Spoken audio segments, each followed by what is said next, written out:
Chapter 1 of Anne of the Island, by Lucy Maud Montgomery. Anne of the Island. To all the girls all over the world who have wanted more about Anne. All precious things discovered late to those that seek them issue forth, for love in sequel works with fate, and draws the veil from hidden worth. Tennyson. Chapter 1. The Shadow of Change. "Harvest is ended and summer is gone," quoted Anne Shirley, gazing across the shorn fields dreamily. She and Diana Barry had been picking apples in the Green Gables orchard, but were now resting from their labors in a sunny corner where airy fleets of thistledown drifted by on wings of a wind that was still summer-sweet with the incense of ferns in the haunted wood. But everything in the landscape around them spoke of autumn. The sea was roaring hollowly in the distance, the fields were bare and sere, scarfed with goldenrod, the brook valley below Green Gables overflowed with asters of ethereal purple, and the lake of shining waters was blue, blue, blue. Not the changeful blue of spring, nor the pale azure of summer, but a clear, steadfast, serene blue, as if the water were past all moods and tenses of emotion, and had settled down to a tranquillity unbroken by fickle dreams. "It has been a nice summer," said Diana, twisting the new ring on her left hand with a smile, "and Miss Lavendar's wedding seemed to come as a sort of crown to it. I suppose Mr. and Mrs. Irving are on the Pacific coast now." "It seems to me they've been gone long enough to go around the world," sighed Anne. "I can't believe it is only a week since they were married. Everything has changed. Miss Lavendar and Mr. and Mrs. Allen gone. How lonely the manse looks with the shutters all closed. I went past it last night, and it made me feel as if everybody in it had died." "We'll never get another minister as nice as Mr. Allen," said Diana with gloomy conviction. "I suppose we'll have all kinds of supplies this winter, and half the Sundays no preaching at all, and you and Gilbert gone. It will be awfully dull." "Fred will be here," insinuated Anne slyly. "When is Mrs. Lynde going to move up?" asked Diana, as if she had not heard Anne's remark. "Tomorrow. I'm glad she's coming, but it will be another change. Marilla and I cleared everything out of the spare room yesterday. Do you know I hated to do it? Of course it was silly, but it did seem as if we were committing sacrilege. That old spare room has always seemed like a shrine to me. When I was a child I thought it the most wonderful apartment in the world. You remember what a consuming desire I had to sleep in a spare room bed? But not the Green Gables spare room. Oh, no, never there. It would have been too terrible. I couldn't have slept a wink from awe. I never walked through that room when Marilla sent me in on an errand. No, indeed. I tiptoed through it and held my breath as if I were in church, and felt relieved when I got out of it. The pictures of George Whitefield and the Duke of Wellington hung there, one on each side of the mirror, and frowned so sternly at me all the time I was in, especially if I dared peep in the mirror, which was the only one in the house that didn't twist my face a little. I always wondered how Marilla dared house-clean that room. And now it's not only cleaned, but stripped bare. George Whitefield and the Duke have been relegated to the upstairs hall. So passes the glory of this world," concluded Anne with a laugh in which there was a little note of regret. "It is never pleasant to have our old shrines desecrated, even when we have outgrown them." "I'll be so lonesome when you go," moaned Diana for the 100th time. "And to think you go next week." "But we're together still," said Anne cheerily. "We mustn't let next week rob us of this week's joy. I hate the thought of going myself. Home and I are such good friends. Talk of being lonesome. It's I who should groan. You'll be here with any number of your old friends, and Fred, while I shall be alone among strangers, not knowing a soul." "Except Gilbert and Charlie Sloane," said Diana, imitating Anne's italics and slyness. "Charlie Sloane will be a great comfort, of course," agreed Anne sarcastically, whereupon both those irresponsible damsels laughed. Diana knew exactly what Anne thought of Charlie Sloane, but despite sundry confidential talks, she did not know just what Anne thought of Gilbert Blythe. To be sure, Anne herself did not know that. "The boys may be boarding at the other end of Kingsport for all I know," Anne went on. "I'm glad I'm going to Redmond, and I'm sure I shall like it after a while, but for the first few weeks I know I won't. I shan't even have the comfort of looking forward to the week-end visit home as I had when I went to Queen's. Christmas will seem like 1,000 years away." "Everything is changing, or going to change," said Diana sadly. "I have a feeling that things will never be the same again, Anne." "We have come to a parting of the ways, I suppose," said Anne thoughtfully. "We had to come to it. Do you think, Diana, that being grown up is really as nice as we used to imagine it would be when we were children?" "I don't know. There are some nice things about it," answered Diana, again caressing her ring with that little smile which always had the effect of making Anne feel suddenly left out and inexperienced. "But there are so many puzzling things, too. Sometimes I feel as if being grown up just frightened me, and then I would give anything to be a little girl again." "I suppose we'll get used to being grown up in time," said Anne cheerfully. "There won't be so many unexpected things about it by and by, though, after all, I fancy it's the unexpected things that give spice to life. We're 18, Diana. In 2 more years we'll be 20. When I was 10 I thought 20 was a green old age. In no time you'll be a staid, middle-aged matron, and I shall be nice old maid Aunt Anne, coming to visit you on vacations. You'll always keep a corner for me, won't you, Di, darling? Not the spare room, of course. Old maids can't aspire to spare rooms. And I shall be as humble as Uriah Heep, and quite content with a little over the porch or off the parlour cubbyhole." "What nonsense you do talk, Anne," laughed Diana. "You'll marry somebody splendid and handsome and rich, and no spare room in Avonlea will be half gorgeous enough for you, and you'll turn up your nose at all the friends of your youth." "That would be a pity. My nose is quite nice, but I fear turning it up would spoil it," said Anne, patting that shapely organ. "I haven't so many good features that I could afford to spoil those I have. So, even if I should marry the King of the Cannibal Islands, I promise you I won't turn up my nose at you, Diana." With another gay laugh the girls separated, Diana to return to Orchard Slope, Anne to walk to the post office. She found a letter awaiting her there, and when Gilbert Blythe overtook her on the bridge over the Lake of Shining Waters, she was sparkling with the excitement of it. "Priscilla Grant is going to Redmond too," she exclaimed. "Isn't that splendid? I hoped she would, but she didn't think her father would consent. He has, however, and we're to board together. I feel that I can face an army with banners, or all the professors of Redmond, in one fell phalanx, with a chum like Priscilla by my side." "I think we'll like Kingsport," said Gilbert. "It's a nice old burg, they tell me, and has the finest natural park in the world. I've heard that the scenery in it is magnificent." "I wonder if it can be, any more beautiful than this," murmured Anne, looking around her with the loving, enraptured eyes of those to whom home must always be the loveliest spot in the world, no matter what fairer lands may lie under alien stars.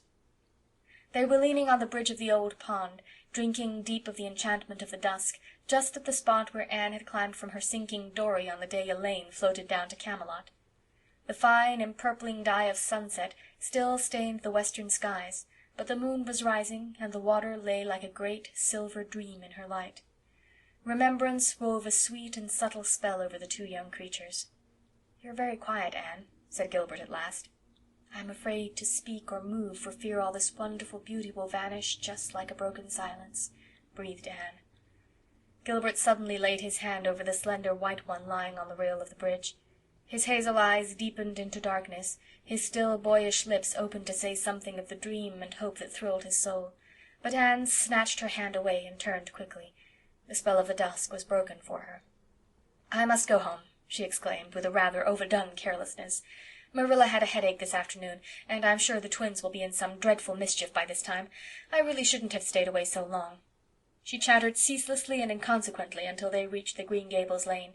Poor Gilbert hardly had a chance to get a word in edgewise. Anne felt rather relieved when they parted. There had been a new, secret self-consciousness in her heart with regard to Gilbert ever since that fleeting moment of revelation in the garden of Echo Lodge. Something alien had intruded into the old, perfect school-day comradeship, something that threatened to mar it. "I never felt glad to see Gilbert go before," she thought, half resentfully, half sorrowfully, as she walked alone up the lane. "Our friendship will be spoiled if he goes on with this nonsense. It mustn't be spoiled. I won't let it. Oh, why can't boys be just sensible?" Anne had an uneasy doubt that it was not strictly sensible that she should still feel on her hand the warm pressure of Gilbert's as distinctly as she had felt it for the swift second his had rested there, and still less sensible that the sensation was far from being an unpleasant one, very different from that which had attended a similar demonstration on Charlie Sloane's part when she had been sitting out a dance with him at a White Sands party 3 nights before. Anne shivered over the disagreeable recollection. But all problems connected with infatuated swains vanished from her mind when she entered the homely, unsentimental atmosphere of the Green Gables kitchen, where an 8-year-old boy was crying grievously on the sofa. "What is the matter, Davy?" asked Anne, taking him up in her arms. "Where are Marilla and Dora?" "Marilla's putting Dora to bed," sobbed Davy, "and I'm crying 'cause Dora fell down the outside cellar steps, heels over head, and scraped all the skin off her nose, and—" "Oh, well, don't cry about it, dear. Of course you're sorry for her, but crying won't help her any. She'll be all right tomorrow. Crying never helps anyone, Davy boy, and—" "I ain't crying 'cause Dora fell down cellar," said Davy, cutting short Anne's well-meant preachment with increasing bitterness. "I'm crying 'cause I wasn't there to see her fall. I'm always missing some fun or other, seems to me." "Oh, Davy!" Anne choked back an unholy shriek of laughter. "Would you call it fun to see poor little Dora fall down the steps and get hurt?" "She wasn't much hurt," said Davy defiantly. "'Course if she'd been killed I'd have been real sorry, Anne, but the Keiths ain't so easy killed. They're like the Blewetts, I guess. Her Blewett fell off the hayloft last Wednesday and rolled right down through the turnip chute into the box stall, where they had a fearful wild cross horse, and rolled right under his heels. And still he got out alive, with only 3 bones broke. Mrs. Lynde says there are some folks you can't kill with a meat axe. Is Mrs. Lynde coming here tomorrow, Anne?" "Yes, Davy, and I hope you'll be always very nice and good to her." "I'll be nice and good. But will she ever put me to bed at nights, Anne?" "Perhaps. Why?" "'Cause," said Davy very decidedly, "if she does, I won't say my prayers before her like I do before you, Anne." "Why not?" "'Cause I don't think it would be nice to talk to God before strangers, Anne. Dora can say hers to Mrs. Lynde if she likes, but I won't. I'll wait till she's gone and then say 'em. Won't that be all right, Anne?" "Yes, if you're sure you won't forget to say them, Davy boy." "Oh, I won't forget, you bet. I think saying my prayers is great fun, but it won't be as good fun saying them alone as saying them to you. I wish you'd stay home, Anne. I don't see what you want to go away and leave us for." "I don't exactly want to, Davy, but I feel I ought to go." "If you don't want to, you needn't. You're grown up. When I'm grown up, I'm not going to do one single thing I don't want to do, Anne." "All your life, Davy, you'll find yourself doing things you don't want to do." "I won't," said Davy flatly. "Catch me. I have to do things I don't want to now, 'cause you and Marilla'll send me to bed if I don't. But when I grow up you can't do that, and there'll be nobody to tell me not to do things. Won't I have the time! Say, Anne, Milty Boulter says his mother says you're going to college to see if you can catch a man. Are you, Anne? I want to know." For a second Anne burned with resentment. Then she laughed, reminding herself that Mrs. Boulter's crude vulgarity of thought and speech could not harm her. "No, Davy, I'm not. I'm going to study and grow and learn about many things." "What things?" "Shoes and ships and sealing wax and cabbages and kings," quoted Anne. "But if you did want to catch a man, how would you go about it? I want to know," persisted Davy, for whom the subject evidently possessed a certain fascination. "You'd better ask Mrs. Boulter," said Anne thoughtlessly. "I think it's likely she knows more about the process than I do." "I will, next time I see her," said Davy gravely. "Davy, if you do!" cried Anne, realizing her mistake. "But you just told me to," protested Davy, aggrieved. "It's time you went to bed," decreed Anne, by way of getting out of the scrape. After Davy had gone to bed, Anne wandered down to Victoria Island and sat there alone, curtained with fine-spun, moonlit gloom, while the water laughed around her in a duet of brook and wind. Anne had always loved that brook.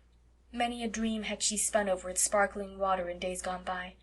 She forgot lovelorn youths and the cayenne speeches of malicious neighbors, and all the problems of her girlish existence. In imagination she sailed over storied seas that washed the distant shining shores of fairy lands forlorn, where lost Atlantis and Elysium lie, with the evening star for pilot, to the land of heart's desire.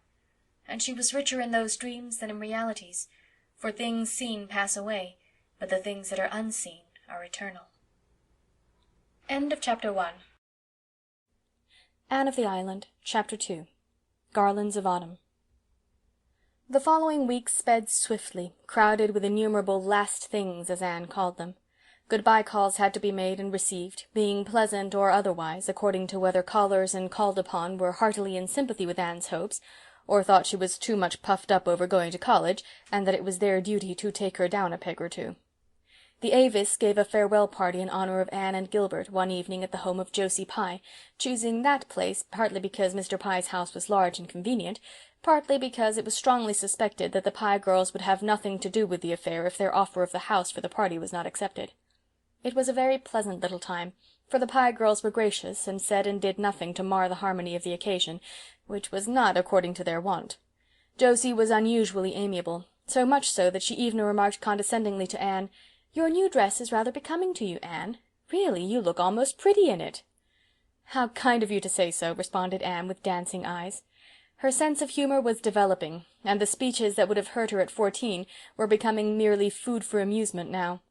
Josie suspected that Anne was laughing at her behind those wicked eyes, but she contented herself with whispering to Gertie as they went downstairs that Anne Shirley would put on more airs than ever now that she was going to college. You'd see. All the old crowd was there, full of mirth and zest and youthful light-heartedness. Diana Barry, rosy and dimpled, shadowed by the faithful Fred; Jane Andrews, neat and sensible and plain; Ruby looking her handsomest and brightest in a cream silk blouse, with red geraniums in her golden hair; Gilbert Blythe and Charlie Sloane, both trying to keep as near the elusive Anne as possible; Carrie Sloane, looking pale and melancholy because, so it was reported, her father would not allow Oliver Kimball to come near the place; Moody Spurgeon Macpherson, whose round face and objectionable ears were as round and objectionable as ever; and Billy Andrews, who sat in a corner all the evening, chuckled when anyone spoke to him, and watched Anne Shirley with a grin of pleasure on his broad, freckled countenance. Anne had known beforehand of the party, but she had not known that she and Gilbert were, as the founders of the society, to be presented with a very complimentary address and tokens of respect; in her case a volume of Shakespeare's plays, in Gilbert's a fountain pen. She was so taken by surprise and pleased by the nice things said in the address, read in Moody Spurgeon's most solemn and ministerial tones, that the tears quite drowned the sparkle of her big grey eyes. She had worked hard and faithfully for the Avis, and it warmed the cockles of her heart that the members appreciated her efforts so sincerely. And they were all so nice and friendly and jolly, even the Pye girls had their merits. At that moment Anne loved all the world. She enjoyed the evening tremendously, but the end of it rather spoiled all. Gilbert again made the mistake of saying something sentimental to her as they ate their supper on the moonlit veranda, and Anne, to punish him, was gracious to Charlie Sloane, and allowed the latter to walk home with her. She found, however, that revenge hurts nobody quite so much as the one who tries to inflict it. Gilbert walked airily off with Ruby Gillis, and Anne could hear them laughing and talking gaily as they loitered along in the still, crisp autumn air. They were evidently having the best of good times, while she was horribly bored by Charlie Sloane, who talked unbrokenly on, and never, even by accident, said one thing that was worth listening to. Anne gave an occasional absent yes or no, and thought how beautiful Ruby had looked that night, how very goggly Charlie's eyes were in the moonlight, worse even than by daylight, and that the world, somehow, wasn't quite such a nice place as she had believed it to be earlier in the evening.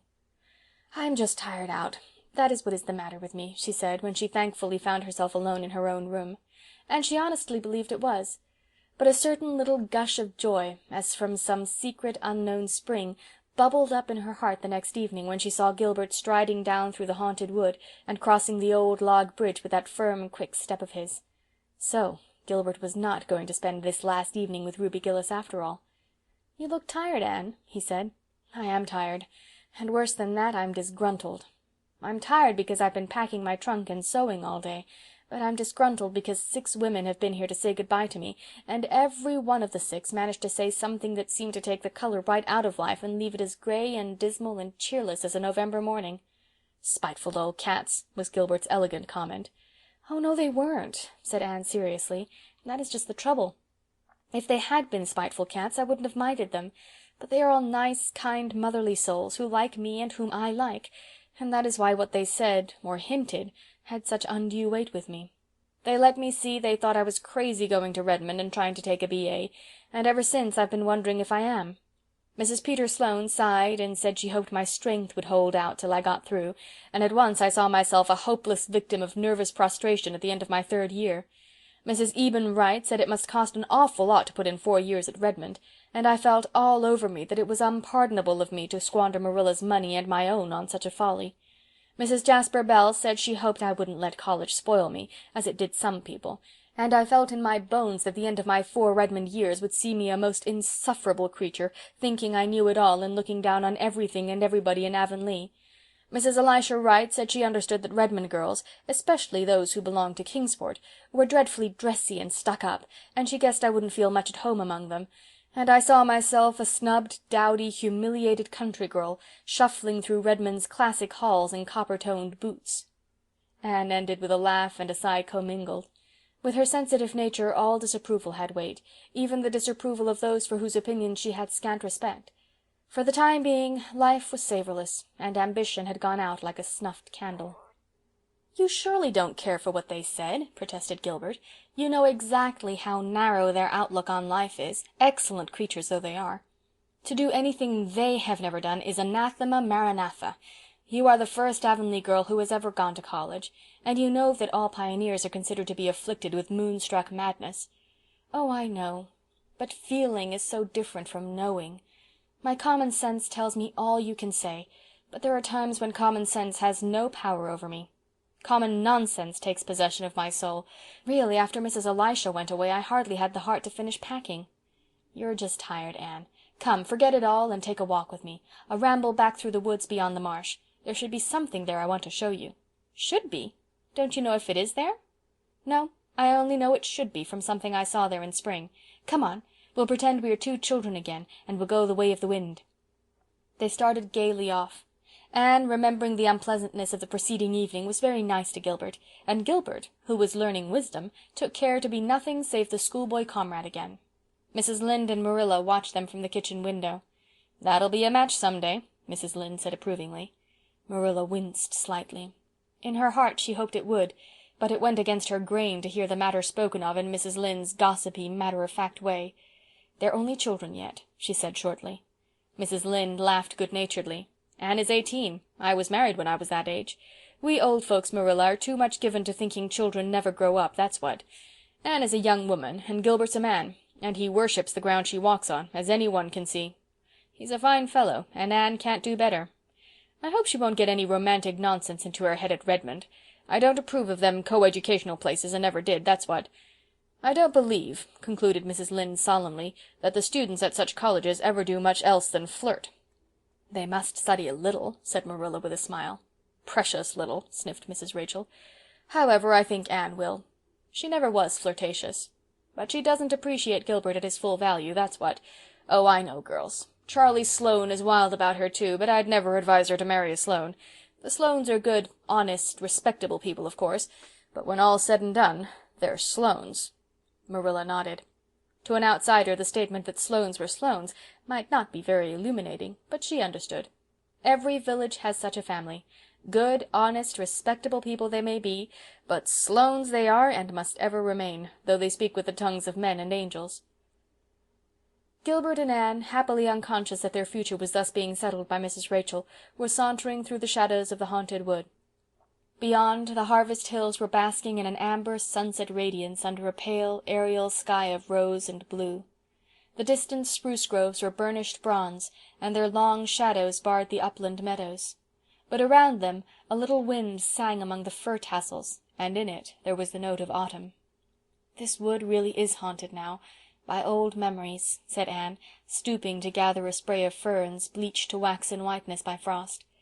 "It seems to me that the little girls Diana and I used to be play here still, and sit by the Dryad's Bubble in the twilights, trysting with the ghosts. Do you know, I can never go up this path in the dusk without feeling a bit of the old fright and shiver. There was one especially horrifying phantom which we created, the ghost of the murdered child that crept up behind you and laid cold fingers on yours. I confess that to this day I cannot help fancying its little furtive footsteps behind me when I come here after nightfall. I'm not afraid of the White Lady or the Headless Man or the skeletons, but I wish I had never imagined that baby's ghost into existence. How angry Marilla and Mrs. Barry were over that affair," concluded Anne with reminiscent laughter. The woods around the head of the marsh were full of purple vistas threaded with gossamers.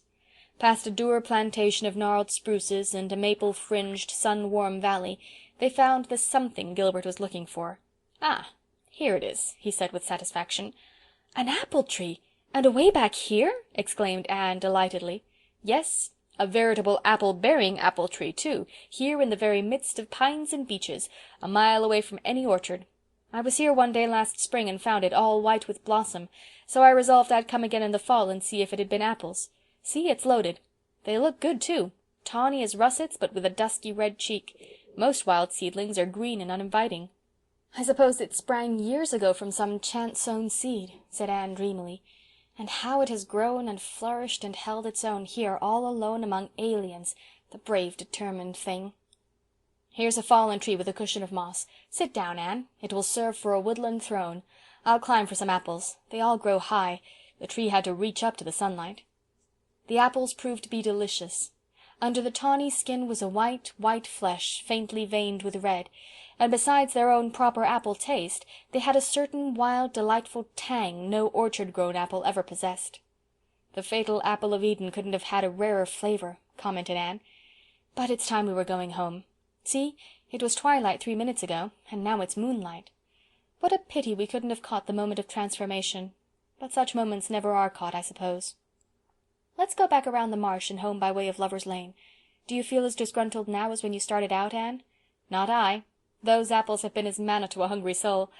I feel that I shall love Redmond and have a splendid 4 years there." "And after those 4 years, what?" "Oh, there's another bend in the road at their end," answered Anne lightly. "I've no idea what may be around it. I don't want to have. It's nicer not to know."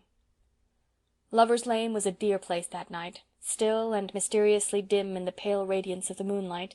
They loitered through it in a pleasant, chummy silence, neither caring to talk.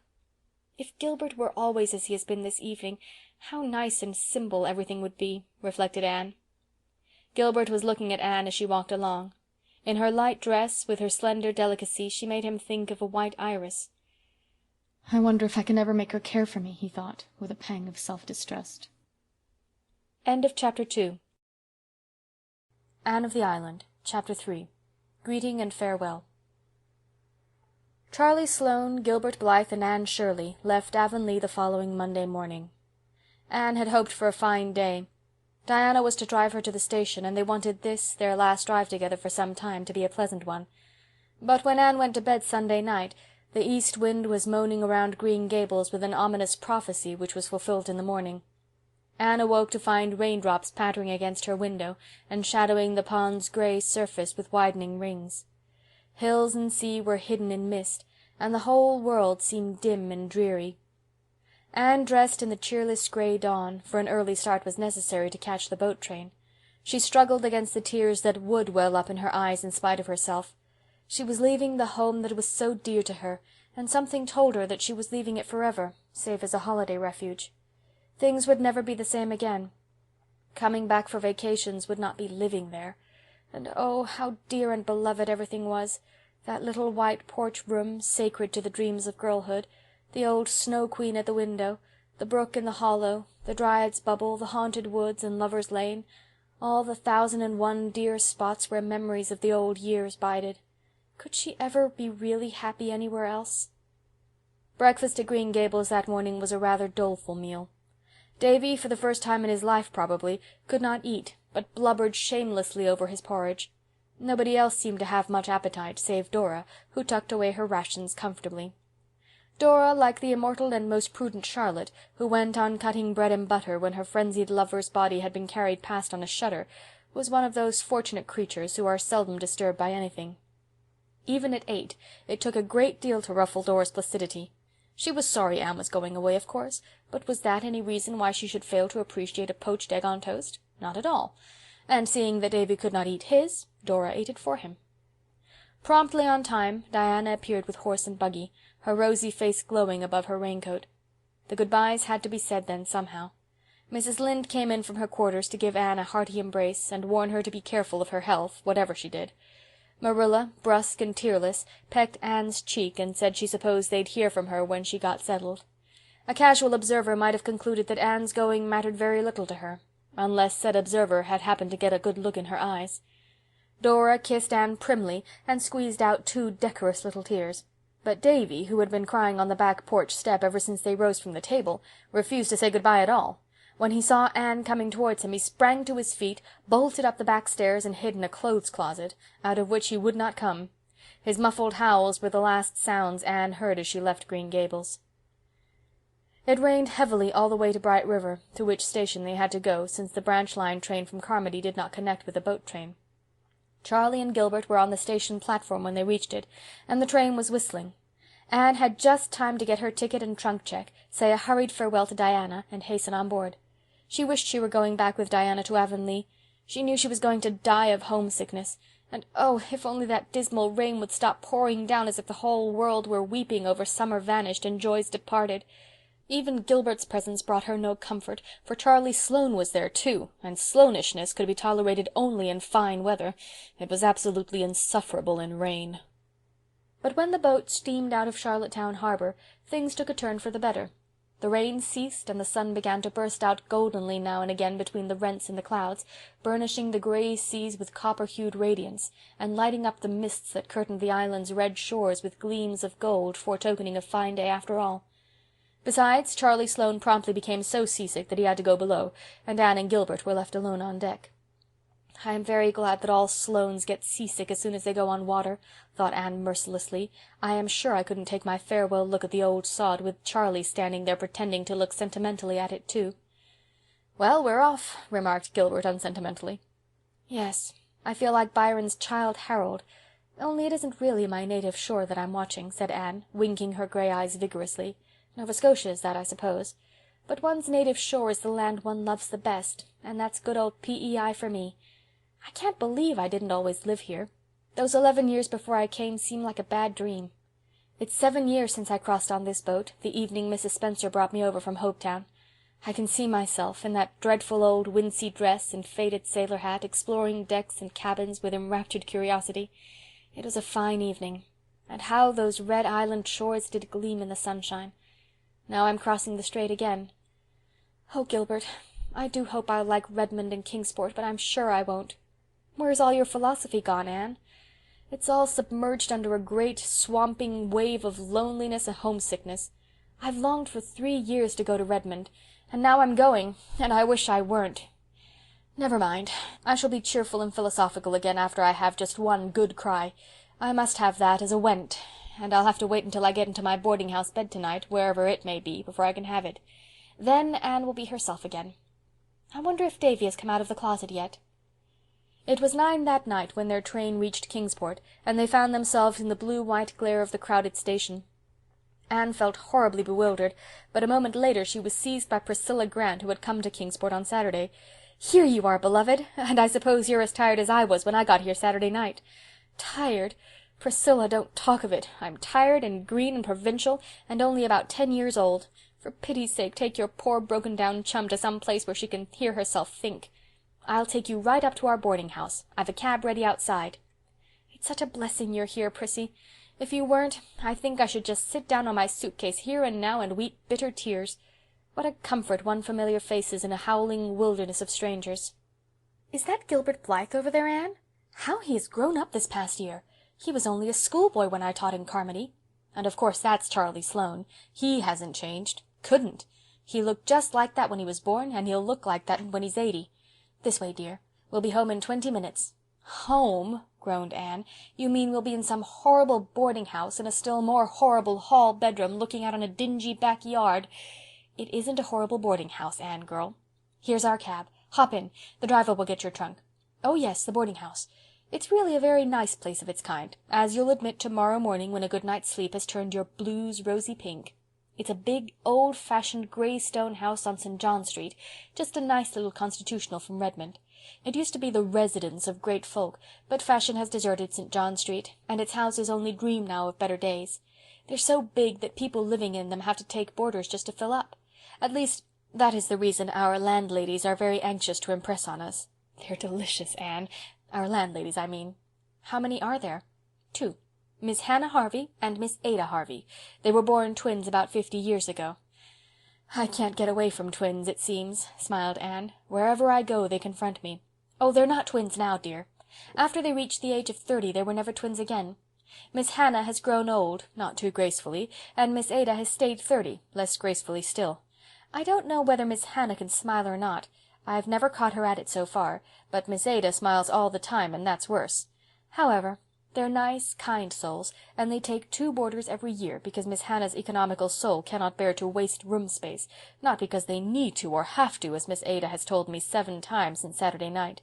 As for our rooms, I admit they are hall bedrooms, and mine does look out on the backyard. Your room is a front one, and looks out on old St. John's graveyard, which is just across the street." "That sounds gruesome," shivered Anne. "I think I'd rather have the backyard view." "Oh, no, you wouldn't. Wait and see. Old St. John's is a darling place. It's been a graveyard so long that it's ceased to be one, and has become one of the sights of Kingsport. I was all through it yesterday for a pleasure exertion. There's a big stone wall and a row of enormous trees all around it, and rows of trees all through it, and the queerest old tombstones with the queerest and quaintest inscriptions. You'll go there to study, Anne, see if you don't. Of course, nobody is ever buried there now, but a few years ago they put up a beautiful monument to the memory of Nova Scotian soldiers who fell in the Crimean War. It is just opposite the entrance gates, and there's scope for imagination in it, as you used to say. Here's your trunk at last, and the boy's coming to say good night. Must I really shake hands with Charlie Sloane, Anne? His hands are always so cold and fishy-feeling. We must ask them to call occasionally. Miss Hannah gravely told me we could have young gentlemen callers 2 evenings in the week, if they went away at a reasonable hour. And Miss Ada asked me, smiling, please to be sure they didn't sit on her beautiful cushions. I promised to see to it, but goodness knows where else they can sit, unless they sit on the floor, for there are cushions on everything. Miss Ada even has an elaborate Battenberg one on top of the piano. Anne was laughing by this time. Priscilla's gay chatter had the intended effect of cheering her up. Homesickness vanished for the time being, and did not even return in full force when she finally found herself alone in her little bedroom. She went to her window and looked out. The street below was dim and quiet. Across it the moon was shining above the trees in old St. John's, just behind the great dark head of the lion on the monument. Anne wondered if it could have been only that morning that she had left Green Gables. She had the sense of a long passage of time which one day of change and travel gives. I suppose that very moon is looking down on Green Gables now, she mused. But I won't think about it. That way homesickness lies. I'm not even going to have my good cry. I'll put that off to a more convenient season, and just now I'll go calmly and sensibly to bed and to sleep. End of Chapter 3. Anne of the Island, Chapter 4. April's Lady.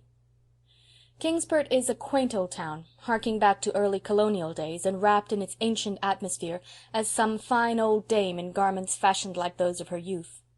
Here and there it sprouts out into modernity, but at heart it is still unspoiled. It is full of curious relics, and haloed by the romance of many legends of the past.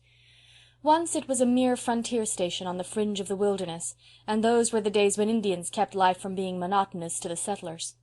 Then it grew to be a bone of contention between the British and the French, being occupied now by the one and now by the other, emerging from each occupation with some fresh scar of battling nations branded on it. It has in its park a Martello Tower, autographed all over by tourists, a dismantled old French fort on the hills beyond the town, and several antiquated cannon in its public squares. It has other historic spots also, which may be hunted out by the curious, and none is more quaint and delightful than old St. John's Cemetery at the very core of the town, with streets of quiet old-time houses on 2 sides, and busy, bustling, modern thoroughfares on the others. Every citizen of Kingsport feels a thrill of possessive pride in old St. John's, for if he be of any pretensions at all, he has an ancestor buried there, with a queer, crooked slab at his head, or else sprawling protectively over the grave, on which all the main facts of his history are recorded. For the most part, no great art or skill was lavished on those old tombstones. The larger number are of roughly chiselled brown or grey native stone, and only in a few cases is there any attempt at ornamentation. Some are adorned with skull and crossbones, and this grisly decoration is frequently coupled with a cherub's head. Many are prostrate and in ruins. Into almost all Time's tooth has been gnawing, until some inscriptions have been completely effaced, and others can only be deciphered with difficulty. The graveyard is very full and very bowery, for it is surrounded and intersected by rows of elms and willows, beneath whose shade the sleepers must lie very dreamlessly, forever crooned to by the winds and leaves over them, and quite undisturbed by the clamour of traffic just beyond. Anne took the first of many rambles in old St. John's the next afternoon. She and Priscilla had gone to Redmond in the forenoon and registered as students, after which there was nothing more to do that day. The girls gladly made their escape, for it was not exhilarating to be surrounded by crowds of strangers, most of whom had a rather alien appearance, as if not quite sure where they belonged. The freshettes stood about in detached groups of 2 or 3, looking askance at each other. The freshies, wiser in their day and generation, had banded themselves together on the big staircase of the entrance hall, where they were shouting out glees with all the vigour of youthful lungs, as a species of defiance to their traditional enemies, the sophomores, a few of whom were prowling loftily about, looking properly disdainful of the unlicked cubs on the stairs.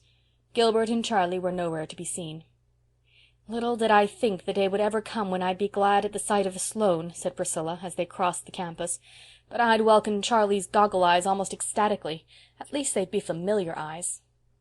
"Oh," sighed Anne, "I can't describe how I felt when I was standing there waiting my turn to be registered, as insignificant as the teeniest drop in a most enormous bucket. It's bad enough to feel insignificant, but it's unbearable to have it grained into your soul that you will never, can never, be anything but insignificant, and that is how I did feel, as if I were invisible to the naked eye, and some of those Sophs might step on me. I knew I would go down to my grave unwept, unhonored, and unsung." "Wait till next year," comforted Priscilla. "Then we'll be able to look as bored and sophisticated as any sophomore of them all. No doubt it is rather dreadful to feel insignificant, but I think it's better than to feel as big and awkward as I did, as if I were sprawled all over Redmond. That's how I felt, I suppose because I was a good 2 inches taller than anyone else in the crowd. I wasn't afraid a Soph might walk over me. I was afraid they'd take me for an elephant or an overgrown sample of a potato-fed islander. I suppose the trouble is we can't forgive big Redmond for not being little Queen's," said Anne, gathering about her the shreds of her old cheerful philosophy to cover her nakedness of spirit. "When we left Queen's we knew everybody and had a place of our own. I suppose we have been unconsciously expecting to take life up at Redmond just where we left off at Queen's, and now we feel as if the ground had slipped from under our feet. I'm thankful that neither Mrs. Lynde nor Mrs. Elisha Wright know or ever will know my state of mind at present. They would exult in saying, 'I told you so,' and be convinced it was the beginning of the end. Whereas it is just the end of the beginning." "Exactly. That sounds more Annish. In a little while we'll be acclimated and acquainted, and all will be well. Anne, did you notice the girl who stood alone just outside the door of the co-ed's dressing room all morning? The pretty one with the brown eyes and crooked mouth?" "Yes, I did. I noticed her particularly because she seemed the only creature there who looked as lonely and friendless as I felt. I had you, but she had no one. I think she felt pretty all by herselfish too. Several times I saw her make a motion as if to cross over to us, but she never did it. Too shy, I suppose. I wished she would come. If I hadn't felt so much like the aforesaid elephant, I'd have gone to her, but I couldn't lumber across that big hall with all those boys howling on the stairs. She was the prettiest freshette I saw today. But probably favor is deceitful, and even beauty is vain on your first day at Redmond," concluded Priscilla with a laugh. "I'm going across to old St. John's after lunch," said Anne. "I don't know that a graveyard is a very good place to go to get cheered up, but it seems the only get-at-able place where there are trees, and trees I must have. I'll sit on one of those old slabs and shut my eyes and imagine I'm in the Avonlea woods." Anne did not do that, however, for she found enough of interest in old St. John's to keep her eyes wide open. They went in by the entrance gates, past the simple, massive stone arch surmounted by the great Lion of England. "And on Inkerman yet the wild bramble is gory, and those bleak heights henceforth shall be famous in story," quoted Anne, looking at it with a thrill. They found themselves in a dim, cool, green place where winds were fond of purring. Up and down the long grassy aisles they wandered, reading the quaint, voluminous epitaphs carved in an age that had more leisure than our own. "Here lieth the body of Albert Crawford, Esquire," read Anne from a worn, grey slab. "For many years keeper of His Majesty's Ordnance at Kingsport. He served in the army till the peace of 1763, when he retired from bad health. He was a brave officer, the best of husbands, the best of fathers, the best of friends. He died October 29th, 1792, aged 84 years. There's an epitaph for you, Prissy. There is certainly some scope for imagination in it. How full such a life must have been of adventure! And as for his personal qualities, I am sure human eulogy couldn't go further. I wonder if they told him he was all those best things while he was alive." "Here's another," said Priscilla. "Listen. To the memory of Alexander Ross, who died on the 22nd of September, 1840, aged 43 years. This is raised as a tribute of affection by one whom he served so faithfully for 27 years that he was regarded as a friend, deserving the fullest confidence and attachment." "A very good epitaph," commented Anne thoughtfully. "I couldn't wish a better. We are all servants of some sort, and if the fact that we are faithful can be truthfully inscribed on our tombstones, nothing more need be added. Here's a sorrowful little grey stone, Prissy, to the memory of a favourite child. And here is another, erected to the memory of one who is buried elsewhere. I wonder where that unknown grave is. Really, Pris, the graveyards of today will never be as interesting as this. You were right. I shall come here often. I love it already. I see we are not alone here. There's a girl down at the end of this avenue." "Yes, and I believe it's the very girl we saw at Redmond this morning. I've been watching her for 5 minutes. She has started to come up the avenue exactly half a dozen times, and half a dozen times she has turned and gone back. Either she's dreadfully shy, or she has got something on her conscience. Let's go and meet her. It's easier to get acquainted in a graveyard than at Redmond, I believe." They walked down the long grassy arcade towards the stranger, who was sitting on a grey slab under an enormous willow. She was certainly very pretty, with a vivid, irregular, bewitching type of prettiness. There was a gloss as of brown nuts on her satin-smooth hair, and a soft, ripe glow on her round cheeks. Her eyes were big and brown and velvety, under oddly pointed black brows, and her crooked mouth was rose-red. She wore a smart brown suit, with two very modish little shoes peeping from beneath it, and her hat of dull pink straw, wreathed with golden brown poppies, had the indefinable, unmistakable air which pertains to the creation of an artist in millinery. Priscilla had a sudden stinging consciousness that her own hat had been trimmed by her village store milliner, and Anne wondered uncomfortably if the blouse she had made herself, and which Mrs. Lynde had fitted, looked very countrified and home-made beside the stranger's smart attire. For a moment both girls felt like turning back, but they had already stopped and turned towards the grey slab. It was too late to retreat, for the brown-eyed girl had evidently concluded that they were coming to speak to her. Instantly she sprang up and came forward with outstretched hand and a gay, friendly smile in which there seemed not a shadow of either shyness or burdened conscience. "Oh, I want to know who you two girls are," she exclaimed eagerly. "I've been dying to know. I saw you at Redmond this morning. Say, wasn't it awful there? For the time I wished I had stayed home and got married." Anne and Priscilla both broke into unconstrained laughter at this unexpected conclusion. The brown-eyed girl laughed too. "I really did. I could have, you know. Come, let's all sit down on this gravestone and get acquainted. It won't be hard. I know we're going to adore each other. I knew it as soon as I saw you at Redmond this morning. I wanted so much to go right over and hug you both." "Why didn't you?" asked Priscilla. "Because I simply couldn't make up my mind to do it. I never can make up my mind about anything myself. I'm always afflicted with indecision. Just as soon as I decide to do something, I feel in my bones that another course would be the correct one. It's a dreadful misfortune, but I was born that way, and there is no use in blaming me for it, as some people do. So I couldn't make up my mind to go and speak to you, much as I wanted to." "We thought you were too shy," said Anne. "No, no, dear. Shyness isn't among the many failings, or virtues, of Philippa Gordon. Phil for short. Do call me Phil right off. Now, what are your handles?" "She's Priscilla Grant," said Anne, pointing.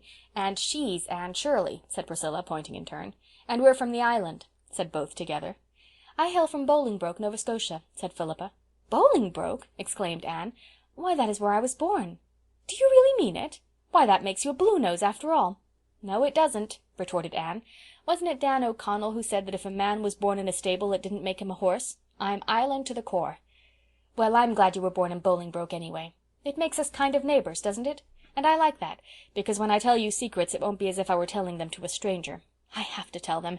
I can't keep secrets. It's no use to try. That's my worst failing, that and indecision, as aforesaid. Would you believe it? It took me half an hour to decide which hat to wear when I was coming here, to a graveyard. At first I inclined to my brown one with the feather, but as soon as I put it on I thought this pink one with the floppy brim would be more becoming. When I got it pinned in place I liked the brown one better. At last I put them close together on the bed, shut my eyes, and jabbed with a hat pin. The pin speared the pink one, so I put it on. It is becoming, isn't it? Tell me, what do you think of my looks?" At this naive demand, made in a perfectly serious tone, Priscilla laughed again, but Anne said, impulsively squeezing Philippa's hand, "We thought this morning that you were the prettiest girl we saw at Redmond." Philippa's crooked mouth flashed into a bewitching crooked smile over very white little teeth. "I thought that myself," was her next astounding statement, "but I wanted someone else's opinion to bolster mine up. I can't decide even on my own appearance. Just as soon as I've decided that I'm pretty, I begin to feel miserably that I am not. Besides, I have a horrible old great-aunt who is always saying to me with a mournful sigh, 'You were such a pretty baby. It's strange how children change when they grow up.' I adore aunts, but I detest great-aunts. Please tell me quite often that I am pretty, if you don't mind. I feel so much more comfortable when I believe I'm pretty. And I'll be just as obliging to you if you want me to. I can be, with a clear conscience." "Thanks," laughed Anne. "But Priscilla and I are so firmly convinced of our own good looks that we don't need any assurance about them, so you needn't trouble." "Oh, you're laughing at me. I know you think I'm abominably vain, but I'm not. There really isn't one spark of vanity in me. and I'm never a bit grudging about paying compliments to other girls when they deserve them. I'm so glad I know you folks. I came up on Saturday, and I've nearly died of homesickness ever since. It's a horrible feeling, isn't it? In Bolingbroke I'm an important personage, and in Kingsport I'm just nobody. There were times when I could feel my soul turning a delicate blue. Where do you hang out? 38 St. John Street. Better and better. Why, I'm just around the corner on Wallace Street. I don't like my boarding house, though. It's bleak and lonesome, and my room looks out on such an unholy backyard. It's the ugliest place in the world. As for cats, well, surely all the Kingsport cats can't congregate there at night, but half of them must. I adore cats on hearthrugs, snoozing before nice, friendly fires, but cats in backyards at midnight are totally different animals. The first night I was here I cried all night, and so did the cats. You should have seen my nose in the morning. How I wished I had never left home. I don't know how you managed to make up your mind to come to Redmond at all, if you are really such an undecided person. Bless your heart, honey, I didn't. It was father who wanted me to come here. His heart was set on it. Why, I don't know. It seems perfectly ridiculous to think of me studying for a B.A. degree, doesn't it? Not but what I can do it all right. I have heaps of brains. Oh, said Priscilla vaguely. Yes, but it's such hard work to use them. And B.A.'s are such learned, dignified, wise, solemn creatures. They must be. Oh, I didn't want to come to Redmond. I did it just to oblige father. He is such a duck. Besides, I knew if I stayed home I'd have to get married. Mother wanted that, wanted it decidedly. Mother has plenty of decision. But I really hated the thought of being married for a few years yet. I want to have heaps of fun before I settle down.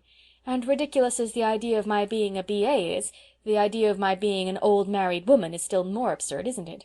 I'm only 18. No, I concluded I would rather come to Redmond than be married. Besides, how could I ever have made up my mind which man to marry? Were there so many? Laughed Anne. Heaps. The boys like me awfully. They really do. But there were only 2 that mattered. The rest were all too young and too poor. I must marry a rich man, you know. Why must you? Honey, you couldn't imagine me being a poor man's wife, could you? I can't do a single useful thing, and I am very extravagant.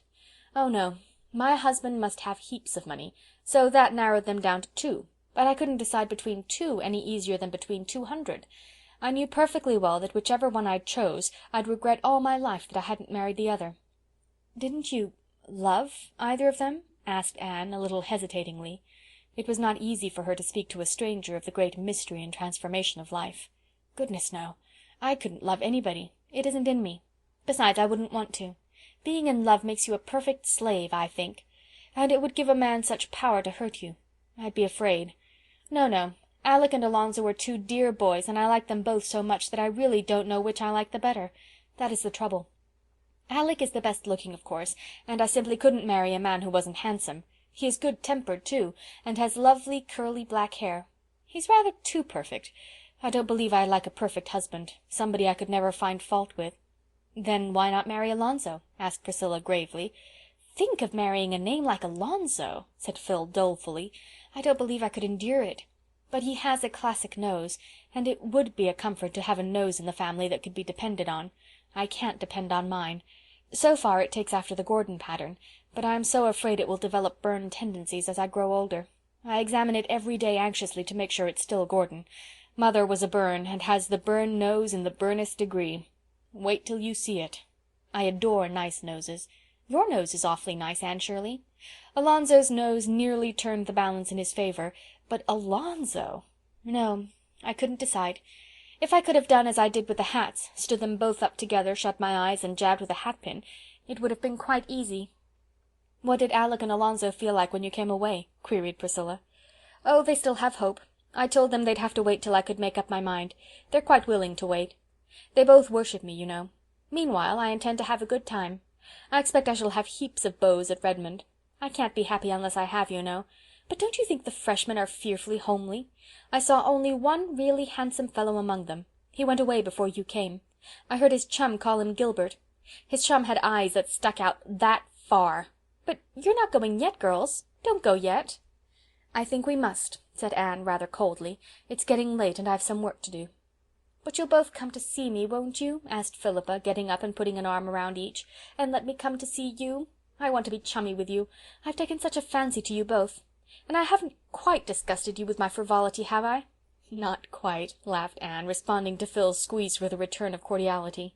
"Because I'm not half so silly as I seem on the surface, you know. You just accept Philippa Gordon as the Lord made her, with all her faults, and I believe you'll come to like her. Isn't this graveyard a sweet place? I'd love to be buried here. Here's a grave I didn't see before. This one in the iron railing. Oh, girls, look, see! The stone says it's the grave of a middy who was killed in the fight between the Shannon and the Chesapeake. Just fancy!" Anne paused by the railing and looked at the worn stone, her pulses thrilling with sudden excitement. The old graveyard, with its overarching trees and long aisles of shadows, faded from her sight. Instead she saw the Kingsport harbour of nearly a century agone.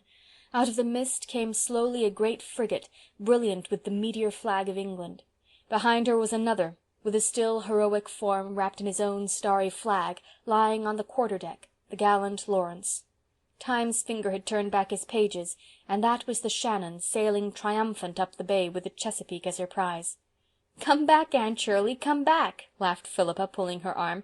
"You're 100 years away from us. Come back." Anne came back with a sigh. Her eyes were shining softly. "I've always loved that old story," she said, "and although the English won that victory, I think it was because of the brave, defeated commander I love it. This grave seems to bring it so near and make it so real.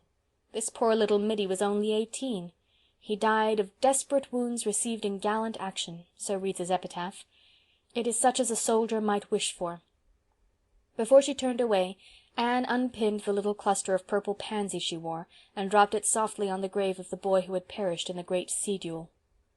"Well, what do you think of our new friend?" asked Priscilla, when Phil had left them. "I like her. There is something very lovable about her, in spite of all her nonsense. I believe, as she says herself, that she isn't half as silly as she sounds. She's a dear, kissable baby, and I don't know that she'll ever really grow up." "I like her too," said Priscilla decidedly. "She talks as much about boys as Ruby Gillis does, but it always enrages or sickens me to hear Ruby, whereas I just wanted to laugh good-naturedly at Phil. Now what is the why of that?" "There is a difference," said Anne meditatively. "I think it's because Ruby is really so conscious of boys. She plays at love and love-making. Besides, you feel when she is boasting of her beaux that she is doing it to rub it well into you that you haven't half so many.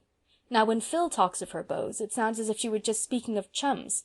She really looks upon boys as good comrades, and she is pleased when she has dozens of them tagging around, simply because she likes to be popular and to be thought popular. Even Alec and Alonzo I'll never be able to think of those two names separately after this are to her just two playfellows who want her to play with them all their lives. I'm glad we met her, and I'm glad we went to Old St. John's. I believe I've put forth a tiny soul root into Kingsport soil this afternoon. I hope so. I hate to feel transplanted. End of Chapter 4.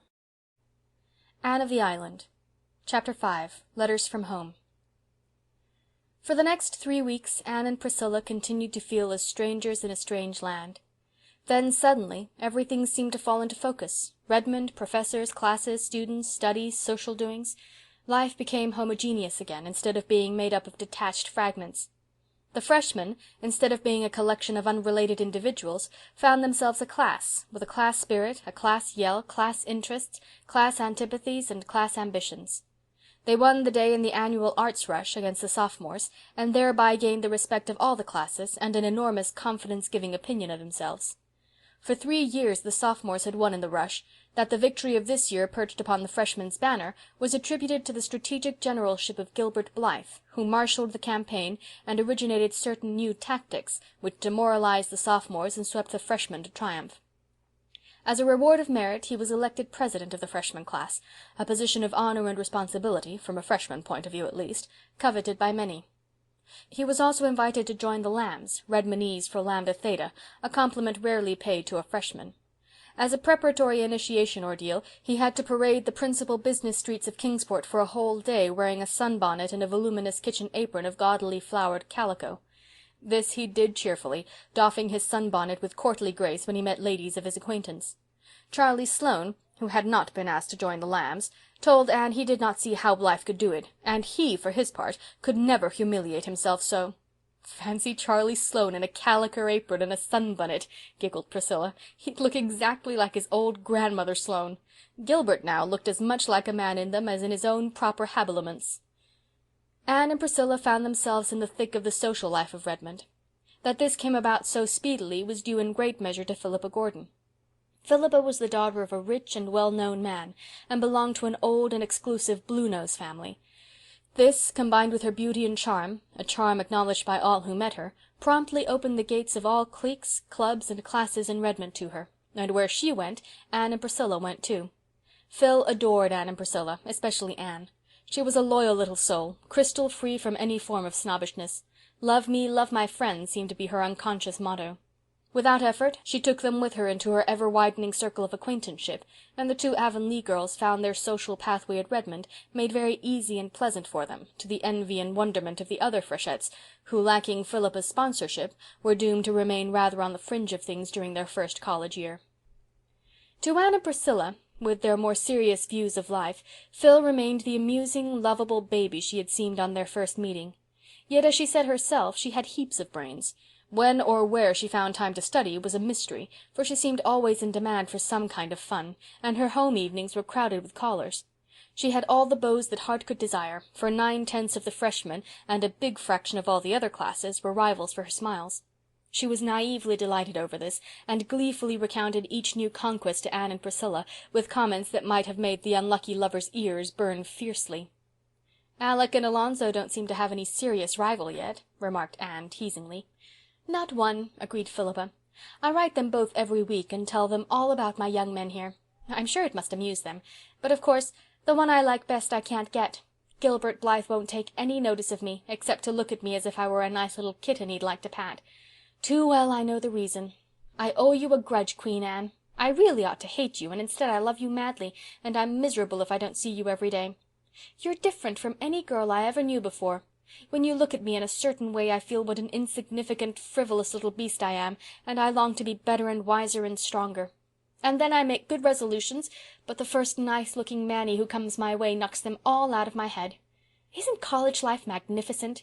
It's so funny to think I hated it that first day. But if I hadn't I might never got really acquainted with you.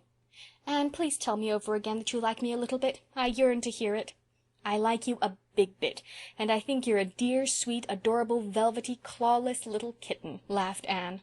"But I don't see when you ever get time to learn your lessons."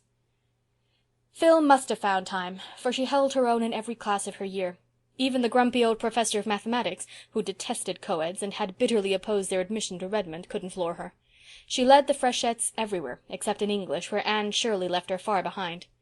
Anne herself found the studies of her freshman year very easy, thanks in great part to the steady work she and Gilbert had put in during those 2 past years in Avonlea. This left her more time for a social life which she thoroughly enjoyed. But never for a moment did she forget Avonlea and the friends there. To her the happiest moments in each week were those in which letters came from home. It was not until she had got her first letters that she began to think she could ever like Kingsport or feel at home there. Before they came, Avonlea had seemed thousands of miles away. Those letters brought it near, and linked the old life to the new so closely that they began to seem one and the same, instead of 2 hopelessly segregated existences. The first batch contained 6 letters, from Jane Andrews, Ruby Gillis, Diana Barry, Marilla, Mrs. Lynde, and Davy. Jane's was a copperplate production, with every T nicely crossed and every I precisely dotted, and not an interesting sentence in it. She never mentioned the school, concerning which Anne was avid to hear. She never answered one of the questions Anne had asked in her letter. But she told Anne how many yards of lace she had recently crocheted, and the kind of weather they were having in Avonlea, and how she intended to have her new dress made, and the way she felt when her head ached. Ruby Gillis wrote a gushing epistle deploring Anne's absence, assuring her she was horribly missed in everything, asking what the Redmond fellows were like, and filling the rest with accounts of her own harrowing experiences with her numerous admirers. It was a silly, harmless letter, and Anne would have laughed over it had it not been for the postscript. "Gilbert seems to be enjoying Redmond, judging from his letters," wrote Ruby. "I don't think Charlie is so stuck on it." So Gilbert was writing to Ruby. Very well. He had a perfect right to, of course. Only Anne did not know that Ruby had written the first letter, and that Gilbert had answered it from mere courtesy. She tossed Ruby's letter aside contemptuously. But it took all Diana's breezy, newsy, delightful epistle to banish the sting of Ruby's postscript. Diana's letter contained a little too much Fred, but was otherwise crowded and crossed with items of interest, and Anne almost felt herself back in Avonlea while reading it.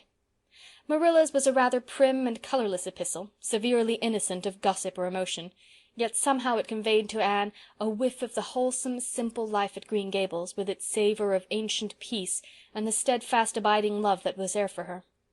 Mrs. Lynde's letter was full of church news. Having broken up housekeeping, Mrs. Lynde had more time than ever to devote to church affairs, and had flung herself into them heart and soul. She was at present much worked up over the poor supplies they were having in the vacant Avonlea pulpit. "I don't believe any but fools enter the ministry nowadays," she wrote bitterly. "Such candidates as they have sent us, and such stuff as they preach. Half of it ain't true, and what's worse, it ain't sound doctrine. The one we have now is the worst of the lot. He mostly takes a text, then preaches about something else. And he says he doesn't believe all the heathen will be eternally lost. The idea! If they won't, all the money we've been giving to foreign missions will be clean wasted, that's what. Last Sunday night he announced that next Sunday he'd preach on the axe head that swam. I think he'd better confine himself to the Bible and leave sensational subjects alone. Things have come to a pretty pass if a minister can't find enough in Holy Writ to preach about, that's what. What church do you attend, Anne? I hope you go regularly. People are apt to get so careless about church going away from home, and I understand college students are great sinners in this respect. I'm told many of them actually study their lessons on Sunday. I hope you'll never sink that low, Anne. Remember how you were brought up, and be very careful what friends you make. You never know what sort of creatures are in them colleges. Outwardly they may be as white as sepulchres, and inwardly as ravening wolves, that's what. You'd better not have anything to say to any young man who isn't from the island. I forgot to tell you what happened the day the minister called here. It was the funniest thing I ever saw. I said to Marilla, if Anne had been here, wouldn't she have had a laugh? Even Marilla laughed. You know he's a very short, fat little man with bow legs. Well, that old pig of Mr. Harrison's, the big, tall one, had wandered over here that day again, and broke into the yard, and it got into the back porch, unbeknowns to us, and it was there when the minister appeared in the doorway. It made one wild bolt to get out, but there was nowhere to bolt except between them bow legs. So there it went, and being as it was so big and the minister so little, it took him clean off his feet and carried him away. His hat went one way and his cane another, just as Marilla and I got to the door. I'll never forget the look of him, and that poor pig was near scared to death. I'll never be able to read that account in the Bible of the swine that rushed madly down the steep place into the sea without seeing Mr. Harrison's pig careering down the hill with that minister. I guess the pig thought he had the old boy on his back instead of inside of him. I was thankful the twins weren't about. It wouldn't have been the right thing for them to have seen a minister in such an undignified predicament. Just before they got to the brook, the minister jumped off or fell off. The pig rushed through the brook like mad and up through the woods. Marilla and I run down and helped the minister get up and brush his coat. He wasn't hurt, but he was mad. He seemed to hold Marilla and me responsible for it all, though we told him the pig didn't belong to us and had been pestering us all summer. Besides, what did he come to the back door for? You'd never have caught Mr. Allen doing that. It'll be a long time before we get a man like Mr. Allen, but it's an ill wind that blows no good. We've never seen hoof or hair of that pig since, and it's my belief we never will. Things is pretty quiet in Avonlea. I don't find Green Gables as lonesome as I expected. I think I'll start another cotton warp quilt this winter. Mrs. Silas Sloane has a handsome new apple leaf pattern. When I feel that I must have some excitement, I read the murder trials in that Boston paper my niece sends me. I never used to do it, but they're real interesting. The States must be an awful place. I hope you'll never go there, Anne. But the way girls roam over the earth now is something terrible. It always makes me think of Satan in the book of Job, going to and fro and walking up and down. I don't believe the Lord ever intended it, that's what. Davy has been pretty good since you went away. One day he was bad and Marilla punished him by making him wear Dora's apron all day, and then he went and cut all Dora's aprons up. I spanked him for that, and then he went and chased my rooster to death. The Macphersons have moved down to my place. She's a great housekeeper and very particular. She's rooted all my June lilies up because she says they make a garden look so untidy. Thomas set them lilies out when we were married. Her husband seems a nice sort of man, but she can't get over being an old maid, that's what. Don't study too hard, and be sure and put your winter underclothes on as soon as the weather gets cool. Marilla worries a lot about you, but I tell you you've got more sense than I ever thought you would have at one time, and that you'll be all right. Davy's letter plunged into a grievance at the start.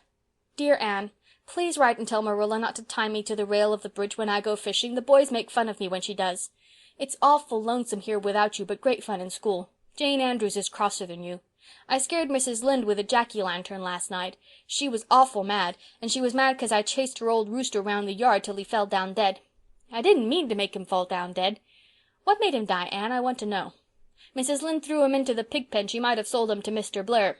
Mr. Blair is giving 50 cents apiece for good dead roosters now. I heard Mrs. Lynde asking the minister to pray for her. What did she do that was so bad, Anne? I want to know. I've got a kite with a magnificent tail, Anne. Milty Boulter told me a great story in school yesterday. It is true. Old Joe Mosey and Leon were playing cards one night last week in the woods. The cards were on a stump, and a big black man bigger than the trees come along and grabbed the cards and the stump and disappeared with a noise like thunder. I'll bet they were scared. Milty says the black man was the old Harry. Was he, Anne? I want to know. Mr. Kimball over at Spencervale is very sick and will have to go to the hospitable.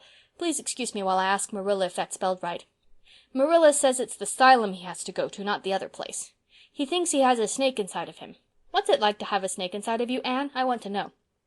Mrs. Lawrence Bell is sick too. Mrs. Lynde says that all that is the matter with her is that she thinks too much about her insides. I wonder, said Anne as she folded up her letters, what Mrs. Lynde would think of Philippa. End of chapter 5. Anne of the Island. Chapter 6. In the Park. "What are you going to do with yourselves today, girls?" asked Philippa, popping into Anne's room one Saturday afternoon. "We are going for a walk in the park," answered Anne. "I ought to stay in and finish my blouse, but I couldn't sew on a day like this.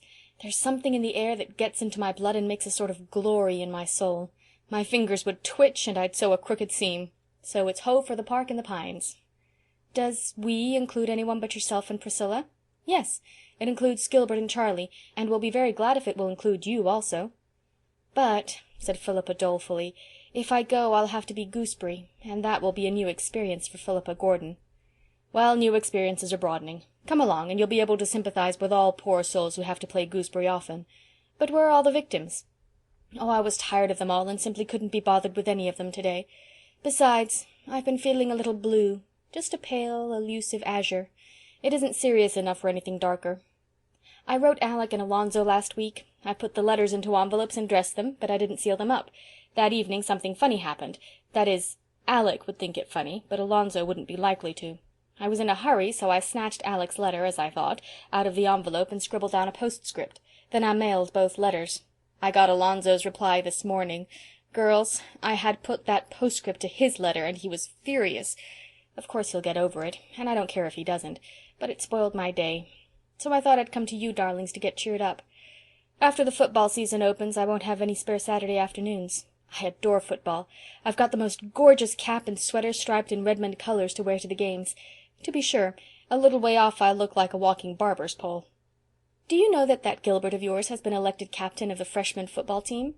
Yes, he told us so last evening, said Priscilla, seeing that outraged Anne would not answer.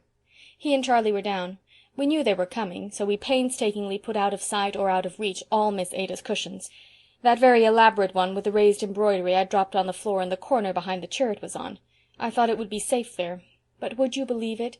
Charlie Sloane made for that chair, noticed the cushion behind it, solemnly fished it up, and sat on it the whole evening. Such a wreck of a cushion as it was. Poor Miss Ada asked me today, still smiling, but oh, so reproachfully, why I had allowed it to be sat upon. I told her I hadn't, that it was a matter of predestination coupled with inveterate Sloanishness, and I wasn't a match for both combined. Miss Ada's cushions are really getting on my nerves, said Anne. She finished 2 new ones last week, stuffed and embroidered within an inch of their lives. There being absolutely no other cushionless place to put them, she stood them up against the wall on the stair landing. They topple over half the time, and if we come up or down the stairs in the dark, we fall over them. Last Sunday, when Mr. Davis prayed for all those exposed to the perils of the sea, I added in thought, and for all those who live in houses where cushions are loved, not wisely, but too well. There, we're ready, and I see the boys coming through Old St. John's. Do you cast in your lot with us, Phil? I'll go, if I can walk with Priscilla and Charlie. That will be a bearable degree of gooseberry. That Gilbert of yours is a darling, Anne, but why does he go around so much with goggle eyes? Anne stiffened. She had no great liking for Charlie Sloane, but he was of Avonlea, so no outsider had any business to laugh at him. Charlie and Gilbert have always been friends, she said coldly. Charlie is a nice boy. He's not to blame for his eyes. Don't tell me that. He is. He must have done something dreadful in a previous existence to be punished with such eyes. Pris and I are going to have such sport with him this afternoon. We'll make fun of him to his face, and he'll never know it. Doubtless the abandoned peas, as Anne called them, did carry out their amiable intentions. But Sloane was blissfully ignorant. He thought he was quite a fine fellow to be walking with 2 such co-eds, especially Philippa Gordon, the class beauty and belle. It must surely impress Anne. She would see that some people appreciated him at his real value. Gilbert and Anne loitered a little behind the others, enjoying the calm, still beauty of the autumn afternoon under the pines of the park, on the road that climbed and twisted round the harbour shore. "The silence here is like a prayer, isn't it?" said Anne, her face upturned to the shining sky. "How I love the pines! They seem to strike their roots deep into the romance of all the ages. It is so comforting to creep away now and then for a good talk with them. I always feel so happy out here. And so, in the mountain solitudes o'ertaken, as by some spell divine, their cares drop from them like the needles shaken from out the gusty pine," quoted Gilbert. "They make our little ambitions seem rather petty, don't they, Anne?" "I think, if ever any great sorrow came to me, I would come to the pines for comfort," said Anne dreamily. "I hope no great sorrow ever will come to you, Anne," said Gilbert, who could not connect the idea of sorrow with the vivid, joyous creature beside him, unwitting that those who can soar to the highest heights can also plunge to the deepest depths, and that the natures which enjoy most keenly are those which also suffer most sharply. "But there must, sometime," mused Anne. "Life seems like a cup of glory held to my lips just now, but there must be some bitterness in it. There is in every cup. I shall taste mine some day. Well, I hope I shall be strong and brave to meet it, and I hope it won't be through my own fault that it will come. Do you remember what Dr. Davis said last Sunday evening? That the sorrows God sent us brought comfort and strength with them, while the sorrows we brought on ourselves, through folly or wickedness, were by far the hardest to bear? But we mustn't talk of sorrow on an afternoon like this. It's meant for the sheer joy of living, isn't it? If I had my way, I'd shut everything out of your life but happiness and pleasure, Anne," said Gilbert, in the tone that meant danger ahead. "Then you would be very unwise," rejoined Anne hastily. "I'm sure no life can be properly developed and rounded out without some trial and sorrow, though I suppose it is only when we are pretty comfortable that we admit it. Come, the others have got to the pavilion and are beckoning to us." They all sat down in the little pavilion to watch an autumn sunset of deep red fire and pallid gold. To their left lay Kingsport, its roofs and spires dim in their shroud of violet smoke. To their right lay the harbour, taking on tints of rose and copper as it stretched out into the sunset.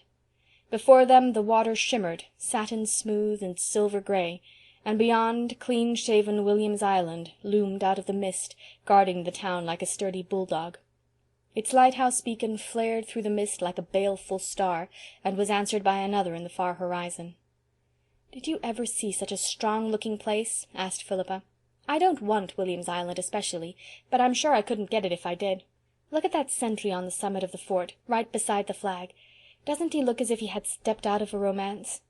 "Speaking of romance," said Priscilla, "we've been looking for heather, but of course we couldn't find any. It's too late in the season, I suppose." "Heather!" exclaimed Anne. "Heather doesn't grow in America, does it?" "There are just 2 patches of it in the whole continent," said Phil. "One right here in the park, and one somewhere else in Nova Scotia, I forget where. The famous Highland Regiment, the Black Watch, camped here one year, and when the men shook out the straw of their beds in the spring, some seeds of heather took root." "Oh, how delightful!" said enchanted Anne. "Let's go home around by Spofford Avenue," suggested Gilbert. "We can see all the handsome houses where the wealthy nobles dwell. Spofford Avenue is the finest residential street in Kingsport. Nobody can build on it unless he's a millionaire." "Oh, do," said Phil.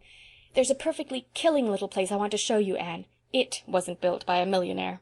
It's the first place after you leave the park, and must have grown while Spofford Avenue was still a country road. It did grow, it wasn't built.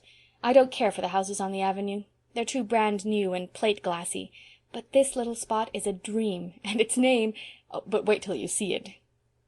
They saw it as they walked up the pine-fringed hill from the park. Just on the crest, where Spofford Avenue petered out into a plain road, was a little white frame house with groups of pines on either side of it, stretching their arms protectingly over its low roof. It was covered with red and gold vines, through which its green-shuttered windows peeped. Before it was a tiny garden, surrounded by a low stone wall. October though it was, the garden was still very sweet, with dear, old-fashioned, unworldly flowers and shrubs, sweet may, southernwood, lemon verbena, alyssum, petunias, marigolds, and chrysanthemums. A tiny brick walk in herringbone pattern led from the gate to the front porch. The whole place might have been transplanted from some remote country village, yet there was something about it that made its nearest neighbour, the big lawn-encircled palace of a tobacco king, look exceedingly crude and showy and ill-bred by contrast. As Phil said, it was the difference between being born and being made. "It's the dearest place I ever saw," said Anne delightedly. It gives me one of my old, delightful, funny aches. It's dearer and quainter than even Miss Lavendar's stone house." "It's the name I want you to notice especially," said Phil. "Look, in white letters around the archway over the gate. Patty's Place. Isn't that killing? Especially on this avenue of Pinehursts and Elmwolds and Cedarcrofts. Patty's Place, if you please. I adore it." "Have you any idea who Patty is?" asked Priscilla. "Patty Spofford is the name of the old lady who owns it, I've discovered. She lives there with her niece, and they've lived there for hundreds of years, more or less. Maybe a little less, Anne. Exaggeration is merely a flight of poetic fancy. I understand that wealthy folk have tried to buy the lot time and again. It's really worth a small fortune now, you know. But Patty won't sell upon any consideration. And there's an apple orchard behind the house in place of a backyard. You'll see it when we get a little past. A real apple orchard on Spofford Avenue." "I'm going to dream about Patty's Place tonight," said Anne. "Why, I feel as if I belonged to it. I wonder if by any chance we'll ever see the inside of it." "It isn't likely," said Priscilla. Anne smiled mysteriously. "No, it isn't likely. But I believe it will happen.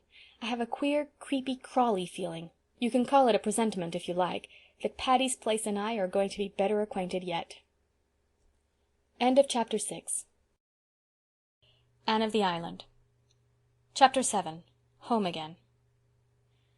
Those first 3 weeks at Redmond had seemed long, but the rest of the term flew by on wings of wind. Before they realized it, the Redmond students found themselves in the grind of Christmas examinations, emerging therefrom more or less triumphantly. The honor of leading in the freshman classes fluctuated between Anne, Gilbert, and Philippa. Priscilla did very well, Charlie Sloane scraped through respectably, and comported himself as complacently as if he had led in everything. "I can't really believe that this time tomorrow I'll be in Green Gables," said Anne on the night before departure. "But I shall be. And you, Phil, will be in Bolingbroke with Alec and Alonzo." "I'm longing to see them," admitted Phil between the chocolate she was nibbling. "They really are such dear boys, you know. There's to be no end of dances and drives and general jamborees. I shall never forgive you, Queen Anne, for not coming home with me for the holidays." "Never means 3 days with you, Phil. It was dear of you to ask me, and I'd love to go to Bolingbroke some day, but I can't go this year. I must go home. You don't know how my heart longs for it." "You won't have much of a time," said Phil scornfully. "There'll be 1 or 2 quilting parties, I suppose, and all the old gossips will talk you over to your face and behind your back. You'll die of lonesomeness, child." "In Avonlea," said Anne, highly amused. "Now, if you'd come with me you'd have a perfectly gorgeous time. Bolingbroke would go wild over you, Queen Anne. Your hair and your style and, oh, everything. You're so different. You'd be such a success, and I would bask in reflected glory. Not the rose, but near the rose. Do come after all, Anne." "Your picture of social triumphs is quite fascinating, Phil, but I'll paint one to offset it. I'm going home to an old country farmhouse, once green, rather faded now, set among leafless apple orchards. There is a brook below and a December fir wood beyond, where I've heard harps swept by the fingers of rain and wind. There is a pond nearby that will be gray and brooding now. There will be 2 oldish ladies in the house, one tall and thin, one short and fat, and there will be 2 twins, one a perfect model, the other what Mrs. Lynde calls a holy terror. There will be a little room upstairs over the porch, where old dreams hang thick, and a big, fat, glorious feather bed, which will almost seem the height of luxury after a boarding-house mattress. How do you like my picture, Phil?" "It seems a very dull one," said Phil with a grimace. "Oh, but I've left out the transforming thing," said Anne softly. "There'll be love there, Phil. Faithful, tender love, such as I'll never find anywhere else in the world. Love that's waiting for me. That makes my picture a masterpiece, doesn't it? Even if the colors are not very brilliant." Phil silently got up, tossed her box of chocolates away, went up to Anne and put her arms about her. "Anne, I wish I was like you," she said soberly. Diana met Anne at the Carmody station the next night, and they drove home together under silent, star-sown depths of sky. Green Gables had a very festal appearance as they drove up the lane. There was a light in every window, the glow breaking out through the darkness like flame-red blossoms swung against the dark background of the haunted wood. And in the yard was a brave bonfire with 2 gay little figures dancing around it, one of which gave an unearthly yell as the buggy turned in under the poplars. "Davy means that for an Indian war-whoop," said Diana. "Mr. Harrison's hired boy taught it to him, and he's been practicing it up to welcome you with. Mrs. Lynde says it has worn her nerves to a frazzle. He creeps up behind her, you know, and then lets go. He was determined to have a bonfire for you, too. He's been piling up branches for a fortnight and pestering Marilla to be let pour some kerosene oil over it before setting it on fire. I guess she did by the smell, though Mrs. Lynde said up to the last that Dave would blow himself and everybody else up if he was let. Anne was out of the buggy by this time, and Davy was rapturously hugging her knees, while even Dora was clinging to her hand. "Isn't that a bully bonfire, Anne? Just let me show you how to poke it. See the sparks? I did it for you, Anne, 'cause I was so glad you were coming home." The kitchen door opened, and Marilla's spare form darkened against the inner light. She preferred to meet Anne in the shadows, for she was horribly afraid that she was going to cry with joy. She, stern, repressed Marilla, who thought all display of deep emotion unseemly. Mrs. Lynde was behind her, sonsy, kindly, matronly, as of yore. The love that Anne had told Phil was waiting for her surrounded her and enfolded her with its blessing and its sweetness. Nothing, after all, could compare with old ties, old friends, and old Green Gables. How starry Anne's eyes were as they sat down to the loaded supper table, how pink her cheeks, how silver clear her laughter. And Diana was going to stay all night, too. How like the dear old times it was. And the rosebud tea set graced the table. With Marilla the force of nature could no further go. "I suppose you and Diana will now proceed to talk all night," said Marilla sarcastically, as the girls went upstairs. Marilla was always sarcastic after any self-betrayal. "Yes," agreed Anne gaily, "but I'm going to put Davy to bed first. He insists on that." "You bet," said Davy, as they went along the hall. "I want somebody to say my prayers to again. It's no fun saying them alone." "You don't say them alone, Davy. God is always with you to hear you."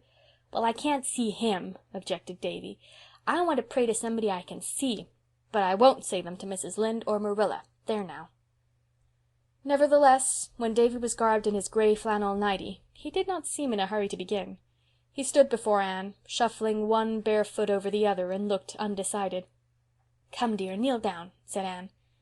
Davy came and buried his head in Anne's lap, but he did not kneel down. "Anne," he said in a muffled voice, "I don't feel like praying after all. I haven't felt like it for a week now. I didn't pray last night, nor the night before." "Why not, Davy?" asked Anne gently. You won't be mad if I tell you?" implored Davy. Anne lifted the little gray-flanneled body on her knee and cuddled his head on her arm. "Do I ever get mad when you tell me things, Davy?" "No, you never do. But you get sorry, and that's worse. You'll be awful sorry when I tell you this, Anne, and you'll be 'shamed of me, I s'pose." "Have you done something naughty, Davy, and is that why you can't say your prayers?" "No, I haven't done anything naughty yet, but I want to do it." "What is it, Davy?" I want to say a bad word, Anne," blurted out Davy with a desperate effort. "I heard Mr. Harrison's hired boy say it one day last week, and ever since I've been wanting to say it all the time, even when I'm saying my prayers." "Say it then, Davy." Davy lifted his flushed face in amazement. "But, Anne, it's an awful bad word."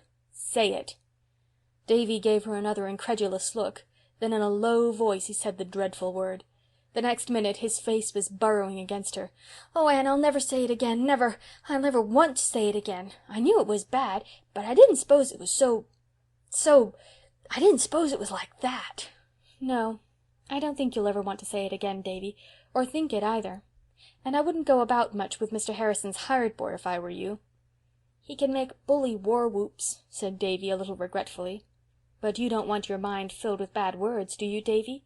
Words that will poison it and drive out all that is good and manly?"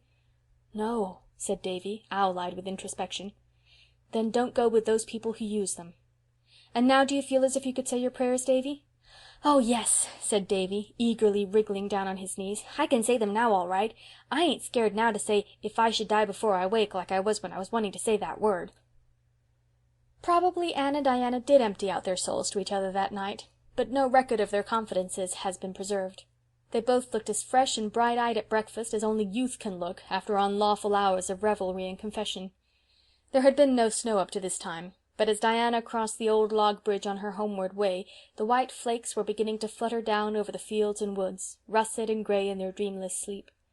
Soon the far-away slopes and hills were dim and wraith-like through their gauzy scarfing, as if pale autumn had flung a misty bridal veil over her hair and was waiting for her wintry bridegroom.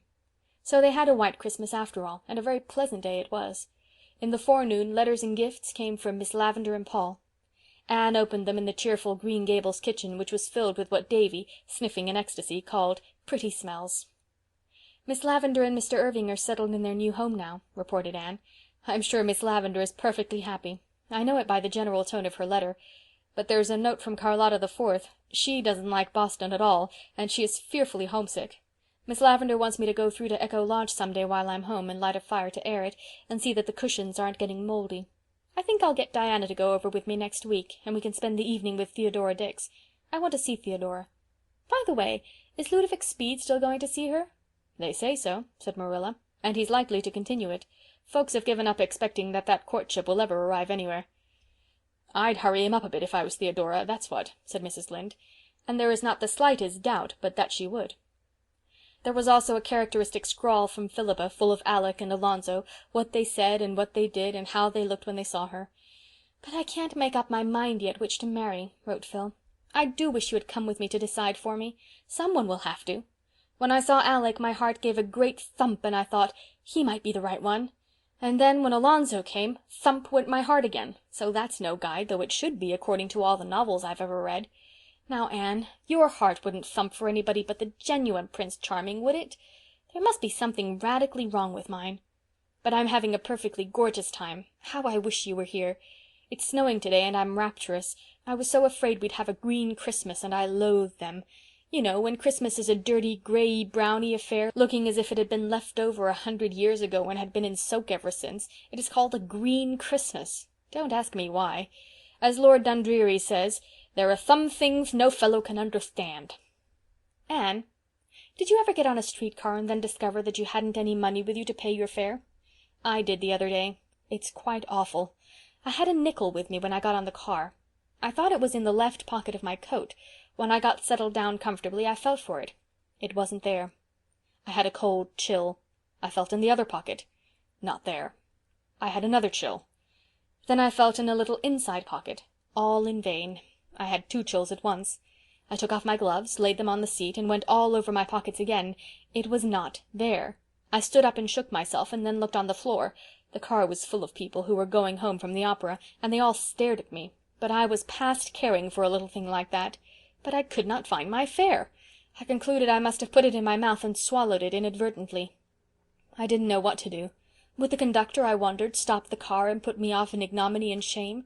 Was it possible that I could convince him that I was merely the victim of my own absent-mindedness, and not an unprincipled creature trying to obtain a ride upon false pretenses? How I wished that Alec or Alonzo were there, but they weren't, because I wanted them. If I hadn't wanted them, they would have been there by the dozen. And I couldn't decide what to say to the conductor when he came around. As soon as I got one sentence of explanation mapped out in my mind, I felt nobody could believe it, and I must compose another. It seemed there was nothing to do but trust in Providence, and for all the comfort that gave me, I might as well have been the old lady who, when told by the captain during a storm that she must put her trust in the Almighty, exclaimed, "Oh, Captain, is it as bad as that?" Just at the conventional moment, when all hope had fled, and the conductor was holding out his box to the passenger next to me, I suddenly remembered where I had put that wretched coin of the realm. I hadn't swallowed it after all. I meekly fished it out of the index finger of my glove and poked it in the box. I smiled at everybody and felt that it was a beautiful world. The visit to Echo Lodge was not the least pleasant of many pleasant holiday outings.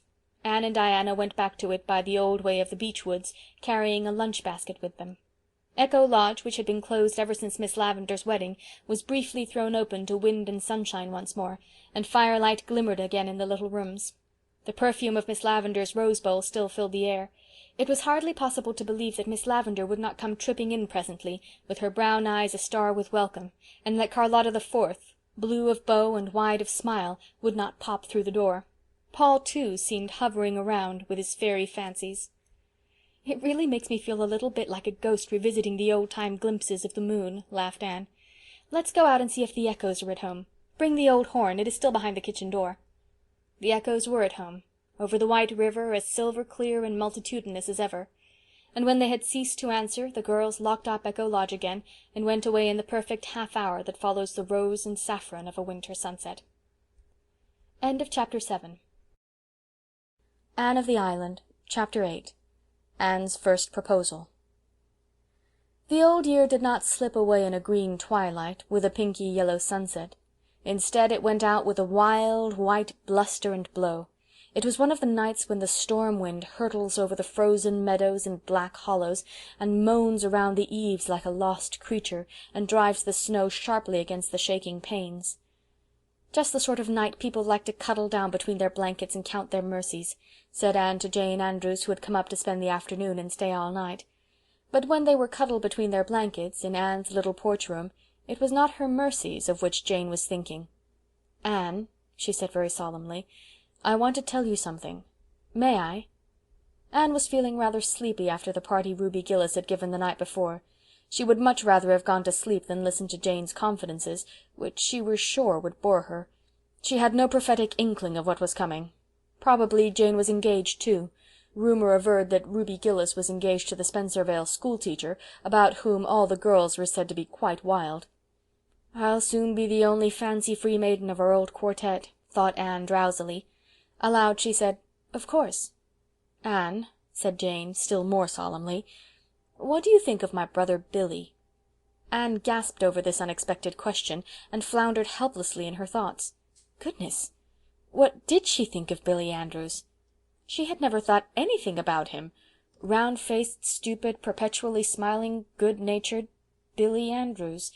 Did anybody ever think about Billy Andrews? I don't understand, Jane," she stammered. "What do you mean, exactly?" "Do you like Billy?" asked Jane bluntly. Why, yes, I like him, of course," gasped Anne, wondering if she were telling the literal truth. Certainly she did not dislike Billy. But could the indifferent tolerance with which she regarded him when he happened to be in her range of vision be considered positive enough for liking? What was Jane trying to elucidate? "Would you like him for a husband?" asked Jane calmly. A husband! Anne had been sitting up in bed the better to wrestle with the problem of her exact opinion of Billy Andrews. Now she fell flatly back on her pillows, the very breath gone out of her. "Whose husband?" "Yours, of course," answered Jane. "Billy wants to marry you. He's always been crazy about you, and now father has given him the upper farm in his own name, and there's nothing to prevent him from getting married. But he's so shy he couldn't ask you himself if you'd have him, so he got me to do it. I'd rather not have, but he gave me no peace till I said I would if I got a good chance. What do you think about it, Anne?" Was it a dream? Was it one of those nightmare things in which you find yourself engaged or married to someone you hate or don't know without the slightest idea of how it ever came about? No. She, Anne Shirley, was lying there wide awake in her own bed, and Jane Andrews was beside her, calmly proposing for her brother Billy. Anne did not know whether she wanted to writhe or laugh, but she could do neither, for Jane's feelings must not be hurt. I couldn't marry Billy, you know, Jane," she managed to gasp. "Why, such an idea never occurred to me. Never." "I don't suppose it did," agreed Jane. "Billy has always been far too shy to think of courting. But you might think it over, Anne. Billy is a good fellow. I must say that if he is my brother. He has no bad habits, and he's a great worker, and you can depend on him. A bird in the hand is worth two in the bush. He told me to tell you he'd be quite willing to wait till you got through college if you insisted, though he'd rather get married this spring before the planting begins. He'd always be very good to you, I'm sure, and you know, Anne, I'd love to have you for a sister." "I can't marry Billy," said Anne decidedly. She had recovered her wits, and was even feeling a little angry. It was all so ridiculous. "There is no use thinking of it, Jane. I don't care anything for him in that way, and you must tell him so." "Well, I didn't suppose you would," said Jane with a resigned sigh, feeling that she had done her best. "I told Billy I didn't believe it was a bit of use to ask you, but he insisted." "Well, you've made your decision, Anne, and I hope you won't regret it." Jane spoke rather coldly. She had been perfectly sure that the enamored Billy had no chance at all of inducing Anne to marry him. Nevertheless, she felt a little resentment that Anne Shirley, who was, after all, merely an adopted orphan without kith or kin, should refuse her brother, one of the Avonlea Andrews. Well, pride sometimes goes before a fall, Jane reflected ominously. Anne permitted herself to smile in the darkness over the idea that she might ever regret not marrying Billy Andrews. "I hope Billy won't feel very badly over it," she said nicely. Jane made a movement as if she were tossing her head on her pillow. "Oh, he won't break his heart. Billy has too much good sense for that. He likes Nettie Blewett pretty well, too, and mother would rather he married her than any one. She's such a good manager and saver. I think when Billy is once sure you won't have him, he'll take Nettie. Please don't mention this to anyone, will you, Anne?" "Certainly not," said Anne, who had no desire whatever to publish abroad the fact that Billy Andrews wanted to marry her, preferring her, when all was said and done, to Nettie Blewett. Nettie Blewett! "And now I suppose we'd better go to sleep," suggested Jane. To sleep went Jane easily and speedily. But though very unlike Macbeth in most respects, she had certainly contrived to murder sleep for Anne. That proposed-to damsel lay on a wakeful pillow until the wee sma's, but her meditations were far from being romantic. It was not, however, until the next morning that she had an opportunity to indulge in a good laugh over the whole affair. When Jane had gone home, still with a hint of frost in voice and manner because Anne had declined so ungratefully and decidedly the honour of an alliance with the house of Andrews, Anne retreated to the porch-room, shut the door, and had her laugh out at last. "If I could only share the joke with someone," she thought, "but I can't. Diana is the only one I'd want to tell, and even if I hadn't sworn secrecy to Jane, I can't tell Diana things now. She tells everything to Fred, I know she does. Well, I've had my first proposal. I supposed it would come some day, but I certainly never thought it would be by proxy. It's awfully funny, and yet there's a sting in it too, somehow." Anne knew quite well wherein the sting consisted, though she did not put it into words. She had had her secret dreams of the first time someone would ask her the great question, and it had, in those dreams, always been very romantic and beautiful, and the someone was to be very handsome and dark-eyed and distinguished-looking and eloquent, whether he were Prince Charming to be enraptured with yes, or one to whom a regretful, beautifully worded, but hopeless refusal must be given. If the latter, the refusal was to be expressed so delicately that it would be next best thing to acceptance, and he would go away, after kissing her hand, assuring her of his unalterable, lifelong devotion, and it would always be a beautiful memory to be proud of and a little sad about also. And now this thrilling experience had turned out to be merely grotesque. Billy Andrews had got his sister to propose for him because his father had given him the upper farm, and if Anne wouldn't have him, Nettie Blewett would. There was romance for you with a vengeance. Anne laughed, and then sighed. The bloom had been brushed from one more little maiden dream.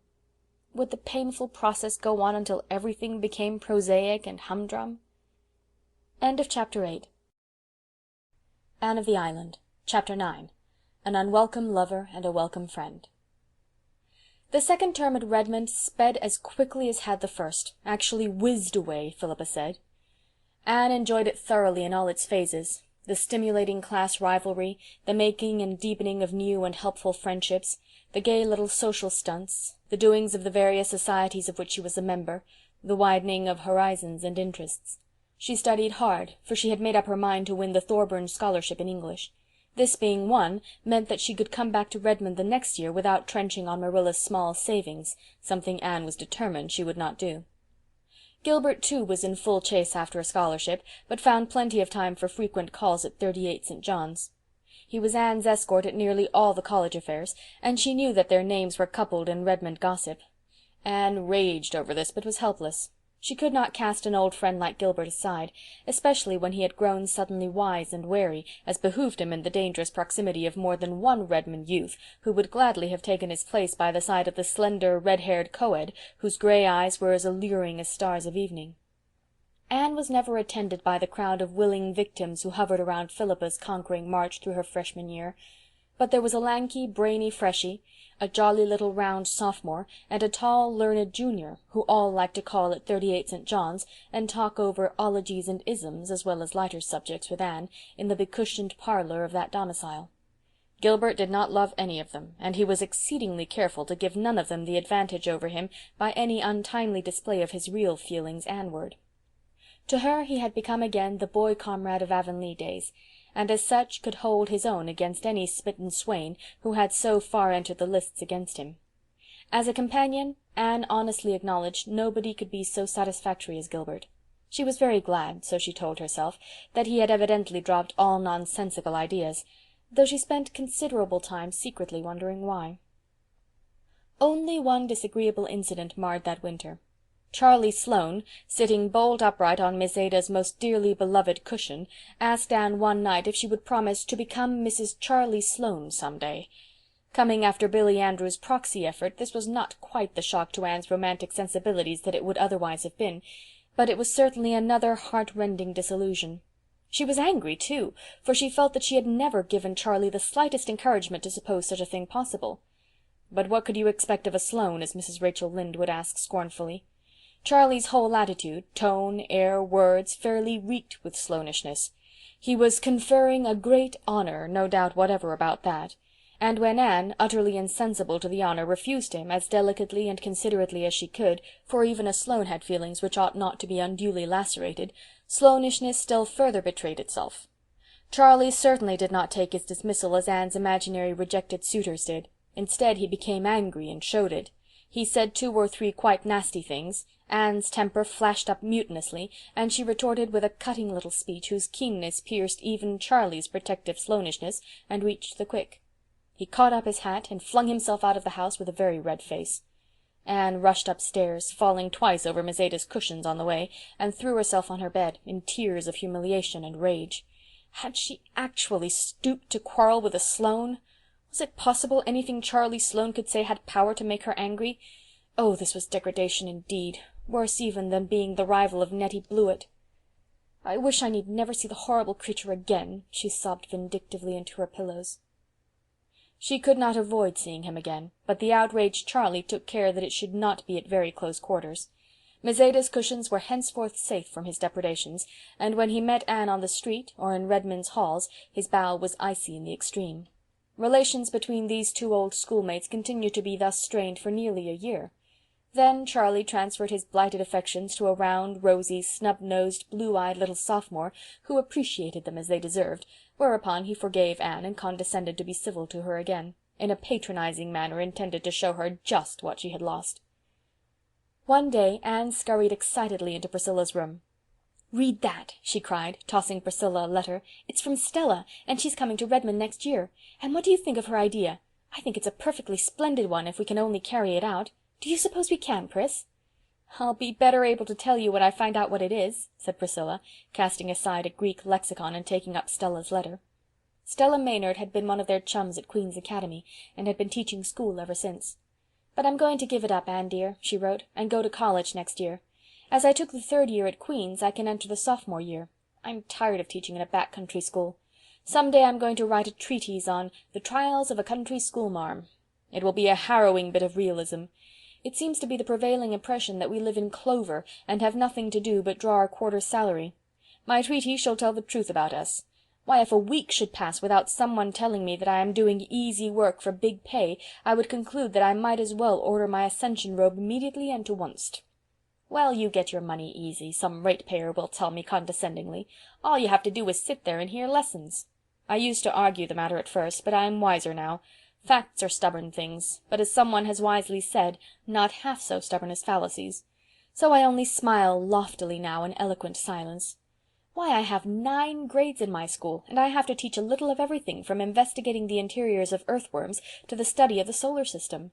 My youngest pupil is 4. His mother sends him to school to get him out of the way, and my oldest 20. It suddenly struck him that it would be easier to go to school and get an education than follow the plough any longer.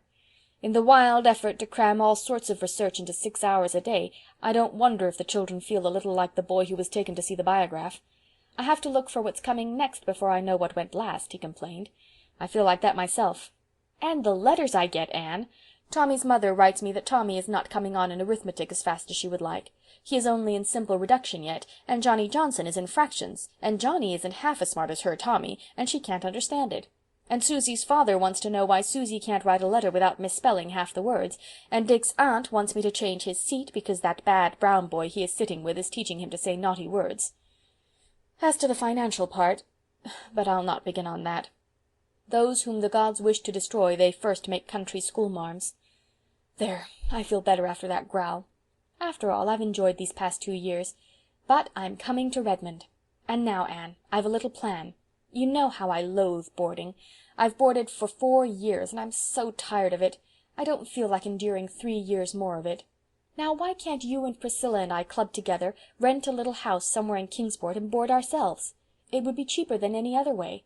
Of course we would have to have a housekeeper, and I have one ready on the spot. You've heard me speak of Aunt Jamesina? She's the sweetest aunt that ever lived, in spite of her name. She can't help that. She was called Jamesina because her father, whose name was James, was drowned at sea a month before she was born. I always call her Aunt Jimsy. Well, her only daughter has recently married and gone to the foreign mission field. Aunt Jamesina is left alone in a great big house, and she is horribly lonesome. She will come to Kingsport and keep house for us if we want her, and I know you'll both love her. The more I think of the plan, the more I like it. We could have such good independent times. Now, if you and Priscilla agree to it, wouldn't it be a good idea for you, who are on the spot, to look around and see if you can find a suitable house this spring? That would be better than leaving it till the fall. If you could get a furnished one, so much the better, but if not, we can scare up a few sticks of furniture between us and old family friends with attics. Anyhow, decide as soon as you can and write me, so that Aunt Jamesina will know what plans to make for next year."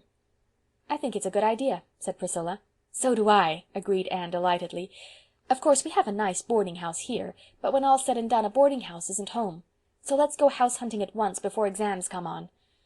"I'm afraid it will be hard enough to get a really suitable house," warned Priscilla. "Don't expect too much, Anne. Nice houses in nice localities will probably be away beyond our means. We'll likely have to content ourselves with a shabby little place on some street whereon live people whom to know is to be unknown, and make life inside compensate for the outside." Accordingly they went house hunting, but to find just what they wanted proved even harder than Priscilla had feared. Houses there were galore, furnished and unfurnished, but one was too big, another too small, this one too expensive, that one too far from Redmond. Exams were on and over. The last week of the term came, and still their house o' dreams, as Anne called it, remained a castle in the air. "We shall have to give up and wait till the fall, I suppose," said Priscilla wearily, as they rambled through the park on one of April's daring days of breeze and blue, when the harbour was creaming and shimmering beneath the pearl-hued mists floating over it. "We may find some shack to shelter us then, and if not, boarding houses we shall have always with us." "I'm not going to worry about it just now, anyway, and spoil this lovely afternoon," said Anne, gazing around her with delight. The fresh, chill air was faintly charged with the aroma of pine balsam, and the sky above was crystal clear and blue, a great inverted cup of blessing. "Spring is singing in my blood today, and the lure of April is abroad on the air. I'm seeing visions and dreaming dreams, Pris. That's because the wind is from the west. I do love the west wind. It sings of hope and gladness, doesn't it? When the east wind blows, I always think of sorrowful rain on the eaves and sad waves on a grey shore. When I get old I shall have rheumatism when the wind is east. And isn't it jolly when you discard furs and winter garments for the first time and sally forth like this in spring attire?" laughed Priscilla. "Don't you feel as if you had been made over new?" "Everything is new in the spring," said Anne. "Springs themselves are always so new too. No spring is ever just like any other spring. It always has something of its own to be its own peculiar sweetness. See how green the grass is around that little pond, and how the willow buds are bursting. And exams are over and gone. The time of convocation will come soon, next Wednesday. This day next week we'll be home." "I'm glad," said Anne dreamily. "There are so many things I want to do. I want to sit on the back porch steps and feel the breeze blowing down over Mr. Harrison's fields. I want to hunt ferns in the haunted wood and gather violets in Violet Vale. Do you remember the day of our golden picnic, Priscilla? I want to hear the frogs singing and the poplars whispering. But I've learned to love Kingsport too, and I'm glad I'm coming back next fall. If I hadn't won the Thorburn I don't believe I could have. I couldn't take any of Marilla's little hoard." "If we could only find a house," sighed Priscilla. "Look over there at Kingsport, Anne. Houses, houses everywhere, and not one for us." "Stop it, Pris. The best is yet to be. Like the old Roman, we'll find a house or build one. On a day like this there's no such word as fail in my bright lexicon." They lingered in the park until sunset, living in the amazing miracle and glory and wonder of the springtide, and they went home as usual by way of Spofford Avenue, that they might have the delight of looking at Patty's Place. "I feel as if something mysterious were going to happen right away, by the pricking of my thumbs," said Anne, as they went up the slope. "It's a nice story-bookish feeling. Why, Priscilla Grant, look over there and tell me if it is true, or am I seeing things?" Priscilla looked. Anne's thumbs and eyes had not deceived her. Over the arched gateway of Patty's Place dangled a little modest sign. It said, "To let, furnished, inquire within." "Priscilla," said Anne in a whisper, Do you suppose it's possible that we could rent Patty's Place?" "No, I don't," averred Priscilla. "It would be too good to be true. Fairy tales don't happen nowadays." "I won't hope, Anne. The disappointment would be too awful to bear. They're sure to want more for it than we can afford. Remember, it's on Spofford Avenue." "We must find out, anyhow," said Anne resolutely. "It's too late to call this evening, but we'll come tomorrow. Oh, Pris, if we can get this darling spot! I've always felt that my fortunes were linked with Patty's Place ever since I saw it first." End of Chapter 9. Anne of the Island. Chapter 10. Patty's Place. The next evening found them treading resolutely the herring-bone walk through the tiny garden. The April wind was filling the pine trees with its roundelay, and the grove was alive with robins, great, plump, saucy fellows, strutting along the paths. The girls rang rather timidly, and were admitted by a grim and ancient handmaiden. The door opened directly into a large living-room, where by a cheery little fire sat two other ladies, both of whom were also grim and ancient. Except that one looked to be about 70 and the other 50, there seemed little difference between them. Each had amazingly big, light blue eyes behind steel-rimmed spectacles. Each wore a cap and a grey shawl. Each was knitting without haste and without rest. Each rocked placidly and looked at the girls without speaking, and just behind each sat a large white china dog, with round green spots all over it, a green nose and green ears. Those dogs captured Anne's fancy on the spot. They seemed like the twin guardian deities of Patty's Place. For a few moments nobody spoke. The girls were too nervous to find words, and neither the ancient ladies nor the china dog seemed conversationally inclined. Anne glanced about the room. What a dear place it was! Another door opened out of it directly into the pine grove, and the robins came boldly up on the very step. The floor was spotted with round braided mats, such as Marilla made at Green Gables, but which were considered out of date everywhere else, even in Avonlea. And yet here they were on Spofford Avenue. A big, polished grandfather's clock ticked loudly and solemnly in a corner. There were delightful little cupboards over the mantelpiece, behind whose glass doors gleamed quaint bits of china. The walls were hung with old prints and silhouettes. In one corner the stairs went up, and at the first low turn was a long window with an inviting seat. It was all just as Anne had known it must be. By this time the silence had grown too dreadful, and Priscilla nudged Anne to intimate that she must speak. We saw by your sign that this house is to let," said Anne faintly, addressing the older lady, who was evidently Miss Patty Spofford. "Oh, yes," said Miss Patty. "I intended to take that sign down today." Then we are too late," said Anne sorrowfully. "You've let it to someone else?" "No, but we have decided not to let it at all." "Oh, I'm so sorry," exclaimed Anne impulsively. "I love this place so. I did hope we could have got it." Then did Miss Patty lay down her knitting, take off her specs, rub them, put them on again, and for the first time look at Anne as at a human being. The other lady followed her example so perfectly that she might as well have been a reflection in a mirror. "You love it," said Miss Patty with emphasis. "Does that mean that you really love it, or that you merely like the looks of it? The girls nowadays indulge in such exaggerated statements that one never can tell what they do mean. It wasn't so in my young days. Then a girl did not say she loved turnips in just the same tone as she might have said she loved her mother or her Saviour." Anne's conscience bore her up. "I really do love it," she said gently. "I've loved it ever since I saw it last fall.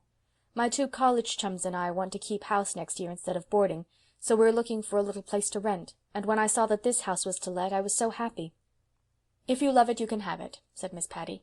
"Maria and I decided today that we would not let it after all, because we did not like any of the people who have wanted it. We don't have to let it. We can afford to go to Europe even if we don't let it. It would help us out, but not for gold will I let my home pass into the possession of such people as have come here and looked at it. You are different. I believe you do love it and will be good to it. You can have it."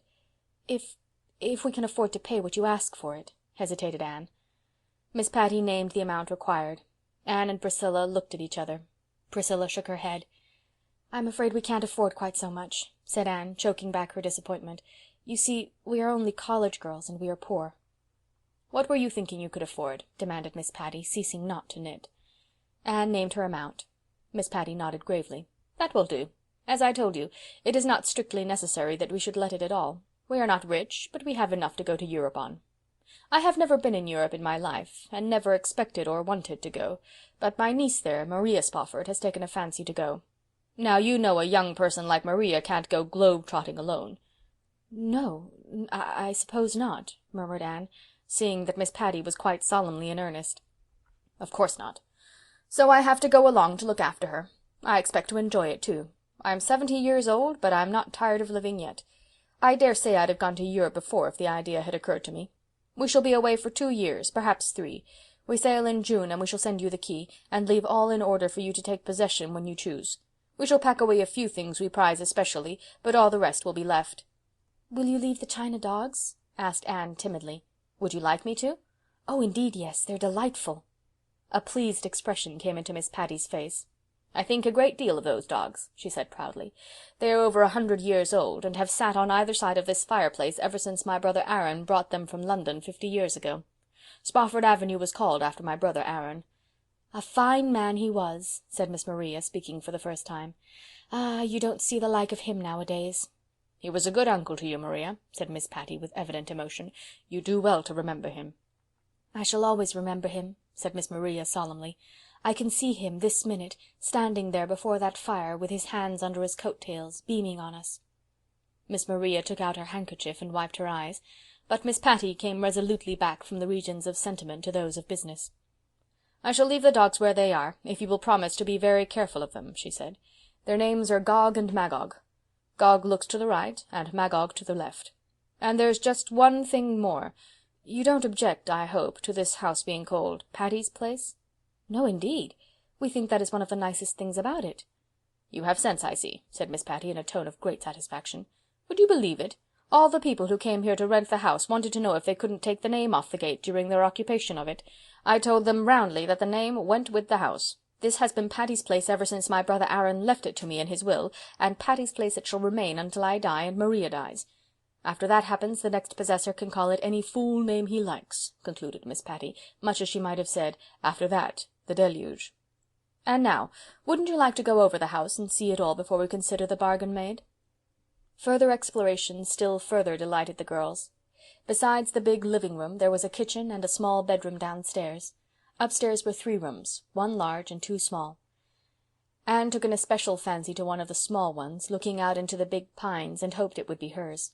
It was papered in pale blue, and had a little old-timey toilet table, with sconces for candles. There was a diamond-paned window with a seat under the blue muslin frills that would be a satisfying spot for studying or dreaming. "It's all so delicious that I know we are going to wake up and find it a fleeting vision of the night," said Priscilla as they went away. "Miss Patty and Miss Maria are hardly such stuff as dreams are made of," laughed Anne. "Can you fancy them globe-trotting, especially in those shawls and caps?" "I suppose they'll take them off when they really begin to trot," said Priscilla.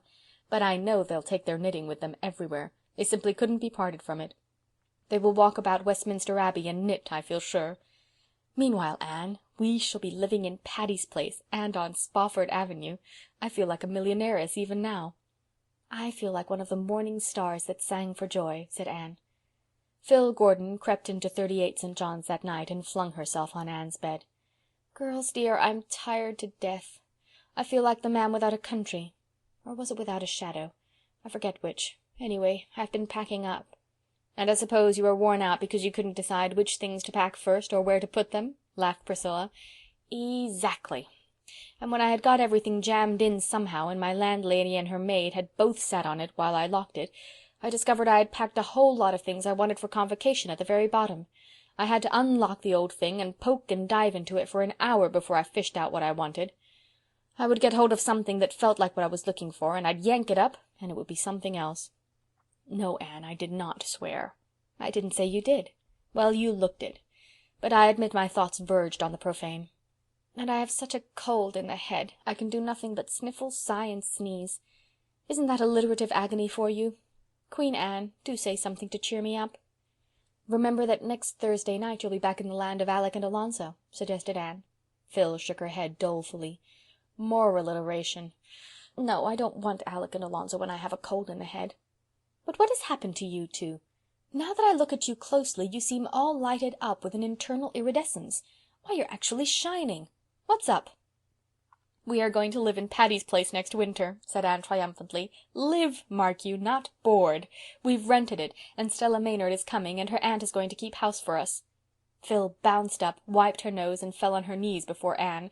"Girls, girls, let me come too. Oh, I'll be so good. If there's no room for me, I'll sleep in the little dog-house in the orchard. I've seen it. Only let me come." "Get up, you goose." "I won't stir off my marrow bones till you tell me I can live with you next winter." Anne and Priscilla looked at each other. Then Anne said slowly, "Phil, dear, we'd love to have you, but we may as well speak plainly. I'm poor, Pris is poor, Stella Maynard is poor. Our housekeeping will have to be very simple and our table plain. You'd have to live as we would. Now you are rich, and your boarding-house fare attests the fact." "Oh, what do I care for that?" demanded Phil tragically. "Better a dinner of herbs where your chums are than a stalled ox in a lonely boarding-house. Don't think I'm all stomach, girls. I'll be willing to live on bread and water with just a leetle jam, if you'll let me come." "And then," continued Anne, "there will be a good deal of work to be done. Stella's aunt can't do it all. We all expect to have our chores to do. Now you—" "Toil not, neither do I spin," finished Philippa. "But I'll learn to do things. You'll only have to show me once. I can make my own bed to begin with, and remember that though I can't cook, I can keep my temper. That's something.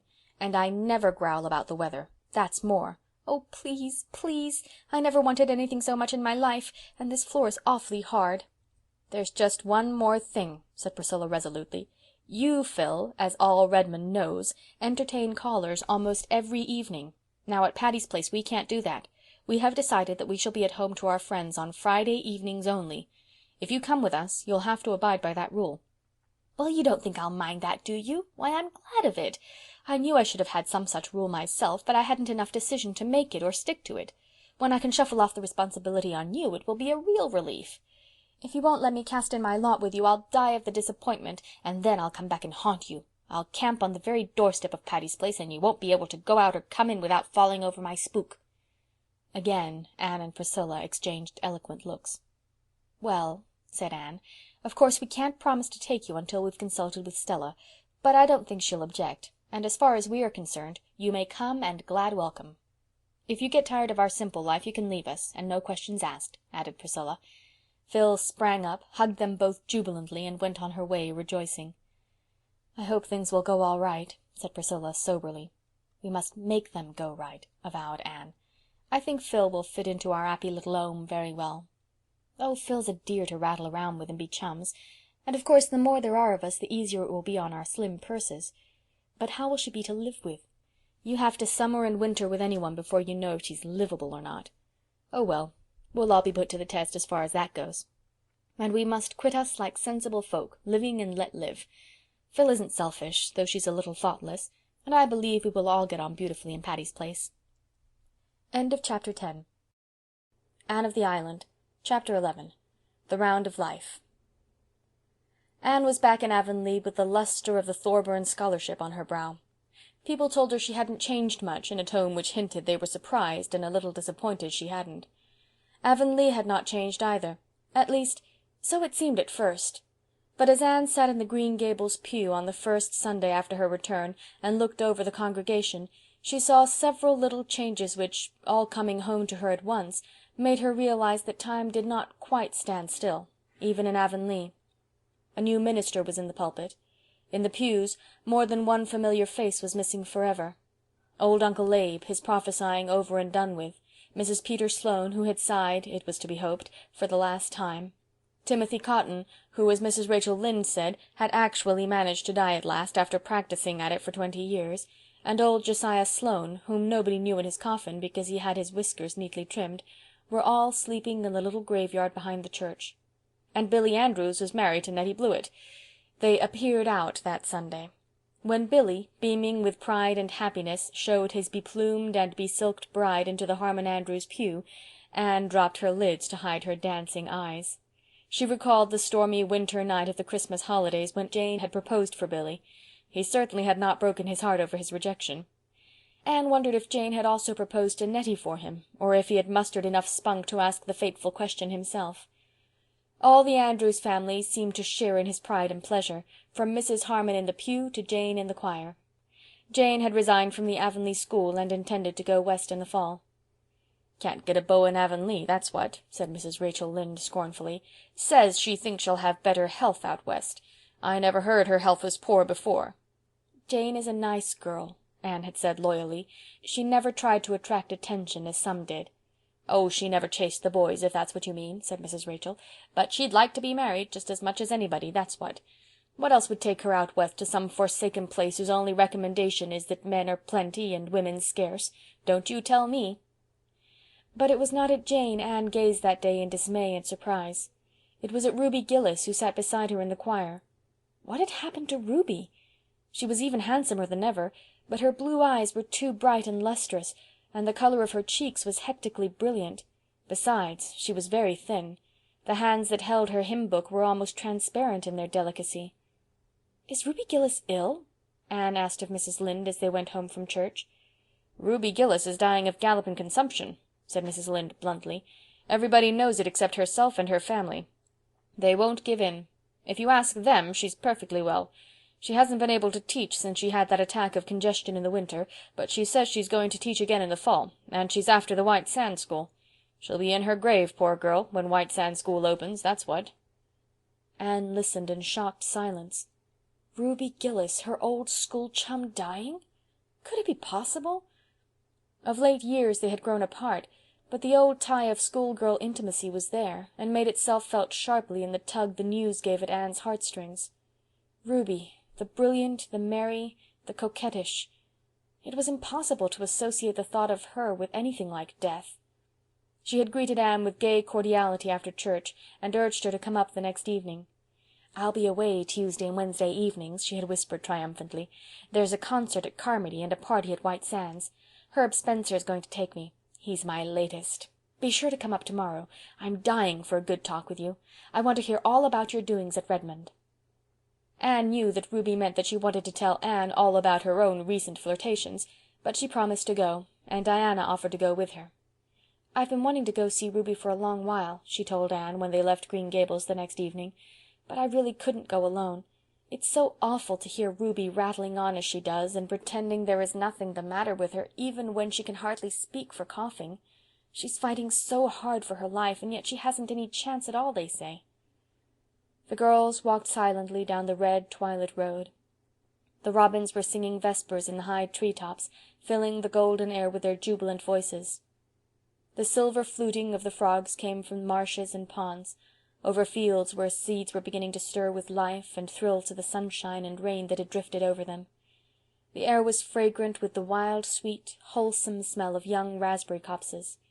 White mists were hovering in the silent hollows, and violet stars were shining bluely on the brooklands. "What a beautiful sunset," said Diana. "Look, Anne, it's just like a land in itself, isn't it? That long, low back of purple cloud is the shore, and the clear sky further on is like a golden sea. If we could sail to it in the moonshine boat Paul wrote of in his old composition, you remember, how nice it would be," said Anne, rousing from her reverie. "Do you think we could find all our yesterdays there, Diana? All our old springs and blossoms? The beds of flowers that Paul saw there are the roses that have bloomed for us in the past?" "Don't," said Diana. "You make me feel as if we were old women with everything in life behind us." "I think I've almost felt as if we were since I heard about poor Ruby," said Anne. "If it is true that she is dying, any other sad thing might be true too." "You don't mind calling in at Elisha Wright's for a moment, do you?" asked Diana. "Mother asked me to leave this little dish of jelly for Aunt Atossa." "Who is Aunt Atossa?" "Oh, haven't you heard? She's Mrs. Samson Coates of Spencervale, Mrs. Elisha Wright's aunt. She's father's aunt, too. Her husband died last winter, and she was left very poor and lonely, so the Wrights took her to live with them. Mother thought we ought to take her, but father put his foot down. Live with Aunt Atossa he would not." "Is she so terrible?" asked Anne absently. "You'll probably see what she's like before we can get away," said Diana significantly. "Father says she has a face like a hatchet. It cuts the air. But her tongue is sharper still." Late as it was, Aunt Atossa was cutting potato sets in the Wright kitchen. She wore a faded old wrapper, and her gray hair was decidedly untidy. Aunt Atossa did not like being caught in a kilter, so she went out of her way to be disagreeable. "Oh, so you're Anne Shirley," she said, when Diana introduced Anne. "I've heard of you." Her tone implied that she had heard nothing good. "Mrs. Andrews was telling me you were home. She said you had improved a good deal." There was no doubt Aunt Atossa thought there was plenty of room for further improvement. She ceased not from cutting sets with much energy. "Is it any use to ask you to sit down?" she inquired sarcastically. "Of course, there's nothing very entertaining here for you. The rest are all away." "Mother sent you this little pot of rhubarb jelly," said Diana pleasantly. "She made it today and thought you might like some." "Oh, thanks," said Aunt Atossa sourly. "I never fancy your mother's jelly. She always makes it too sweet. However, I'll try to worry some down. My appetite's been dreadful poor this spring. I'm far from well," continued Aunt Atossa solemnly, "but still I keep a-doing. People who can't work aren't wanted here. If it isn't too much trouble, will you be condescending enough to set the jelly in the pantry? I'm in a hurry to get these spuds done tonight. I suppose you two ladies never do anything like this. You'd be afraid of spoiling your hands." "I used to cut potato sets before we rented the farm," smiled Anne. "I do it yet," laughed Diana. "I cut sets 3 days last week. Of course," she added teasingly, "I did my hands up in lemon juice and kid gloves every night after it." Aunt Atossa sniffed. "I suppose you got that notion out of some of those silly magazines you read so much of. I wonder your mother allows you. But she always spoiled you. We all thought when George married her she wouldn't be a suitable wife for him." Aunt Atossa sighed heavily, as if all forebodings upon the occasions of George Barry's marriage had been amply and darkly fulfilled. "Going, are you?" she inquired as the girls rose. "Well, I suppose you can't find much amusement talking to an old woman like me. It's such a pity the boys ain't home." "We want to run in and see Ruby Gillis a little while," explained Diana. "Oh, anything does for an excuse, of course," said Aunt Atossa amiably. "Just whip in and whip out before you have time to say how do decently. It's college airs, I suppose. You'd be wiser to keep away from Ruby Gillis. The doctors say consumption's catching. I always knew Ruby'd get something, gadding off to Boston last fall for a visit. People who ain't content to stay home always catch something." "People who don't go visiting catch things too. Sometimes they even die," said Diana solemnly. "Then they don't have themselves to blame for it," retorted Aunt Atossa triumphantly. "I hear you were to be married in June, Diana." "There is no truth in that report," said Diana, blushing. "Well, don't put it off too long," said Aunt Atossa significantly. "You'll fade soon. You're all complexion and hair. And the Wrights are terrible fickle. You ought to wear a hat, Miss Shirley. Your nose is freckling scandalous. My, but you are red-headed. Well, I suppose we're all as the Lord made us. Give Marilla Cuthbert my respects. She's never been to see me since I come to Avonlea, but I suppose I oughtn't to complain. The Cuthberts always did think themselves a cut higher than anyone else around here." "Oh, isn't she dreadful?" gasped Diana as they escaped down the lane. "She's worse than Miss Eliza Andrews," said Anne. "But then think of living all your life with a name like Atossa. Wouldn't it sour almost anyone? She should have tried to imagine her name was Cordelia. It might have helped her a great deal. It certainly helped me in the days when I didn't like Anne." "Josie Pye will be just like her when she grows up," said Diana. "Josie's mother and Aunt Atossa are cousins, you know. Oh dear, I'm glad that's over. She's so malicious. She seems to put a bad flavor in everything. Father tells such a funny story about her. One time they had a minister in Spencervale who was a very good, spiritual man, but very deaf. He couldn't hear any ordinary conversation at all. Well, they used to have a prayer meeting on Sunday evenings, and all the church members present would get up and pray in turn, or say a few words on some Bible verse. But one evening Aunt Atossa bounced up. She didn't either pray or preach. Instead, she lit into everybody else in the church and gave them a fearful raking down, calling them right out by name, and telling them how they all had behaved, and casting up all the quarrels and scandals of the past 10 years. Finally, she wound up by saying that she was disgusted with Spencervale Church, and she never meant to darken its door again, and she hoped a fearful judgment would come upon it. Then she sat down, out of breath, and the minister, who hadn't heard a word she said, immediately remarked in a very devout voice, "Amen. The Lord grant our dear sister's prayer." You ought to hear father tell the story. "Speaking of stories, Diana," remarked Anne in a significant, confidential tone, "do you know that lately I've been wondering if I could write a short story, a story that would be good enough to be published?" "Why, of course you could," said Diana, after she had grasped the amazing suggestion. "You used to write perfectly thrilling stories years ago in our old story club." "Well, I hardly meant one of that kind of stories," smiled Anne. "I've been thinking about it a little of late, but I'm almost afraid to try, for if I should fail it would be too humiliating. I heard Priscilla say once that all Mrs. Morgan's first stories were rejected, but I'm sure yours wouldn't be, Anne, for it's likely editors have more sense nowadays. Margaret Burton, one of the junior girls at Redmond, wrote a story last winter, and it was published in the Canadian Woman. I really do think I could write one at least as good. And will you have it published in the Canadian Woman?" "I might try one of the bigger magazines first. It all depends on what kind of a story I write." What is it to be about?" "I don't know yet. I want to get hold of a good plot. I believe this is very necessary from an editor's point of view. The only thing I've settled on is the heroine's name. It is to be Averil Lester. Rather pretty, don't you think? Don't mention this to anyone, Diana. I haven't told anybody but you and Mr. Harrison. He wasn't very encouraging. He said there was far too much trash written nowadays as it was, and he'd expected something better of me after a year at college."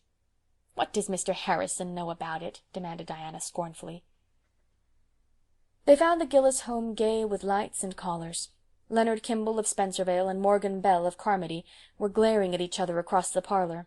Several merry girls had dropped in. Ruby was dressed in white, and her eyes and cheeks were very brilliant. She laughed and chattered incessantly, and after the other girls had gone, she took Anne upstairs to display her new summer dresses. "I've a blue silk to make up yet, but it's a little heavy for summer wear. I think I'll leave it until the fall. I'm going to teach in White Sands, you know. How do you like my hat? That one you had on in church yesterday was real dinky, but I like something brighter for myself. Did you notice those two ridiculous boys downstairs? They've both come determined to sit each other out. I don't care a single bit about either of them, you know. Herb Spencer is the one I like. Sometimes I really do think he's Mr. Right. At Christmas I thought the Spencervale schoolmaster was that, but I found out something about him that turned me against him. He nearly went insane when I turned him down. I wish those two boys hadn't come tonight. I wanted to have a nice good talk with you, Anne, and tell you such heaps of things. You and I were always good chums, weren't we?" Ruby slipped her arm about Anne's waist with a shallow little laugh. But just for a moment their eyes met, and behind all the luster of Ruby's, Anne saw something that made her heart ache. "Come up often, won't you, Anne?" whispered Ruby. "Come alone. I want you." "Are you feeling quite well, Ruby?" "Me? Why, I'm perfectly well. I never felt better in my life. Of course that congestion last winter pulled me down a little, but just see my color. I don't look much like an invalid, I'm sure." Ruby's voice was almost sharp. She pulled her arm away from Anne as if in resentment, and ran downstairs, where she was gayer than ever, apparently so much absorbed in bantering her two swains that Diana and Anne felt rather out of it, and soon went away. End of Chapter 11. Anne of the Island. Chapter 12. Averil's Atonement. "What are you dreaming of, Anne?" The two girls were loitering one evening in a fairy hollow of the brook. Ferns nodded in it, and little grasses were green, and wild pears hung finely scented white curtains around it. Anne roused herself from her reverie with a happy sigh. "I was thinking out my story, Diana." "Oh, have you really begun it?" cried Diana, all alight with eager interest in a moment. "Yes. I have only a few pages written, but I have it all pretty well thought out. I've had such a time to get a suitable plot. None of the plots that suggested themselves suited a girl named Averil." "Couldn't you have changed her name?" "No, the thing was impossible. I tried to, but I couldn't do it, any more than I could change yours. Averil was so real to me that no matter what other name I tried to give her, I just thought of her as Averil behind it all. But finally I got a plot that matched her. Then came the excitement of choosing names for all my characters. You have no idea how fascinating that is. I've lain awake for hours thinking over those names. The hero's name is Percival Dalrymple." "Have you named all the characters?" asked Diana wistfully. "If you hadn't, I was going to ask you to let me name one, just some unimportant person. I'd feel as if I had a share in the story then." "You may name the little hired boy who lived with the Lesters," conceded Anne. "He is not very important, but he is the only one left unnamed." "Call him Raymond Fitzosborne," suggested Diana, who had a store of such names laid away in her memory, relics of the old Story Club, which she and Anne and Jane Andrews and Ruby Gillis had had in their school days. Anne shook her head doubtfully. "I'm afraid that is too aristocratic a name for a chore boy, Diana. I couldn't imagine a Fitzosborne feeding pigs and picking up chips, could you?" Diana didn't see why, if you had an imagination at all, you couldn't stretch it to that extent, but probably Anne knew best, and the chore boy was finally christened Robert Ray, to be called Bobby should occasion require. "How much do you suppose you'll get for it?" asked Diana. But Anne had not thought about this at all. She was in pursuit of fame, not filthy lucre, and her literary dreams were as yet untainted by mercenary considerations. "You'll let me read it, won't you?" pleaded Diana. "When it is finished, I'll read it to you and Mr. Harrison, and I shall want you to criticize it severely. No one else shall see it until it is published." "How are you going to end it, happily or unhappily?" "I'm not sure. I'd like it to end unhappily, because that would be so much more romantic, but I understand editors have a prejudice against sad endings. I heard Professor Hamilton say once that nobody but a genius should try to write an unhappy ending. And," concluded Anne modestly, "I am anything but a genius." "Oh, I like happy endings best. You'd better let him marry her," said Diana, who, especially since her engagement to Fred, thought this was how every story should end. "But you like to cry over stories." "Oh, yes, in the middle of them. But I like everything to come out right at last." "I must have one pathetic scene in it," said Anne thoughtfully. "I might let Robert Ray be injured in an accident and have a death scene." "No, you mustn't kill Bobby off," declared Diana, laughing. "He belongs to me, and I want him to live and flourish. Kill somebody else if you have to." For the next fortnight Anne writhed or revelled, according to mood, in her literary pursuits. Now she would be jubilant over a brilliant idea, now despairing because some contrary character would not behave properly. Diana could not understand this. "Make them do as you want them to," she said. "I can't," mourned Anne. "Avril is such an unmanageable heroine. She will do and say things I never meant her to. Then that spoils everything that went before, and I have to write it all over again." Finally, however, the story was finished, and Anne read it to Diana in the seclusion of the porch gable. She had achieved her pathetic scene without sacrificing Robert Ray, and she kept a watchful eye on Diana as she read it. Diana rose to the occasion and cried properly, but when the end came she looked a little disappointed. "Why did you kill Maurice Lennox?" she asked reproachfully. "He was the villain," protested Anne. "He had to be punished." "I like him best of them all," said unreasonable Diana. "Well, he's dead, and he'll have to stay dead," said Anne rather resentfully. "If I'd let him live he'd have gone on persecuting Avril and Percival." "Yes, unless you had reformed him." "That wouldn't have been romantic, and besides, it would have made the story too long." "Well, anyway, it's a perfectly elegant story, Anne, and will make you famous, of that I'm sure. Have you got a title for it?" "Oh, I decided on the title long ago. I'll call it Avril's Atonement. Doesn't that sound nice and alliterative?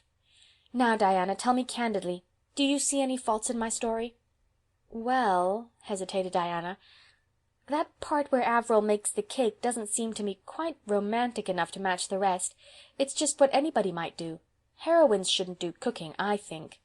"Why, that is where the humor comes in, and it is one of the best parts of the whole story," said Anne. And it may be stated that in this she was quite right. Diana prudently refrained from any further criticism, but Mr. Harrison was much harder to please. First he told her there was entirely too much description in the story. "Cut out all those flowery passages," he said unfeelingly. Anne had an uncomfortable conviction that Mr. Harrison was right, and she forced herself to expunge most of her beloved descriptions, though it took 3 rewritings before the story could be pruned down to please the fastidious Mr. Harrison. "I've left out all the descriptions but the sunset," she said at last. "I simply couldn't let it go. It was the best of them all." "It hasn't anything to do with the story," said Mr. Harrison, "and you shouldn't have laid the scene among rich city people. What do you know of them? Why didn't you lay it right here in Avonlea? Changing the name, of course, or else Mrs. Rachel Lynde would probably think she was the heroine." "Oh, that would never have done," protested Anne. "Avonlea is the dearest place in the world, but it isn't quite romantic enough for the scene of a story." "I dare say there's been many a romance in Avonlea, and many a tragedy, too," said Mr. Harrison dryly. "But your folks ain't like real folks anywhere. They talk too much and use too high-flown language. There's one place where that Dalrymple chap talks even on for 2 pages, and never lets the girl get a word in edgewise. If he'd done that in real life, she'd have pitched him." "I don't believe it," said Anne flatly. In her secret soul she thought that the beautiful, poetical things said to Avril would win any girl's heart completely. Besides, it was gruesome to hear of Avril, the stately, queen-like Avril, pitching anyone. Avril declined her suitors. "Anyhow," resumed the merciless Mr. Harrison, "I don't see why Maurice Lennox didn't get her. He was twice the man the other is. He did bad things, but he did them. Percival hadn't time for anything but mooning." "Mooning? That was even worse than pitching." "Maurice Lennox was the villain," said Anne indignantly. "I don't see why everyone likes him better than Percival." "Percival is too good. He's aggravating. Next time you write about a hero, put a little spice of human nature in him." "Avril couldn't have married Maurice. He was bad." "She'd have reformed him. You can reform a man. You can't reform a jellyfish, of course. Your story isn't bad. It's kind of interesting, I'll admit. But you're too young to write a story that would be worthwhile. Wait 10 years. Anne made up her mind that the next time she wrote a story she wouldn't ask anybody to criticize it. It was too discouraging. She would not read the story to Gilbert, although she told him about it. If it is a success, you'll see it when it's published, Gilbert, but if it is a failure, nobody shall ever see it." Marilla knew nothing about the venture. In imagination Anne saw herself reading a story out of a magazine to Marilla, entrapping her into praise of it, for in imagination all things are possible, and then triumphantly announcing herself the author. One day Anne took to the post office a long, bulky envelope, addressed, with the delightful confidence of youth and inexperience, to the very biggest of the big magazines. Diana was as excited over it as Anne herself. "How long do you suppose it will be before you hear from it?" she asked. "It shouldn't be longer than a fortnight. Oh, how happy and proud I shall be if it is accepted." "Of course it will be accepted, "And they will likely ask you to send them more. You may be as famous as Mrs. Morgan one day, Anne, and then how proud I'll be of knowing you," said Diana, who possessed at least the striking merit of an unselfish admiration of the gifts and graces of her friends. A week of delightful dreaming followed, and then came a bitter awakening. One evening Diana found Anne in the porch gable, with suspicious-looking eyes. On the table lay a long envelope and a crumpled manuscript. "And your story hasn't come back?" cried Diana incredulously. "Yes, it has," said Anne shortly. "Well, that editor must be crazy. What reason did he give?" "No reason at all. There was just a printed slip saying that it wasn't found acceptable." "I never thought much of that magazine anyway," said Diana hotly. "The stories in it are not half as interesting as those in the Canadian Woman, although it costs so much more. I suppose the editor is prejudiced against anyone who isn't a Yankee. Don't be discouraged, Anne. Remember how Mrs. Morgan's stories came back. Send yours to the Canadian Woman." "I believe I will," said Anne, plucking up heart. "And if it is published I'll send that American editor a marked copy. But I'll cut the sunset out. I believe Mr. Harrison was right." Out came the sunset. But in spite of this heroic mutilation, the editor of the Canadian Woman sent Averil's Atonement back so promptly that the indignant Diana declared that it couldn't have been read at all, and vowed she was going to stop her subscription immediately. Anne took this second rejection with the calmness of despair. She locked the story away in the garret trunk where the old Story Club tales reposed, but first she yielded to Diana's entreaties and gave her a copy. "This is the end of my literary ambitions," she said bitterly. She never mentioned the matter to Mr. Harrison, but one evening he asked her bluntly if her story had been accepted. "No, the editor wouldn't take it," she answered briefly. Mr. Harrison looked sideways at the flushed, delicate profile. "Well, I suppose you'll keep on writing them," he said encouragingly. "No, I shall never try to write a story again," declared Anne with the hopeless finality of 19, when a door is shut in its face. "I wouldn't give up altogether," said Mr. Harrison reflectively. "I'd write a story once in a while, but I wouldn't pester editors with it. I'd write of people and places like I knew, and I'd make my characters talk everyday English, and I'd let the sun rise and set in the usual quiet way without much fuss over the fact. If I had to have villains at all, I'd give 'em a chance, Anne. I'd give 'em a chance. There are some terrible bad men in the world, I suppose, but you'd have to go a long piece to find them, though Mrs. Lynde believes we're all bad. But most of us have got a little decency somewhere in us. Keep on writing, Anne." "No, it was very foolish of me to attempt it. When I'm through Redmond I'll stick to teaching. I can teach. I can't write stories." "It'll be time for you to be getting a husband when you're through Redmond," said Mr. Harrison. "I don't believe in putting marrying off too long, like I did." Anne got up and marched home. There were times when Mr. Harrison was really intolerable. Pitching, mooning, and getting a husband. Ow! End of chapter 12. Anne of the Island. Chapter 13. The Way of Transgressors. Davy and Dora were ready for Sunday school. They were going alone, which did not often happen, for Mrs. Lynde always attended Sunday school. But Mrs. Lynde had twisted her ankle and was lame, and so she was staying home this morning. The twins were also to represent the family at church, for Anne had gone away the evening before to spend Sunday with friends in Carmody, and Marilla had one of her headaches. Davy came downstairs slowly. Dora was waiting in the hall for him, having been made ready by Mrs. Lynde. Davy had attended to his own preparations. He had a cent in his pocket for the Sunday school collection, and a 5-cent piece for the church collection. He carried his Bible in one hand and his Sunday school quarterly in the other. He knew his lesson and his golden text and his catechism question perfectly. Had he not studied them, perforce, in Mrs. Lynde's kitchen all last Sunday afternoon? Davy therefore should have been in a placid state of mind. As a matter of fact, despite text and catechism, he was inwardly as a ravening wolf. Mrs. Lynde limped out of her kitchen as he joined Dora. "Are you clean?" she demanded severely.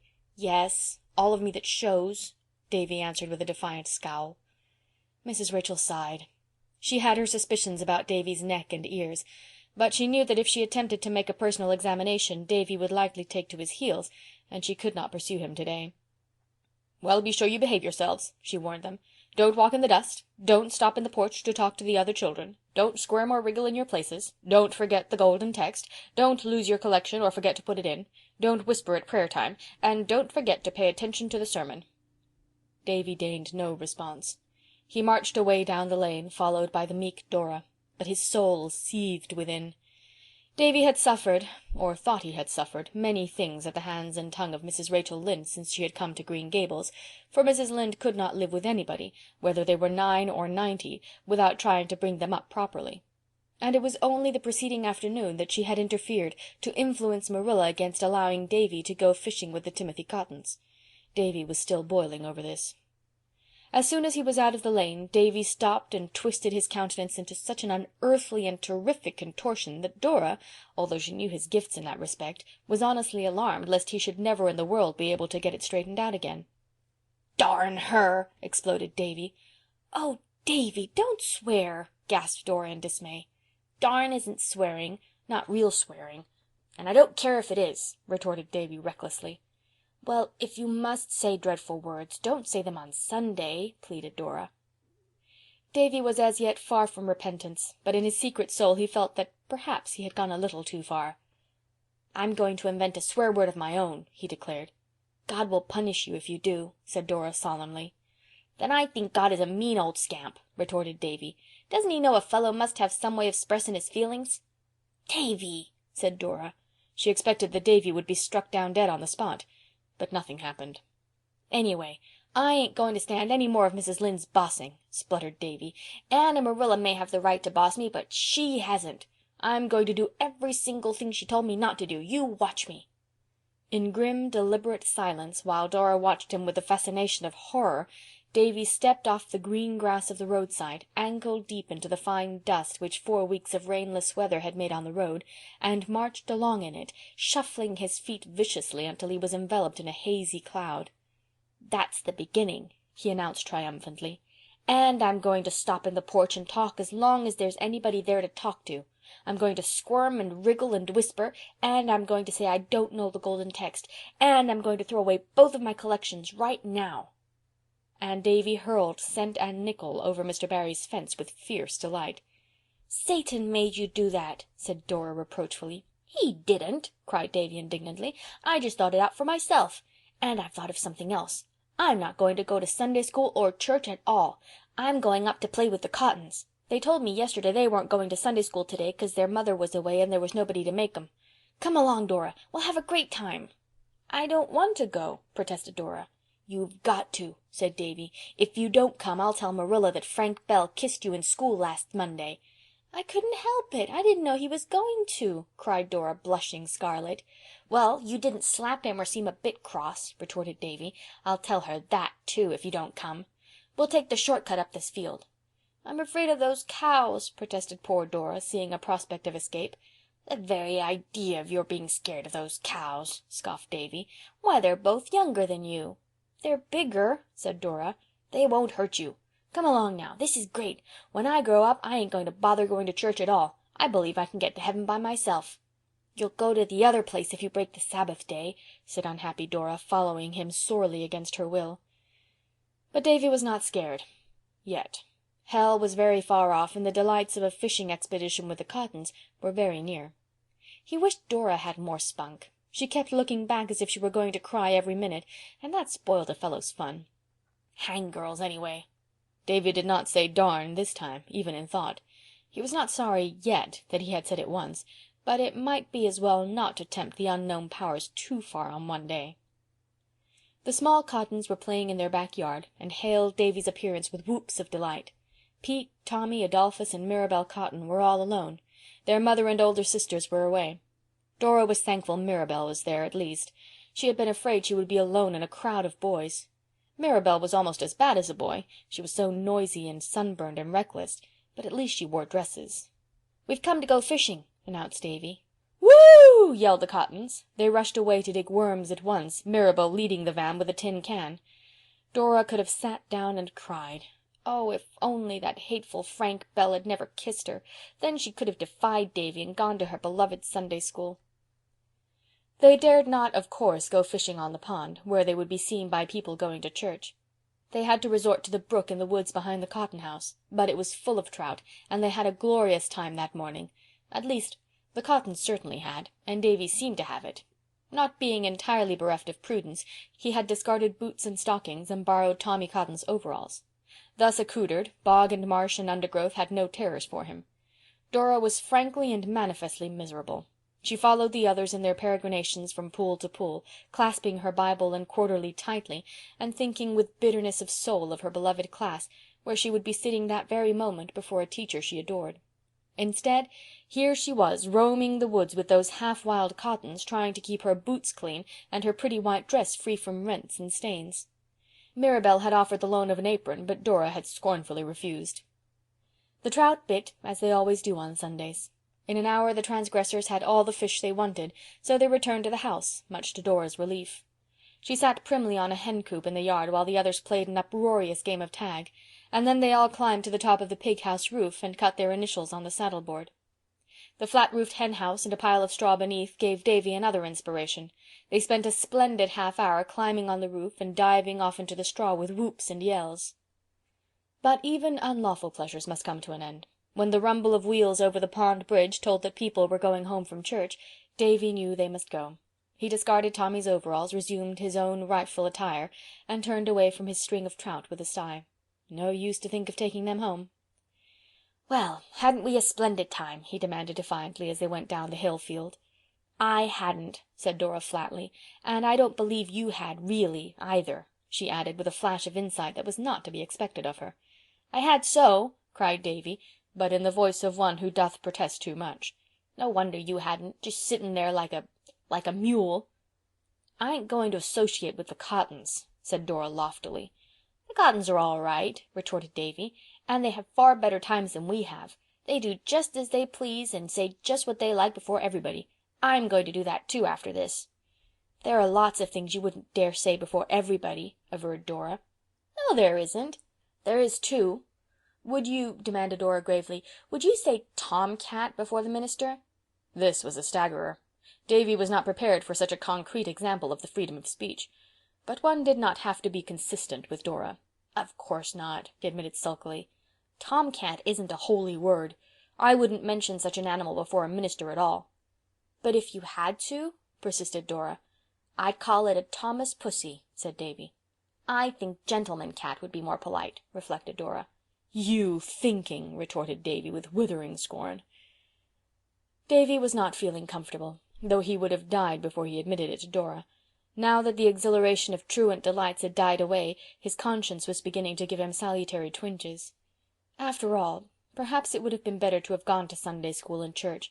Mrs. Lynde might be bossy, but there was always a box of cookies in her kitchen cupboard, and she was not stingy. At this inconvenient moment Davy remembered that when he had torn his new school pants the week before, Mrs. Lynde had mended them beautifully and never said a word to Marilla about them. But Davy's cup of iniquity was not yet full. He was to discover that one sin demands another to cover it. They had dinner with Mrs. Lynde that day, and the first thing she asked Davy was, "Were all your class in Sunday school today?" "Yes'm," said Davy with a gulp. "All were there, 'cept one." "Did you say your golden text and catechism?" "Yes'm." "Did you put your collection in?" "Yes'm." "Was Mrs. Malcolm MacPherson in church?" "I don't know." This at least was the truth, thought wretched Davy. "Was the Ladies' Aid announced for next week?" "Yes'm," quakingly. "Was prayer meeting?" I don't know." "You should know. You should listen more attentively to the announcements. What was Mr. Harvey's text?" Davy took a frantic gulp of water and swallowed it and the last protest of conscience together. He glibly recited an old golden text learned several weeks ago. Fortunately Mrs. Lynde now stopped questioning him, but Davy did not enjoy his dinner. He could only eat one helping of pudding. "What's the matter with you?" demanded justly astonished Mrs. Lynde. "Are you sick?" "No," muttered Davy. "You look pale. You'd better keep out of the sun this afternoon," admonished Mrs. Lynde. "Do you know how many lies you told Mrs. Lynde?" asked Dora reproachfully as soon as they were alone after dinner. Davy, goaded to desperation, turned fiercely. "I don't know and I don't care," he said. "You just shut up, Dora Keith." Then poor Davy betook himself to a secluded retreat behind the woodpile to think over the way of transgressors. Green Gables was wrapped in darkness and silence when Anne reached home. She lost no time going to bed, for she was very tired and sleepy. There had been several Avonlea jollifications the preceding week involving rather late hours. Anne's head was hardly on her pillow before she was half asleep, but just then her door was softly opened and a pleading voice said, "Anne." Anne sat up drowsily. "Davy, is that you? What is the matter?" A white-clad figure flung itself across the floor and onto the bed. "Anne," sobbed Davy, getting his arms about her neck, "I'm awful glad you're home. I couldn't go to sleep till I'd told somebody." "Told somebody what?" "How miserable I am." "Why are you miserable, dear?" "'Cause I was so bad today, Anne. Oh, I was awful bad. Badder'n I've ever been yet." "What did you do?" "Oh, I'm afraid to tell you. You'll never like me again, Anne. I couldn't say my prayers tonight. I couldn't tell God what I'd done. I was shamed to have him know." "But he knew anyway, Davy." "That's what Dora said. I thought p'raps he mightn't have noticed just at the time. Anyway, I'd rather tell you first." "What is it you did?" Out it all came in a rush. "I run away from Sunday school and went fishing with the Cottons, and I told ever so many whoppers to Mrs. Lynde, oh, most half a dozen, and I said a swear word, Anne. Well, pretty near swear word, anyhow. And I called God names." There was silence. Davy didn't know what to make of it. Was Anne so shocked that she would never speak to him again? "Anne, what are you going to do to me?" he whispered. "Nothing, dear. You've been punished already, I think." "No, I haven't. Nothing's been done to me." "You've been very unhappy ever since you did wrong, haven't you?" "You bet," said Davy emphatically. "That was your conscience punishing you, Davy." "What's my conscience? I want to know." "It's something in you, Davy, that always tells you when you are doing wrong and makes you unhappy if you persist in doing it. Haven't you noticed that?" "Yes, but I didn't know what it was. I wish I didn't have it. I'd have lots more fun. Where is my conscience, Anne? I want to know. Is it in my stomach?" "No, it's in your soul," answered Anne, thankful for the darkness, since gravity must be preserved in serious matters. "I suppose I can't get clear of it, then," said Davy with a sigh. "Are you going to tell Marilla and Mrs. Lynde on me, Anne?" "No, dear, I'm not going to tell anyone. You are sorry you were naughty, weren't you?" "You bet." "And you'll never be bad like that again?" "No, but," added Davy cautiously, "I might be bad some other way." "You won't say naughty words, or run away on Sundays, or tell falsehoods to cover up your sins?" "Nope, it doesn't pay," said Davy. "Well, Davy, just tell God you are sorry and ask him to forgive you." "Have you forgiven me, Anne?" "Yes, dear." "Then," said Davy joyously, "I don't care much whether God does or not." "Davy!" "Oh, I'll ask him," said Davy quickly, scrambling off the bed, convinced by Anne's tone that he must have said something dreadful. "I don't mind asking him, Anne. Please, God, I'm awfully sorry I behaved bad today, and I'll try to be good on Sundays always, and please forgive me. There now, Anne." "Well now, run off to bed like a good boy." "All right. Say, I don't feel miserable any more. I feel fine. Good night." "Good night." Anne slipped down on her pillows with a sigh of relief. Oh, how sleepy she was. In another second— "Anne!" Davy was back again by her bed. Anne dragged her eyes open. "What is it now, dear?" she asked, trying to keep a note of impatience out of her voice. "Anne, have you ever noticed how Mr. Harrison spits? Do you suppose if I practice hard I can learn to spit just like him?" Anne sat up. "Davy Keith," she said, "go straight to your bed and don't let me catch you out of it again tonight. Go, now."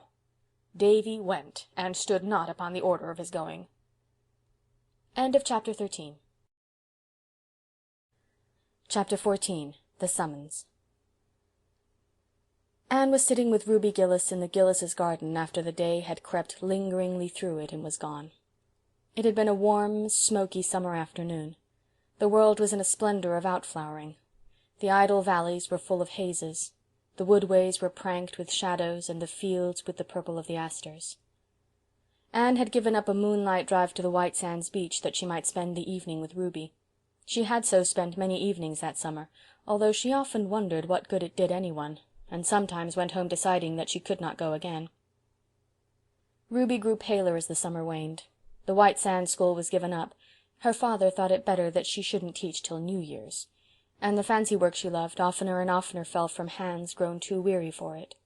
But she was always gay, always hopeful, always chattering and whispering of her beaux and their rivalries and despairs.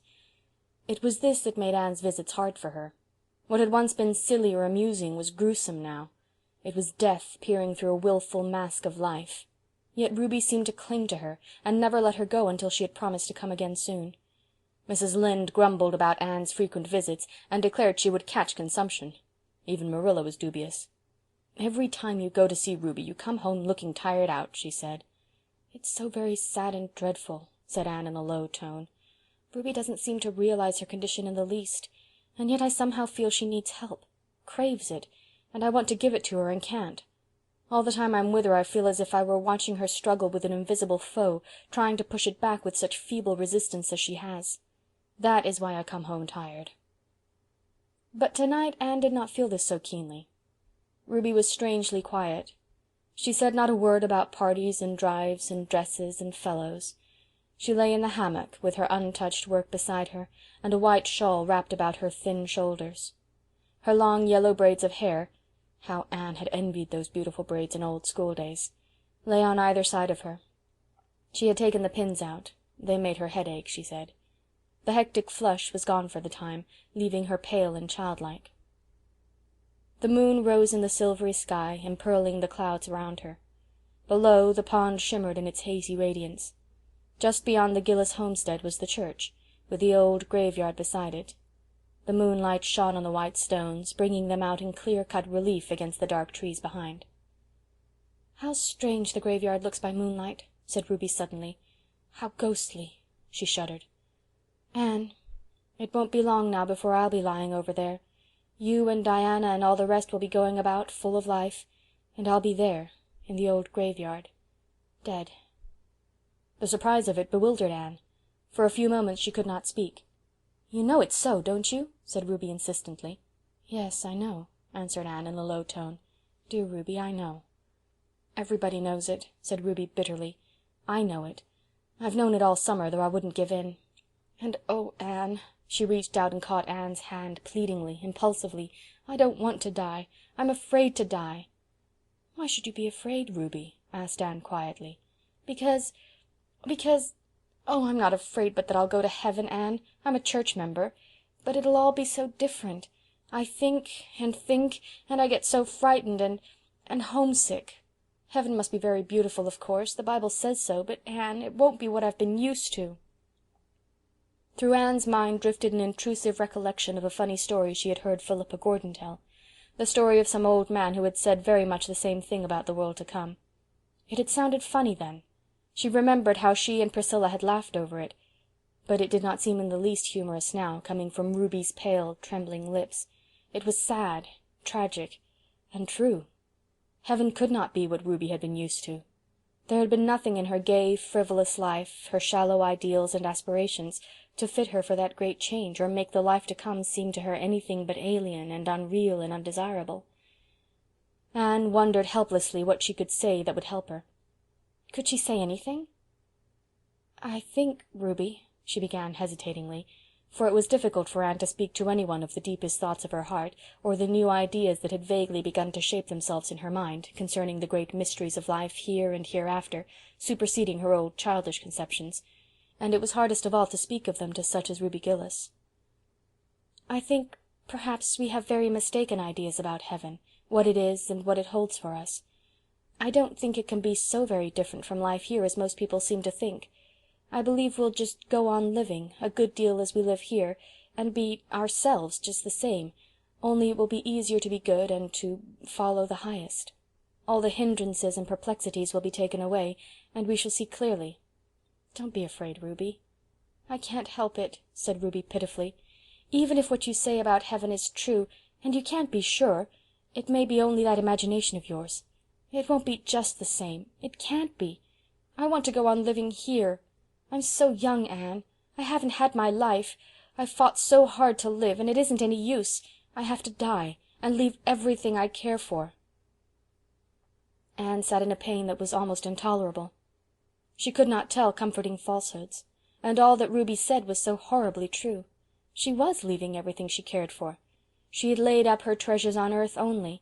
She had lived solely for the little things of life, the things that pass, forgetting the great things that go onward into eternity, bridging the gulf between the two lives, and making of death a mere passing from one dwelling to the other, from twilight to unclouded day. God would take care of her there, Anne believed. She would learn, but now it was no wonder her soul clung in blind helplessness to the only thing she knew and loved. Ruby raised herself on her arm and lifted her bright, beautiful blue eyes to the moonlit skies. "I want to live," she said in a trembling voice. "I want to live like other girls. I want to be married, Anne, and have little children. You know I always loved babies, Anne. I couldn't say this to anyone but you. I know you understand. And then poor Herb. He loves me, and I love him, Anne. The others meant nothing to me, but he does. And if I could live, I would be his wife and be so happy. Oh, Anne, it's hard." Ruby sank back on her pillows and sobbed convulsively.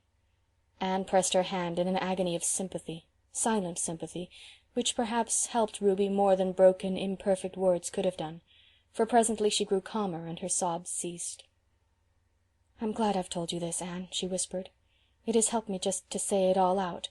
I've wanted to all summer, every time you came. I wanted to talk it over with you, but I couldn't. It seemed as if it would make death so sure if I said I was going to die, or if anyone else said it or hinted it. I couldn't say it or even think it. In the daytime, when people were around me and everything was cheerful, it wasn't so hard to keep from thinking of it. But in the night, when I couldn't sleep, it was so dreadful, Anne. I couldn't get away from it then. Death just came and stared me in the face until I got so frightened I could have screamed. But you won't be frightened any more, Ruby, will you? You'll be brave, and believe that all is going to be well with you.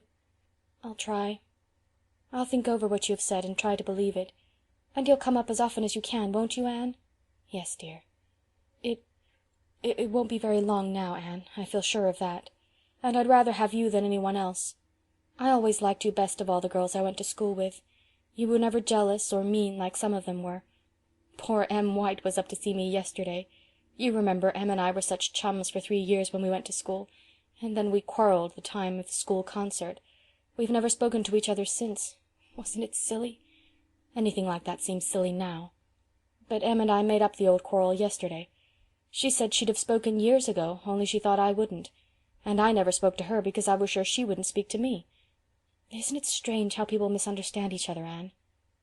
Most of the trouble in life comes from misunderstanding, I think, said Anne. I must go now, Ruby. It's getting late, and you shouldn't be out in the damp. You'll come up soon again? Yes, very soon. And if there's anything I can do to help you, I'll be so glad. I know. You have helped me already. Nothing seems quite so dreadful now. Good night, Anne. Good night, dear. Anne walked home very slowly in the moonlight. The evening had changed something for her. Life held a different meaning, a deeper purpose. On the surface it would go on just the same, but the deeps had been stirred. It must not be with her as with poor Butterfly Ruby. When she came to the end of one life, it must not be to face the next with the shrinking terror of something wholly different, something for which accustomed thought and ideal and aspiration had unfitted her. The little things of life, sweet and excellent in their place, must not be the things lived for. The highest must be sought and followed. The life of heaven must be begun here on earth. That good night in the garden was for all time. Anne never saw Ruby in life again. The next night the Avis gave a farewell party to Jane Andrews before her departure for the West, and while light feet danced and bright eyes laughed and merry tongues chattered, there came a summons to a soul in Avonlea that might not be disregarded or evaded. The next morning the word went from house to house that Ruby Gillis was dead. She had died in her sleep, painlessly and calmly, and on her face was a smile, as if, after all, death had come as a kindly friend to lead her over the threshold, instead of the grisly phantom she had dreaded. Mrs. Rachel Lynde said emphatically after the funeral that Ruby Gillis was the handsomest corpse she ever laid eyes on. Her loveliness, as she lay white-clad among the delicate flowers that Anne had placed about her, was remembered and talked of for years in Avonlea. Ruby had always been beautiful, but her beauty had been of the earth, earthy. It had had a certain insolent quality in it, as if it flaunted itself in the beholder's eye. Spirit had never shone through it, intellect had never refined it. But death had touched it and consecrated it, bringing out delicate modellings and purity of outline never seen before, doing what life and love and great sorrow and deep womanhood joys might have done for Ruby. Anne, looking down through a mist of tears at her old playfellow, thought she saw the face God had meant Ruby to have, and remembered it so always. Mrs. Gillis called Anne aside into a vacant room before the funeral procession left the house, and gave her a small packet. "I want you to have this," she sobbed. "Ruby would have liked you to have it. It's the embroidered centerpiece she was working at. It isn't quite finished. The needle is sticking in it just where her poor little fingers put it the last time she laid it down, the afternoon before she died." "There's always a piece of unfinished work left," said Mrs. Lynde with tears in her eyes. "But I suppose there's always someone to finish it." "How difficult it is to realize that one we have always known can really be dead," said Anne as she and Diana walked home. "Ruby is the first of our schoolmates to go. One by one, sooner or later, all the rest of us must follow." "Yes, I suppose so," said Diana uncomfortably. She did not want to talk of that. She would have preferred to have discussed the details of the funeral. The splendid white velvet casket Mr. Gillis had insisted on having for Ruby. "The Gillises must always make a splurge, even at funerals," quoth Mrs. Rachel Lynde. Herb Spencer's sad face, the uncontrolled hysteric grief of one of Ruby's sisters. But Anne would not talk of these things. She seemed wrapped in a reverie in which Diana felt lonesomely that she had neither lot nor part. "Ruby Gillis was a great girl to laugh," said Davy suddenly. "Will she laugh as much in heaven as she did in Avonlea, Anne? I want to know." "Yes, I think she will," said Anne. "Oh, Anne!" protested Diana with a rather shocked smile. "Well, why not, Diana?" asked Anne seriously. "Do you think we'll never laugh in heaven?" "Oh, I don't know," floundered Diana. "It doesn't seem just right, somehow. You know, it's rather dreadful to laugh in church." "But heaven won't be like church all the time," said Anne. "I hope it ain't," said Davy emphatically. "If it is, I don't want to go. Church is awful dull. Anyway, I don't mean to go for ever so long. I mean to live to be 100 years old, like Mr. Thomas Blewett of White Sands. He says he's lived so long 'cause he always smoked tobacco and it killed all the germs. Can I smoke tobacco pretty soon, Anne?" "No, Davy, I hope you'll never use tobacco," said Anne absently. "What do you feel like if the germs kill me then?" demanded Davy. Chapter 15. A Dream Turned Upside Down. "Just one more week and we go back to Redmond," said Anne. She was happy at the thought of returning to work, classes, and Redmond friends. Pleasing visions were also being woven around Patty's Place. There was a warm, pleasant sense of home in the thought of it, even though she had never lived there.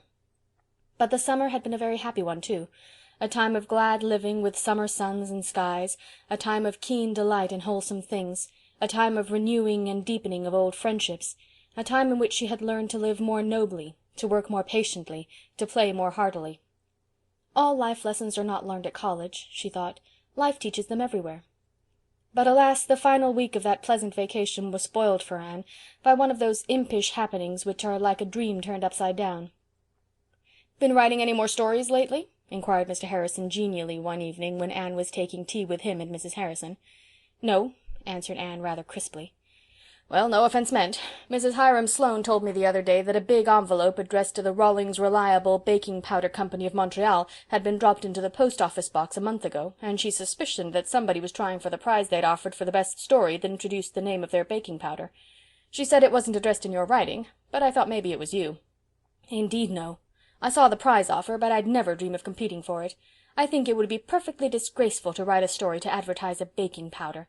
It would be almost as bad as Judson Parker's patent medicine fence." So spake Anne loftily, little dreaming of the valley of humiliation awaiting her. That very day Diana popped into the porch gable, bright-eyed and rosy-cheeked, carrying a letter. "Oh, Anne, here's a letter for you. I was at the office, so I thought I'd bring it along. Do open it quick. If it is what I believe it is, I shall be just wild with delight." Anne, puzzled, opened the letter and glanced over the typewritten contents. Miss Anne Shirley, Green Gables, Avonlea, P.E. Island. Dear Madam, we have much pleasure in informing you that your charming story, Averil's Atonement, has won the prize of $25 offered in our recent competition. We enclose the check herewith. We are arranging for the publication of the story in several prominent Canadian newspapers, and we also intend to have it printed in pamphlet form for distribution among our patrons. Thanking you for the interest you have shown in our enterprise, we remain, yours very truly, the Rawlings Reliable Baking Powder Company. "I don't understand," said Anne blankly. Diana clapped her hands. "Oh, I knew it would win the prize. I was sure of it. I sent your story into the competition, Anne." "Diana Barry! "Yes, I did," said Diana gleefully, perching herself on the bed.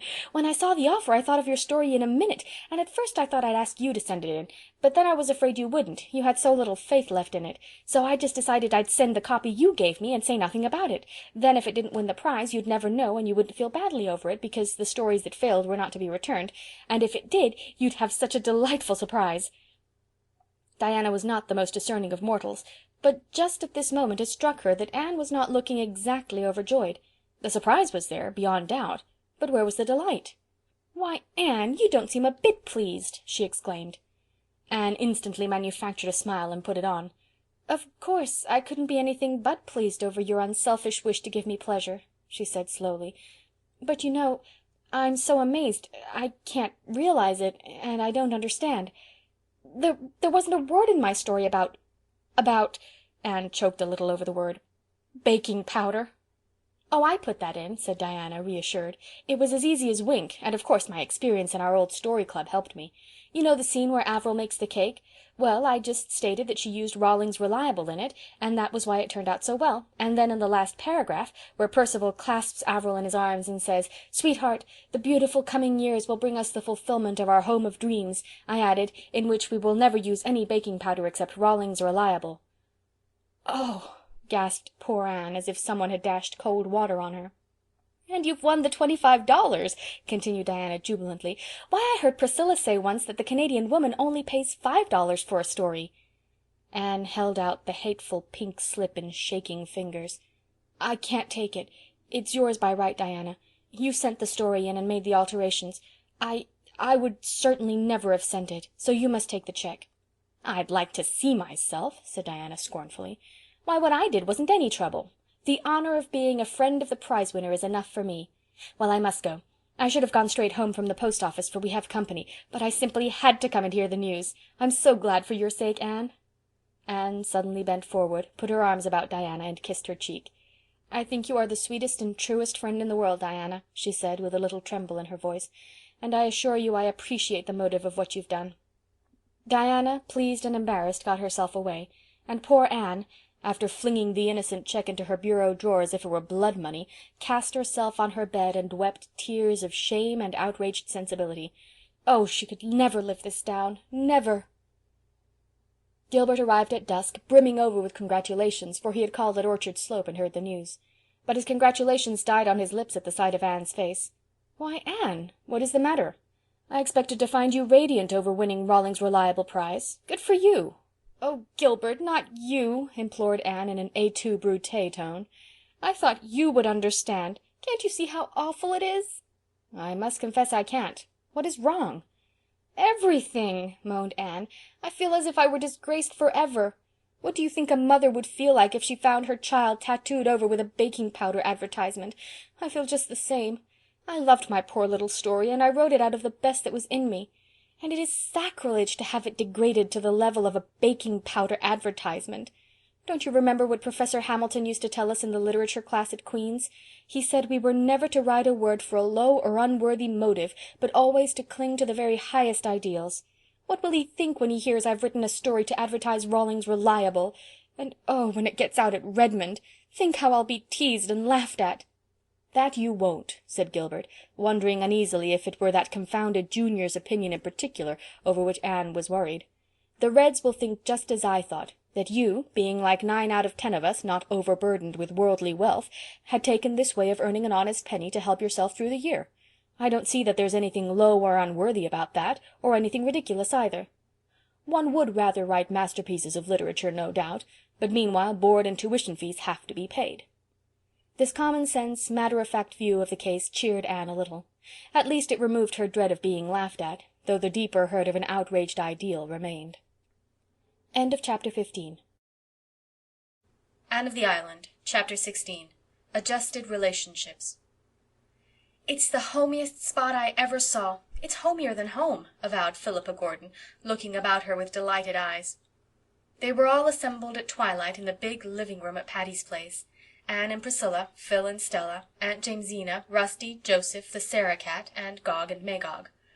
The firelight shadows were dancing over the walls, the cats were purring, and a huge bowl of hothouse chrysanthemums, sent to Phil by one of the victims, shone through the golden gloom like creamy moons. It was 3 weeks since they had considered themselves settled, and already all believed the experiment would be a success. The first fortnight after their return had been a pleasantly exciting one. They had been busy setting up their household goods, organizing their little establishment, and adjusting different opinions. Anne was not over sorry to leave Avonlea when the time came to return to college. The last few days of her vacation had not been pleasant. Her prize story had been published in the island papers, and Mr. William Blair had, upon the counter of his store, a huge pile of pink, green, and yellow pamphlets containing it, one of which he gave to every customer. He sent a complimentary bundle to Anne, who promptly dropped them all in the kitchen stove. Her humiliation was the consequence of her own ideals only, for Avonlea folks thought it quite splendid that she should have won the prize. Her many friends regarded her with honest admiration, her few foes with scornful envy. Josie Pye said she believed Anne Shirley had just copied the story. She was sure she remembered reading it in a paper years before. The Sloanes, who had found out or guessed that Charlie had been turned down, said they didn't think it was much to be proud of. Almost anyone could have done it if she tried. Aunt Atossa told Anne she was very sorry to hear she had taken to writing novels. Nobody born and bred in Avonlea would do it. That was what came of adopting orphans from goodness knew where, with goodness knew what kind of parents. Even Mrs. Rachel Lynde was darkly dubious about the propriety of writing fiction, though she was almost reconciled to it by that $25 check. "It is perfectly amazing, the price they pay for such lies, that's what," she said half proudly, half severely. All things considered, it was a relief when going-away time came.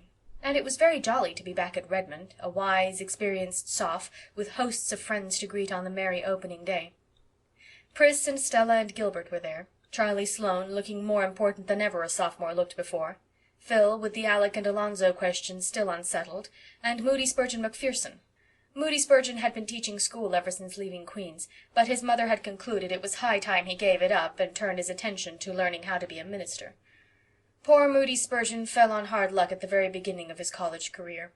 Half a dozen ruthless sophs, who were among his fellow boarders, swooped down on him one night and shaved half of his head. In this guise the luckless Moody Spurgeon had to go about until his hair grew again. He told Anne bitterly that there were times when he had his doubts as to whether he was really called to be a minister. Aunt Jamesina did not come until the girls had Patty's Place ready for her. Miss Patty had sent the key to Anne, with a letter in which she said Gog and Magog were packed in a box under the spare-room bed, but might be taken out when wanted. In a postscript she added that she hoped the girls would be careful about putting up pictures. The living-room had been newly papered 5 years before, and she and Miss Maria did not want any more holes made in that new paper than was absolutely necessary. For the rest, she trusted everything to Anne. How those girls enjoyed putting their nest in order! As Phil said, it was almost as good as getting married. You had the fun of homemaking without the bother of a husband. All brought something with them to adorn or make comfortable the little house. Pris and Phil and Stella had knickknacks and pictures galore, which latter they proceeded to hang according to taste in reckless disregard of Miss Patty's new paper. "We'll putty the holes up when we leave, dear. She'll never know," they said to protesting Anne. Diana had given Anne a pine needle cushion, and Miss Ada had given both her and Priscilla a fearfully and wonderfully embroidered one. Marilla had sent a big box of preserves, and darkly hinted at a hamper for Thanksgiving, and Mrs. Lynde gave Anne a patchwork quilt and loaned her 5 more. "You take them," she said authoritatively. "They might as well be in use as packed away in that trunk in the garret for moths to gnaw." No moths would ever have ventured near those quilts, for they reeked of mothballs to such an extent that they had to be hung in the orchard of Patty's Place a full fortnight before they could be endured indoors. Verily, aristocratic Spofford Avenue had rarely beheld such a display. The gruff old millionaire who lived next door came over and wanted to buy the gorgeous red and yellow tulip-pattern one which Mrs. Rachel had given Anne. He said his mother used to make quilts like that, and by Jove he wanted one to remind him of her. Anne would not sell it, much to his disappointment, but she wrote all about it to Mrs. Lynde. That highly gratified lady sent word back that she had one just like it to spare, so the Tobacco King got his quilt after all, and insisted on having it spread on his bed, to the disgust of his fashionable wife. Mrs. Lynde's quilt served a very useful purpose that winter. Patty's Place, for all its many virtues, had its faults also. It was really a rather cold house, and when the frosty nights came the girls were very glad to snuggle down under Mrs. Lynde's quilts, and hoped that the loan of them might be accounted unto her for righteousness. Anne had the blue room she had coveted at sight. Priscilla and Stella had the large one. Phil was blissfully content with the little one over the kitchen, and Aunt Jamesina was to have the downstairs one off the living room. Rusty at first slept on the doorstep. Anne, walking home from Redmond a few days after her return, became aware that people she met surveyed her with a covert, indulgent smile. Anne wondered uneasily what was the matter with her. Was her hat crooked? Was her belt loose? Craning her head to investigate, Anne, for the first time, saw Rusty. Trotting along beside her, close to her heels, was quite the most forlorn specimen of the cat tribe she had ever beheld. The animal was well past kittenhood, lank, thin, disreputable looking. Pieces of both ears were lacking, one eye was temporarily out of repair, and one jowl ludicrously swollen. As for colour, if a once black cat had been well and thoroughly singed, the result would have resembled the hue of this waif's thin, draggled, unsightly fur. Anne shooed, but the cat would not shoo. As long as she stood, he sat back on his haunches and gazed at her reproachfully out of his one good eye. When she resumed her walk, he followed. Anne resigned herself to his company until she reached the gate of Patty's place, which she coldly shut in his face, fondly supposing she had seen the last of him. But when 15 minutes later Phil opened the door, there sat the rusty brown cat on the step. More, he promptly darted in and sprang upon Anne's lap with a half-pleading, half-triumphant meow. "Anne," said Stella severely, "do you own that animal?" "No, I do not," protested disgusted Anne. "The creature followed me home from somewhere. I couldn't get rid of him. Ugh, get down. I like decent cats reasonably well, but I don't like beasties of your complexion." Pussy, however, refused to get down. He coolly curled up in Anne's lap and began to purr. "He has evidently adopted you," laughed Priscilla. "I won't be adopted," said Anne stubbornly. "Poor creature is starving," said Phil pityingly. "Why, his bones are almost coming through his skin." "Well, I'll give him a square meal, and then he must return to whence he came," said Anne resolutely. The cat was fed and put out. In the morning he was still on the doorstep. On the doorstep he continued to sit, bolting in whenever the door was opened. No coolness of welcome had the least effect on him. Of nobody save Anne did he take the least notice. Out of compassion the girls fed him. But when a week had passed, they decided that something must be done. The cat's appearance had improved. His eye and cheek had resumed their normal appearance. He was not quite so thin, and he had been seen washing his face. "But for all that, we can't keep him," said Stella. "Aunt Jimsy is coming next week, and she will bring the Sarah cat with her.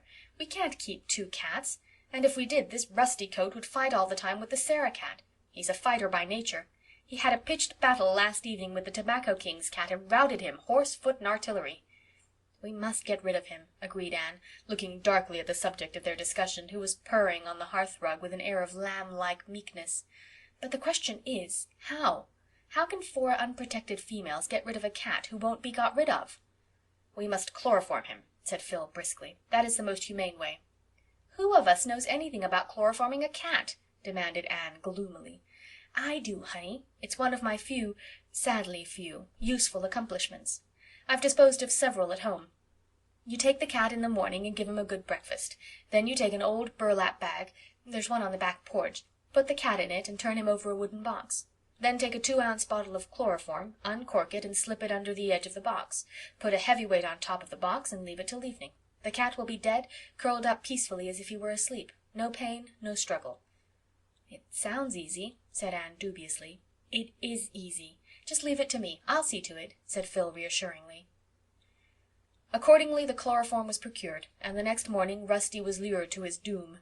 He ate his breakfast, licked his chops, and climbed into Anne's lap. Anne's heart misgave her. This poor creature loved her, trusted her. How could she be a party to this destruction? "Here, take him," she said hastily to Phil. "I feel like a murderess." "He won't suffer, you know," comforted Phil, but Anne had fled.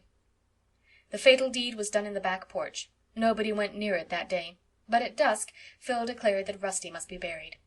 "Pris and Stella must dig his grave in the orchard," declared Phil, "and Anne must come with me to lift the box off. That's the part I always hate." The 2 conspirators tiptoed reluctantly to the back porch. Phil gingerly lifted the stone she had put on the box. Suddenly faint but distinct, sounded an unmistakable meow under the box. He isn't dead," gasped Anne, sitting blankly down on the kitchen doorstep. "He must be," said Phil incredulously. Another tiny meow proved that he wasn't. The two girls stared at each other. "What will we do?" questioned Anne. "Why in the world don't you come?" demanded Stella, appearing in the doorway. "We've got the grave ready. 'What silent still and silent all?'" she quoted teasingly. "Oh, no, the voices of the dead sound like the distant torrent's fall," promptly counter-quoted Anne, pointing solemnly to the box. A burst of laughter broke the tension. "We must leave him here till morning," said Phil, replacing the stone. "He hasn't meowed for 5 minutes. Perhaps the meows we heard were his dying groan. Or perhaps we merely imagined them under the strain of our guilty consciences." But when the box was lifted in the morning, Rusty bounded at one gay leap to Anne's shoulder, where he began to lick her face affectionately. Never was there a cat more decidedly alive. "There's a knot-hole in the box," groaned Phil. "I never saw it. That's why he didn't die. Now we've got to do it all over again." "No, we haven't," declared Anne suddenly. "Rusty isn't going to be killed again. He's my cat, and you've just got to make the best of it." "Oh, well, if you'll settle with Aunt Jimsie and the Sarah-cat," said Stella, with the air of one washing her hands of the whole affair. From that time Rusty was one of the family.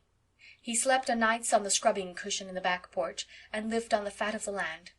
By the time Aunt Jamesina came he was plump and glossy and tolerably respectable. But, like Kipling's cat, he walked by himself. His paw was against every cat, and every cat's paw against him. One by one he vanquished the aristocratic felines of Spofford Avenue. As for human beings, he loved Anne and Anne alone. Nobody else even dared stroke him. An angry spit and something that sounded much like very improper language greeted anyone who did.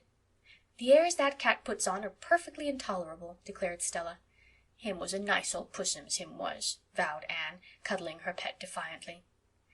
"Well, I don't know how he and the Sarah-cat will ever make out to live together," said Stella pessimistically. "Cat fights in the orchard o' nights are bad enough, but cat fights here in the living-room are unthinkable." In due time Aunt Jamesina arrived. Anne and Priscilla and Phil had awaited her advent rather dubiously, but when Aunt Jamesina was enthroned in the rocking-chair before the open fire, they figuratively bowed down and worshipped her. Aunt Jamesina was a tiny old woman, with a little, softly triangular face, and large, soft blue eyes that were alight with unquenchable youth, and as full of hopes as a girl's. She had pink cheeks and snow-white hair which she wore in quaint little puffs over her ears. "It's a very old-fashioned way," she said, knitting industriously at something as dainty and pink as a sunset cloud. "But I am old-fashioned. My clothes are, and it stands to reason my opinions are, too. I don't say they're any the better of that, mind you. In fact, I dare say they're a good deal the worse, but they've worn nice and easy. New shoes are smarter than old ones, but the old ones are more comfortable. I'm old enough to indulge myself in the matter of shoes and opinions. I mean to take it real easy here. I know you expect me to look after you and keep you proper, but I'm not going to do it. You're old enough to know how to behave if you're ever going to be. So as far as I'm concerned," concluded Aunt Jamesina with a twinkle in her young eyes, "you can all go to destruction in your own way." "Oh, will somebody separate those cats?" pleaded Stella shudderingly. Aunt Jamesina had brought with her not only the Sarah-cat, but Joseph. Joseph, she explained, had belonged to a dear friend of hers who had gone to live in Vancouver. She couldn't take Joseph with her, so she begged me to take him. I really couldn't refuse. He's a beautiful cat. That is, his disposition is beautiful. She called him Joseph because his coat is of many colors. It certainly was. Joseph, as the disgusted Stella said, looked like a walking rag-bag. It was impossible to say what his ground color was. His legs were white with black spots on them. His back was gray with a huge patch of yellow on one side and a black patch on the other. His tail was yellow with a gray tip. One ear was black and one yellow. A black patch over one eye gave him a fearfully rakish look. In reality he was meek and inoffensive, of a social disposition. In one respect, if in no other, Joseph was like a lily of the field. He toiled not, neither did he spin nor catch mice. Yet Solomon in all his glory slept not on softer cushions, or feasted more fully on fat things. Joseph and the Sarah-cat arrived by express in separate boxes. After they had been released and fed, Joseph selected the cushion and corner which appealed to him, and the Sarah-cat gravely sat herself down before the fire and proceeded to wash her face. She was a large, sleek, grey and white cat, with an enormous dignity which was not at all impaired by any consciousness of her plebeian origin. She had been given to Aunt Jamesina by her washerwoman. "Her name was Sarah, so my husband always called Puss the Sarah cat," explained Aunt Jamesina. "She is 8 years old and a remarkable mouser. Don't worry, Stella. The Sarah cat never fights, and Joseph rarely." "They'll have to fight here in self-defense," said Stella. At this juncture Rusty arrived on the scene. He bounded joyously halfway across the room before he saw the intruders. Then he stopped short. His tail expanded until it was as big as 3 tails. The fur on his back rose up in a defiant arch. Rusty lowered his head, uttered a fearful shriek of hatred and defiance, and launched himself at the Sarah cat. The stately animal had stopped washing her face and was looking at him curiously. She met his onslaught with one contemptuous sweep of her capable paw. Rusty went rolling helplessly over on the rug. He picked himself up dazedly. What sort of a cat was this who had boxed his ears? He looked dubiously at the Sarah cat. Would he, or would he not? The Sarah cat deliberately turned her back on him and resumed her toilet operations. Rusty decided that he would not. He never did. From that time on the Sarah cat ruled the roost. Rusty never again interfered with her. But Joseph rashly sat up and yawned. Rusty, burning to avenge his disgrace, swooped down on him. Joseph, pacific by nature, could fight upon occasion, and fight well. The result was a series of drawn battles. Every day Rusty and Joseph fought at sight.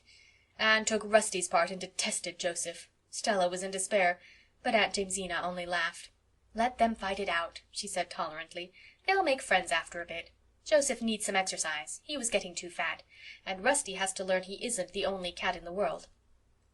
Eventually Joseph and Rusty accepted the situation, and from sworn enemies became sworn friends. They slept on the same cushion with their paws about each other, and gravely watched each other's faces. "We've all got used to each other," said Phil, "and I've learned how to wash dishes and sweep a floor." "But you needn't try to make us believe you can chloroform a cat," laughed Anne.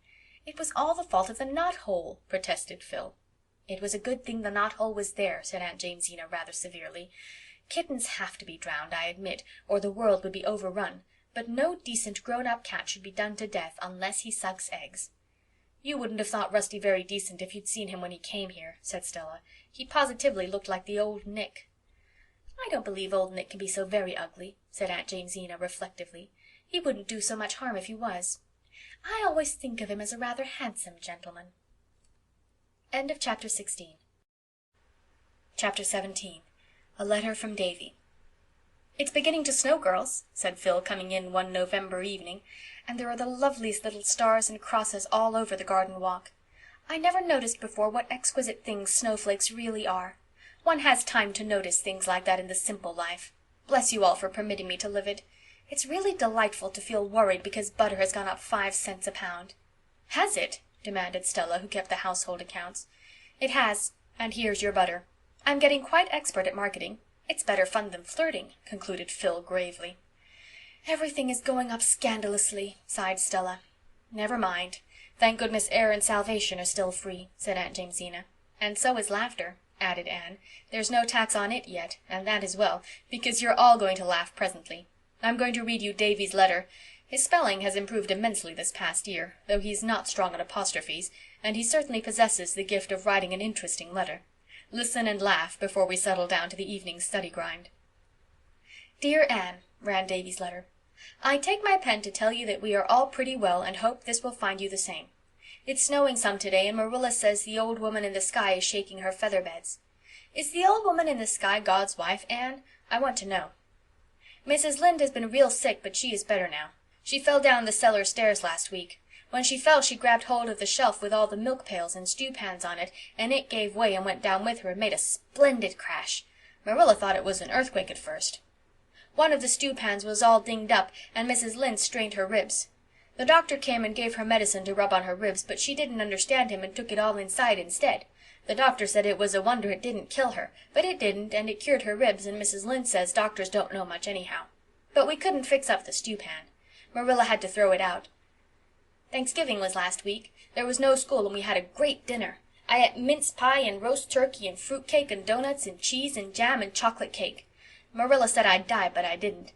Dora had earache after it, only it wasn't in her ears, it was in her stomach. I didn't have earache anywhere. Our new teacher is a man. He does things for jokes. Last week he made all us third-class boys write a composition on what kind of a wife we'd like to have, and the girls on what kind of a husband. He laughed fit to kill when he read them. This was mine. I thought you'd like to see it. The kind of a wife I'd like to have. She must have good manners and get my meals on time and do what I tell her and always be very polite to me. She must be 15 years old. She must be good to the poor and keep her house tidy and be good-tempered and go to church regularly. She must be very handsome and have curly hair. If I get a wife that is just what I like, it'll be an awful good husband to her. I think a woman ought to be awful good to her husband. Some poor women haven't any husbands. The end. I was at Mrs. Isaac Wright's funeral at White Sands last week. The husband of the corpse felt real sorry. Mrs. Lynde says Mrs. Wright's grandfather stole a sheep, but Marilla says we mustn't speak ill of the dead. Why mustn't we, Anne? I want to know. It's pretty safe, ain't it? Mrs. Lynde was awful mad the other day because I asked her if she was alive in Noah's time. I didn't mean to hurt her feelings. I just wanted to know. Was she, Anne? Mr. Harrison wanted to get rid of his dog, so he hunged him once, but he come to life and scooted for the barn while Mr. Harrison was digging the grave, so he hunged him again, and he stayed dead that time. Mr. Harrison has a new man working for him. He's awful awkward. Mr. Harrison says he is left-handed in both his feet. Mr. Barry's hired man is lazy. Mrs. Barry says that, but Mr. Barry says he ain't lazy exactly, only he thinks it easier to pray for things than to work for them. Mrs. Harmon Andrews' prize pig that she talked so much of died in a fit. Mrs. Lynde says it was a judgment on her for pride, but I think it was hard on the pig. Milty Boulter has been sick. The doctor gave him medicine and it tasted horrid. I offered to take it for him for a quarter, but the Boulters are so mean. Milty says he'd rather take it himself and save his money. I asked Mrs. Boulter how a person would go about catching a man, and she got awful mad and said she didn't know, she'd never chased men.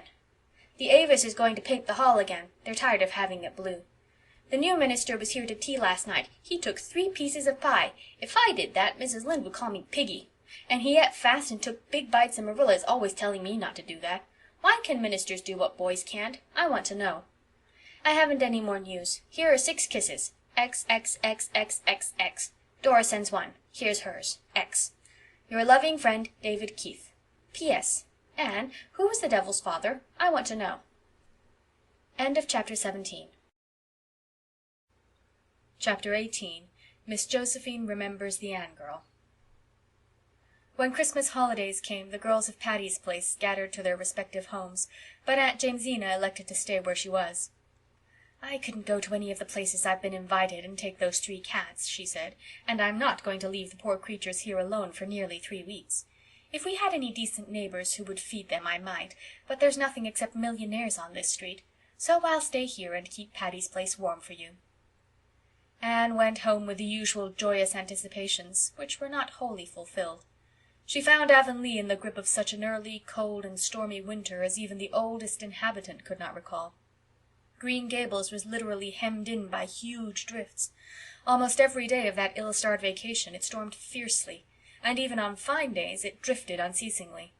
No sooner were the roads broken than they filled in again. It was almost impossible to stir out. The Avis tried on 3 evenings to have a party in honor of the college students, and on each evening the storm was so wild that nobody could go, so they gave up the attempt in despair.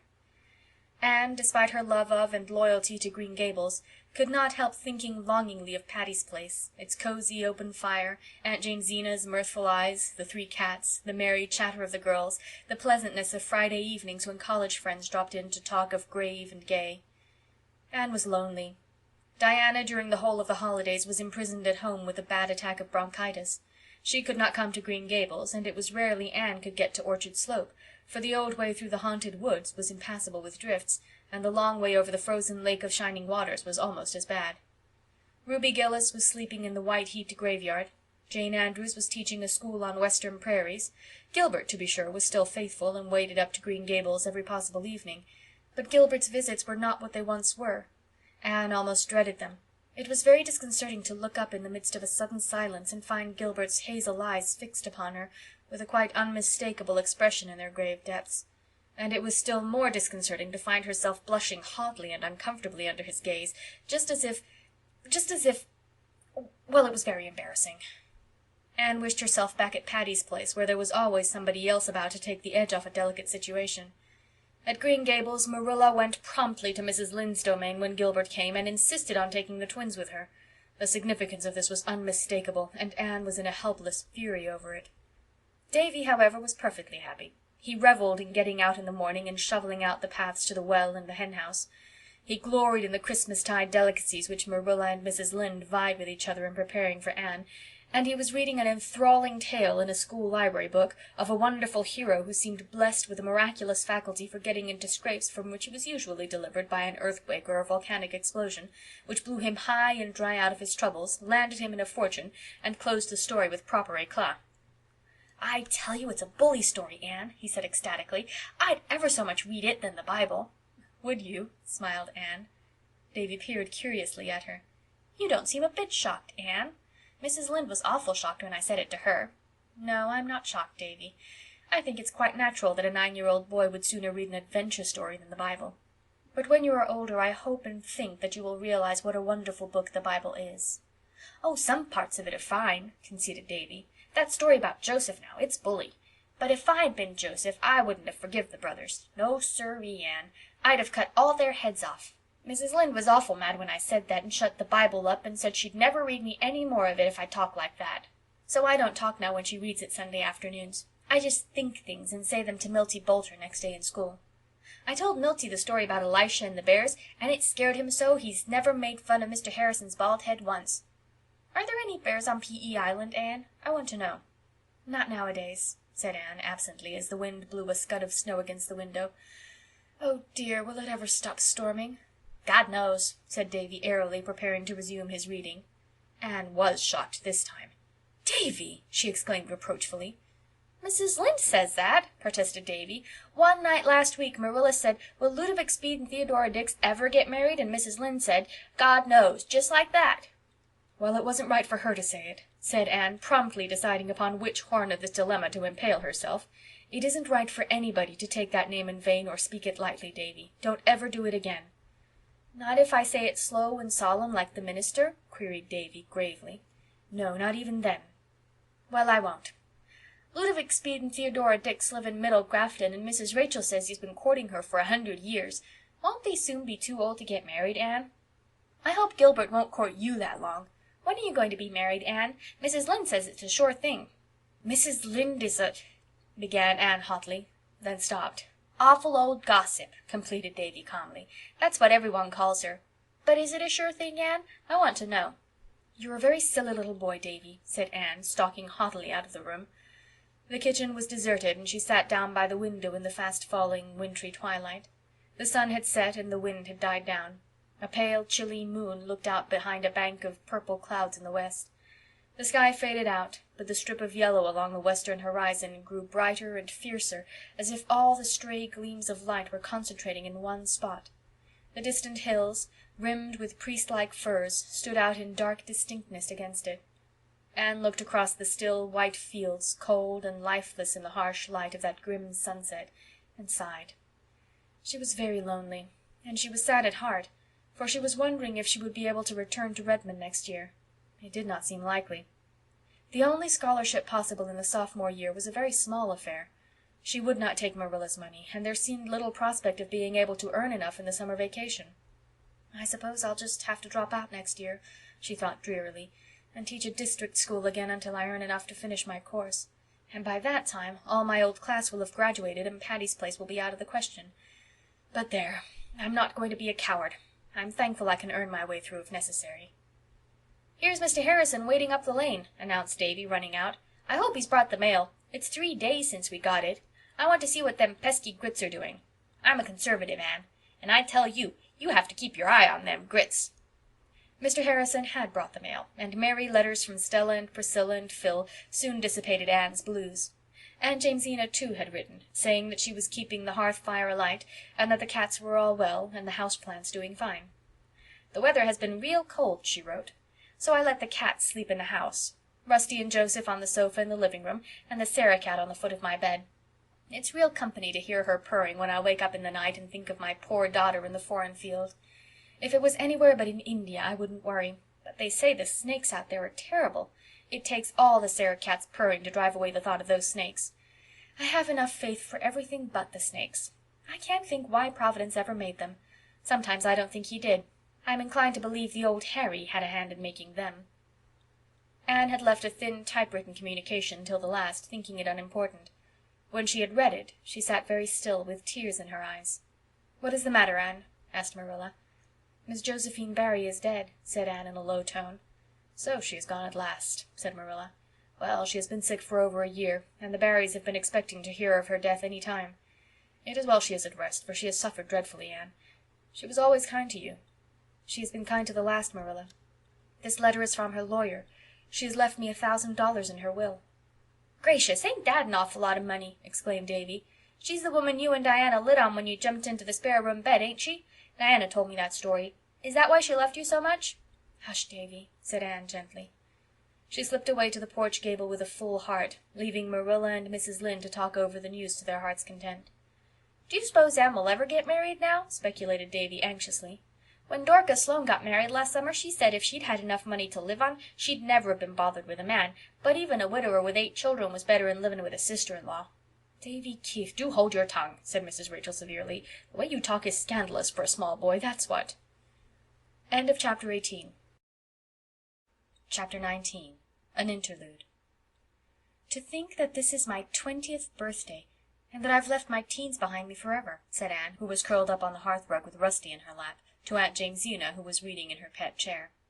They were alone in the living room. Stella and Priscilla had gone to a committee meeting, and Phil was upstairs adorning herself for a party. "I suppose you feel kind of sorry," said Aunt Jamesina. "The teens are such a nice part of life. I'm glad I've never gone out of them myself." Anne laughed.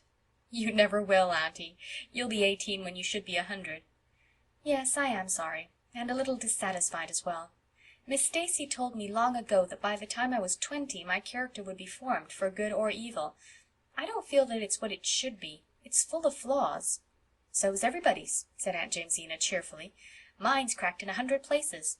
Your Miss Stacy likely meant that when you're 20 your character would have got its permanent bent in one direction or t'other, and would go on developing in that line. Don't worry over it, Anne. Do your duty by God and your neighbor and yourself, and have a good time. That's my philosophy, and it's always worked pretty well. Where's Phil off to tonight?" "She's going to a dance, and she's got the sweetest dress for it. Creamy yellow silk and cobwebby lace. It just suits those brown tints of hers." "There's magic in the words silk and lace, isn't there?" said Aunt Jamesina. "The very sound of them makes me feel like skipping off to a dance. And yellow silk! It makes one think of a dress of sunshine. I always wanted a yellow silk dress, but first my mother and then my husband wouldn't hear of it. The very first thing I'm going to do when I get to heaven is to get a yellow silk dress." Amid Anne's peal of laughter Phil came downstairs, trailing clouds of glory, and surveyed herself in the long oval mirror on the wall. "A flattering looking-glass is a promoter of amiability," she said. "The one in my room does certainly make me green. Do I look pretty nice, Anne?" "Do you really know how pretty you are, Phil?" asked Anne in honest admiration. "Of course I do. What are looking-glasses in men for? That wasn't what I meant. Are all my ends tucked in? Is my skirt straight? And would this rose look better lower down? I'm afraid it's too high. It will make me look lopsided, but I hate things tickling my ears." "Everything is just right, and that southwest dimple of yours is lovely. And there's one thing in particular I like about you. You're so ungrudging. There isn't a particle of envy in you." "Why should she be envious?" demanded Aunt Jamesina. "She's not quite as good-looking as you, maybe, but she's got a far handsomer nose." "I know it," conceded Phil. "My nose always has been a great comfort to me," confessed Anne. "And I love the way your hair grows on your forehead, Anne. And that one wee curl, always looking as if it were going to drop, but never dropping, is delicious. But as for noses, mine is a dreadful worry to me. I know by the time I'm 40 it will be Bernie. What do you think I'll look like when I'm 40, Anne?" "Like an old, matronly married woman," teased Anne. "I won't," said Phil, sitting down comfortably to wait for her escort. "Joseph, you calico beastie, don't you dare jump on my lap. I won't go to a dance all over cat hairs. No, Anne, I won't look matronly, but no doubt I'll be married." "To Alec or Alonzo?" asked Anne. "To one of them, I suppose," sighed Phil, "if I can ever decide which." "It shouldn't be hard to decide," scolded Aunt Jamesina. "I was born a seesaw, Auntie, and nothing can ever prevent me from teetering. You ought to be more level-headed, Philippa." "It's best to be level-headed, of course," agreed Philippa, "but you miss lots of fun. As for Alec and Alonzo, if you knew them, you'd understand why it's difficult to choose between them. They're equally nice." "Then take somebody who is nicer," suggested Aunt Jamesina. "There's that senior who is so devoted to you, Will Leslie. He has such nice, large, mild eyes." "They're a little bit too large and too mild, like a cow's," said Phil cruelly. "What do you say about George Parker?" There's nothing to say about him except that he always looks as if he had just been starched and ironed. Mar Holworthy, then. You can't find a fault with him." "No, he would do if he wasn't poor. I must marry a rich man, Aunt Jamesina. That and good looks is an indispensable qualification. I'd marry Gilbert Blythe if he were rich." "Oh, would you?" said Anne rather viciously. "We don't like that idea a little bit, although we don't want Gilbert ourselves. Oh, no," mocked Phil. "But don't let's talk of disagreeable subjects. I'll have to marry sometime, I suppose, but I shall put off the evil day as long as I can." "You mustn't marry anybody you don't love, Phil, when all's said and done," said Aunt Jamesina. "Oh, hearts that loved in the good old way have been out of the fashion this many a day," trilled Phil mockingly. "There's the carriage. I fly. Bye-bye, you two old-fashioned darlings." When Phil had gone, Aunt Jamesina looked solemnly at Anne. "That girl is pretty and sweet and good-hearted, but do you think she is quite right in her mind by spells, Anne?"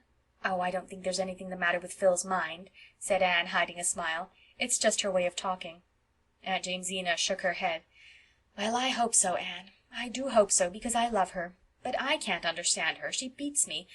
She isn't like any of the girls I ever knew, or any of the girls I was myself." "How many girls were you, Aunt Jimsy?" "About half a dozen, my dear." End of chapter 19. Chapter 20. Gilbert Speaks. "This has been a dull, prosy day," yawned Phil, stretching herself idly on the sofa, having previously dispossessed two exceedingly indignant cats. Anne looked up from Pickwick papers. Now that spring examinations were over, she was treating herself to Dickens. "It has been a prosy day for us," she said thoughtfully, "but to some people it has been a wonderful day. Someone has been rapturously happy in it. Perhaps a great deed has been done somewhere today, or a great poem written, or a great man born. And some heart has been broken, Phil. Why did you spoil your pretty thought by tagging that last sentence on, honey?" grumbled Phil. "I don't like to think of broken hearts, or anything unpleasant." "Do you think you'll be able to shirk unpleasant things all your life, Phil?" "Dear me, no. Am I not up against them now? You don't call Alec and Alonzo pleasant things, do you, when they simply plague my life out?" "You never take anything seriously, Phil." "Why should I? There are enough folks who do. The world needs people like me, Anne, just to amuse it. It would be a terrible place if everybody were intellectual and serious and in deep, deadly earnest. My mission is, as Josiah Allen says, to charm and allure. Confess now. Hasn't life at Patty's Place been really much brighter and pleasanter this past winter because I've been here to leaven you?" "Yes, it has," owned Anne. "And you all love me, even Aunt Jamesina, who thinks I'm stark mad. So why should I try to be different? Oh dear, I'm so sleepy.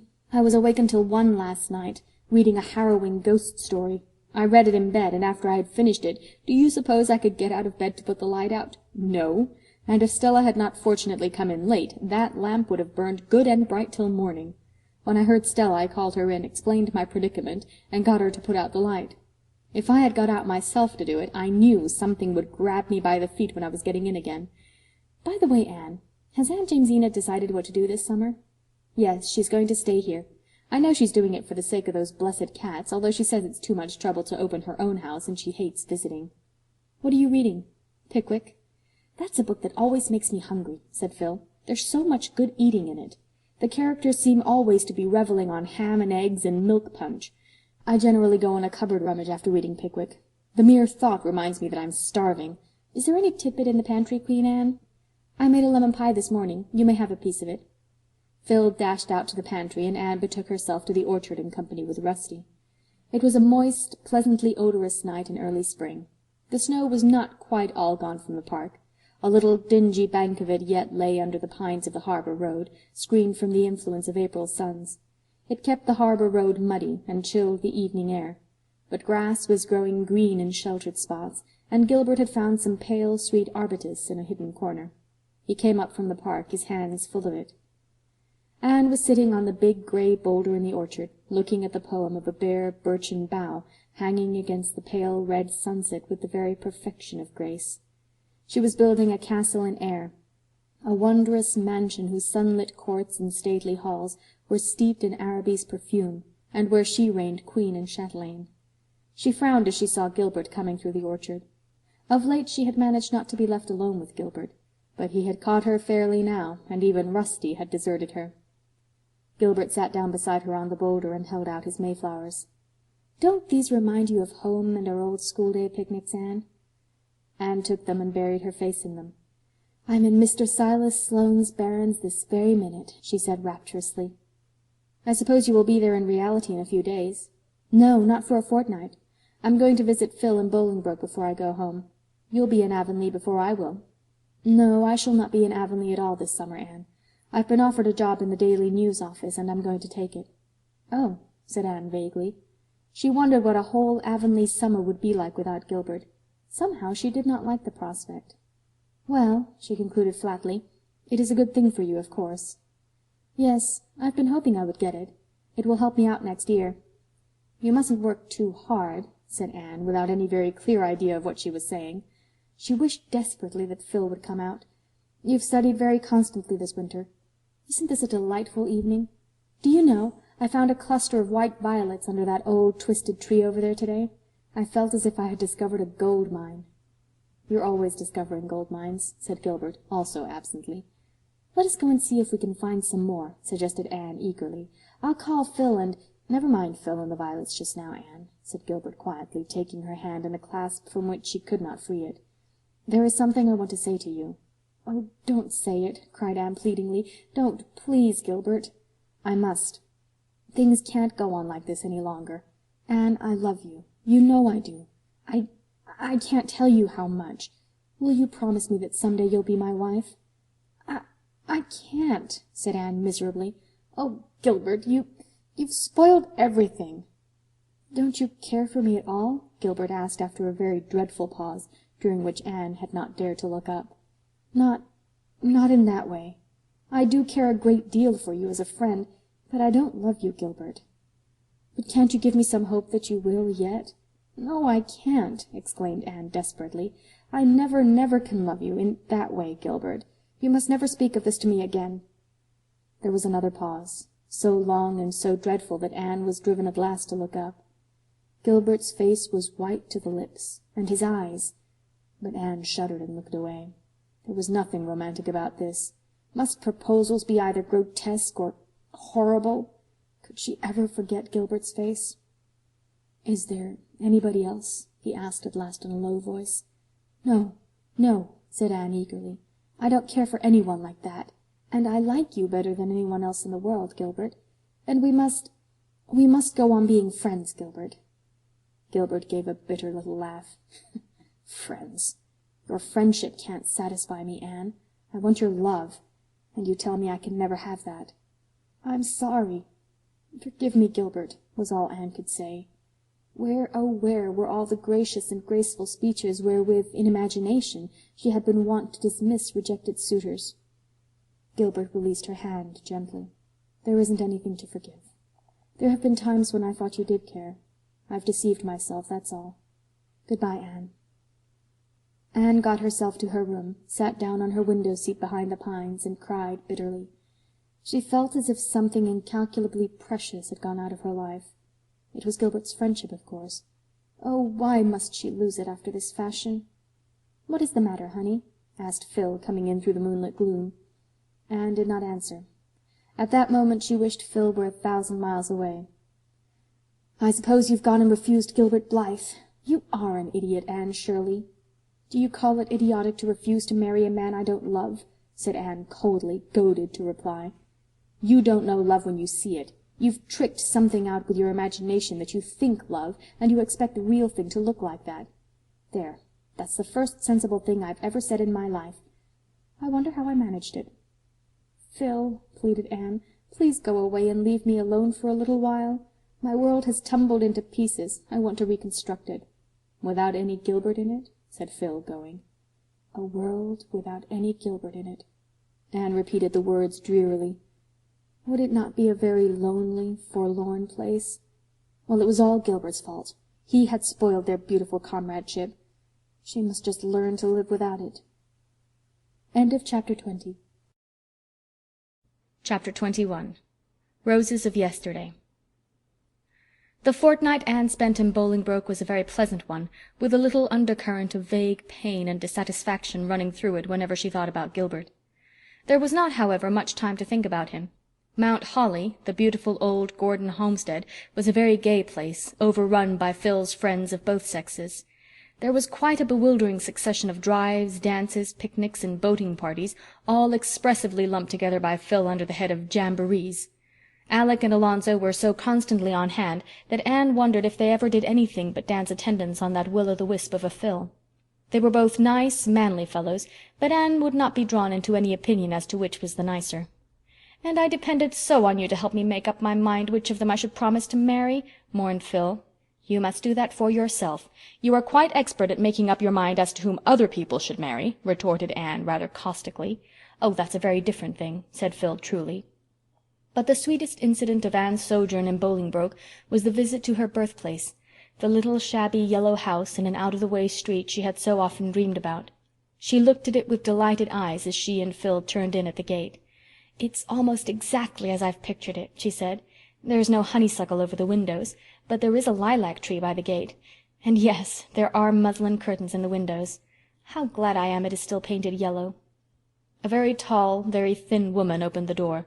"Yes, the Shirleys lived here 20 years ago," she said in answer to Anne's question. "They had it rented. I remember 'em. They both died of fever at onct. It was terrible sad. They left a baby. I guess it's dead long ago. It was a sickly thing. Old Thomas and his wife took it, as if they hadn't enough of their own." "It didn't die," said Anne, smiling. "I was that baby." "You don't say so! Why, you have grown," exclaimed the woman, as if she were much surprised that Anne was not still a baby. "Come to look at you, I see the resemblance. You're complected like your pa. He had red hair. But you favor your ma in your eyes and mouth. She was a nice little thing. My daughter went to school to her and was nigh crazy about her. They was buried in the one grave, and the school board put up a tombstone to them as a reward for faithful service. Will you come in?"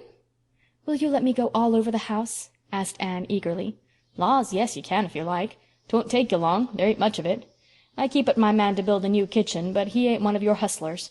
The parlor's in there, and there's 2 rooms upstairs. Just prowl about yourselves. I've got to see to the baby. The east room was the one you were born in. I remember your ma saying she loved to see the sunrise. And I mind hearing that you was born just as the sun was rising, and its light on your face was the first thing your ma saw." Anne went up the narrow stairs and into that little east room with a full heart. It was as a shrine to her. Here her mother had dreamed the exquisite happy dreams of anticipated motherhood.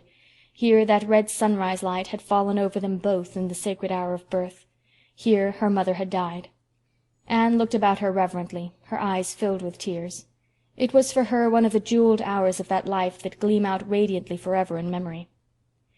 "Just to think of it, Mother was younger than I am now when I was born," she whispered. When Anne went downstairs, the lady of the house met her in the hall. She held out a dusty little packet tied with faded blue ribbon. "Here's a bundle of old letters I found in that closet upstairs when I came here," she said.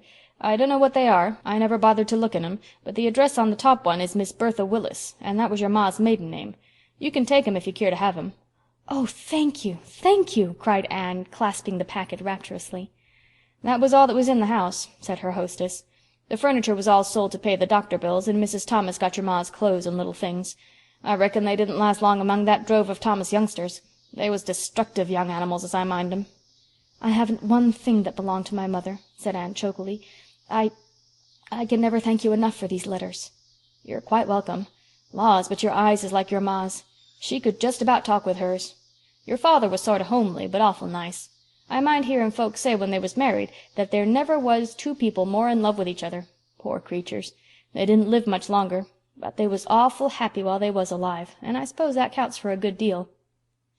Anne longed to get home to read her precious letters, but she made one little pilgrimage first. She went alone to the green corner of the old Bolingbroke cemetery, where her father and mother were buried, and left on their grave the white flower she carried. Then she hastened back to Mount Holly, shut herself up in her room, and read the letters. Some were written by her father, some by her mother. There were not many, only a dozen in all, for Walter and Bertha Shirley had not been often separated during their courtship. The letters were yellow and faded and dim, blurred with the touch of passing years. No profound words of wisdom were traced on the stained and wrinkled pages, but only lines of love and trust. The sweetness of forgotten things clung to them, the far-off fond imaginings of those long-dead lovers. Bertha Shirley had possessed the gift of writing letters which embodied the charming personality of the writer in words and thoughts that retained their beauty and fragrance after the lapse of time. The letters were tender, intimate, sacred. To Anne, the sweetest of all was the one written after her birth to the father on a brief absence. It was full of a proud young mother's accounts of baby, her cleverness, her brightness, her thousand sweetnesses. "I love her best when she is asleep, and better still when she is awake," Bertha Shirley had written in the postscript. Probably it was the last sentence she had ever penned. The end was very near for her. "This has been the most beautiful day of my life," Anne said to Phil that night. "I've found my father and mother. Those letters have made them real to me. I'm not an orphan any longer. I feel as if I had opened a book and found roses of yesterday, sweet and beloved, between its leaves." End of chapter 21. Chapter 22. Spring and Anne return to Green Gables. The firelight shadows were dancing over the kitchen walls at Green Gables, for the spring evening was chilly. Through the open east window drifted in the subtly sweet voices of the night. Marilla was sitting by the fire, at least in body. In spirit she was roaming olden ways with feet grown young. Of late Marilla had thus spent many an hour, when she thought she should have been knitting for the twins. "I suppose I'm growing old," she said. Yet Marilla had changed but little in the past 9 years, save to grow something thinner and even more angular. There was a little more gray in the hair that was still twisted up in the same hard knot, with 2 hairpins. Were they the same hairpins? Still stuck through it. But her expression was very different. The something about the mouth which had hinted at a sense of humor had developed wonderfully. Her eyes were gentler and milder, her smile more frequent and tender. Marilla was thinking of her whole past life, her cramped but not unhappy childhood, the jealously hidden dreams and the blighted hopes of her girlhood, the long, gray, narrow, monotonous years of dull middle life that followed, and the coming of Anne, the vivid, imaginative, impetuous child with her heart of love and her world of fancy, bringing with her color and warmth and radiance, until the wilderness of existence had blossomed like the rose. Marilla felt that out of her 60 years she had lived only the 9 that had followed the advent of Anne, and Anne would be home tomorrow night. The kitchen door opened. Marilla looked up, expecting to see Mrs. Lynde. Anne stood before her, tall and starry-eyed, with her hands full of mayflowers and violets. "Anne Shirley!" exclaimed Marilla. For once in her life she was surprised out of her reserve. She caught her girl in her arms and crushed her and her flowers against her heart, kissing the bright hair and sweet face warmly. "I never looked for you till tomorrow night. How did you get from Carmody?" "Walked, dearest of Marillas. Haven't I done it a score of times in the Queen's days? The mailman is to bring my trunk tomorrow. I just got homesick all at once and came a day earlier. And oh, I've had such a lovely walk in the May twilight. I stopped by the Barrens and picked these mayflowers. I came through Violet Vale. It's just a big bowl full of violets now, the dear sky-tinted things. Smell them, Marilla. Drink them in." Marilla sniffed obligingly, but she was more interested in Anne than in drinking violets. "Sit down, child. You must be real tired. I'm going to get you some supper. There's a darling moonrise behind the hills tonight, Marilla, and oh, how the frogs sang me home from Carmody. I do love the music of the frogs. It seems bound up with all my happiest recollections of old spring evenings, and it always reminds me of the night I came here first. Do you remember it, Marilla?" "Well, yes," said Marilla with emphasis. "I'm not likely to forget it ever." "They used to sing so madly in the marsh and brook that year. I would listen to them at my window in the dusk and wonder how they could seem so glad and so sad at the same time. Oh, but it's good to be home again. Redmond was splendid and Bolingbroke delightful, but Green Gables is home." "Gilbert isn't coming home this summer, I hear," said Marilla. "No." Something in Anne's tone made Marilla glance at her sharply, but Anne was apparently absorbed in arranging her violets in a bowl. "See, aren't they sweet?" she went on hurriedly. "The year is a book, isn't it, Marilla? Spring's pages are written in mayflowers and violets, summer's in roses, autumn's in red maple leaves, and winter in holly and evergreen." "Did Gilbert do well in his examinations?" persisted Marilla. "Excellently well. He led his class.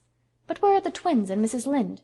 "Rachel and Dora are over at Mr. Harrison's. Davy is down at the Boulters'. I think I hear him coming now." Davy burst in, saw Anne, stopped, and then hurled himself upon her with a joyful yell. "Oh, Anne, ain't I glad to see you! Say, Anne, I've grown 2 inches since last fall. Mrs. Lynde measured me with her tape today, and say, Anne, see my front tooth? It's gone. Mrs. Lynde tied one end of a string to it and the other end to the door, and then shut the door. I sold it to Milty for 2 cents. Milty's collecting teeth." "What in the world does he want teeth for?" asked Marilla. "To make a necklace for playing Indian chief," explained Davy, climbing upon Anne's lap. "He's got 15 already, and everybody else has promised, so there's no use in the rest of us starting to collect too. I tell you the Boulters are great business people."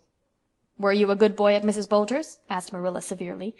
"Yes, but say, Marilla, I'm tired of being good." "You'd get tired of being bad much sooner, Davy boy," said Anne. "Well, it'd be fun while it lasted, wouldn't it?" persisted Davy. "I could be sorry for it afterwards, couldn't I?" "Being sorry wouldn't do away with the consequences of being bad, Davy. Don't you remember the Sunday last summer when you ran away from Sunday school? You told me then that being bad wasn't worth while. What were you and Milty doing today?" "Oh, we fished and chased the cat and hunted for eggs and yelled at the echo.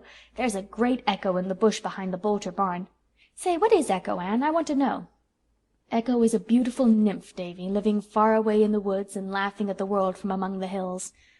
"What does she look like?" "Her hair and eyes are dark, but her neck and arms are white as snow.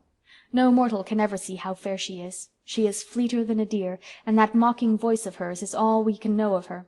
You can hear her calling at night. You can hear her laughing under the stars, but you can never see her. She flies afar if you follow her, and laughs at you always just over the next hill." "Is that true, Anne, or is it a whopper?" demanded Davy, staring. "Davy," said Anne despairingly, "haven't you sense enough to distinguish between a fairy tale and a falsehood?" "Then what is it that sasses back from the Boulter bush? I want to know," insisted Davy. "When you're a little older, Davy, I'll explain it all to you." The mention of age evidently gave a new turn to Davy's thoughts, for after a few moments of reflection he whispered solemnly, "Anne, I'm going to be married." "When?" asked Anne with equal solemnity. "Oh, not until I'm grown up, of course." "Well, that's a relief, Davy. Who is the lady?"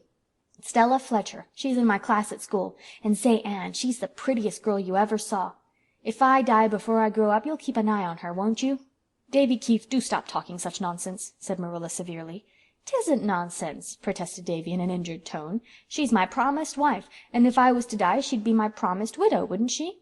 And she hasn't got a soul to look after her except her old grandmother."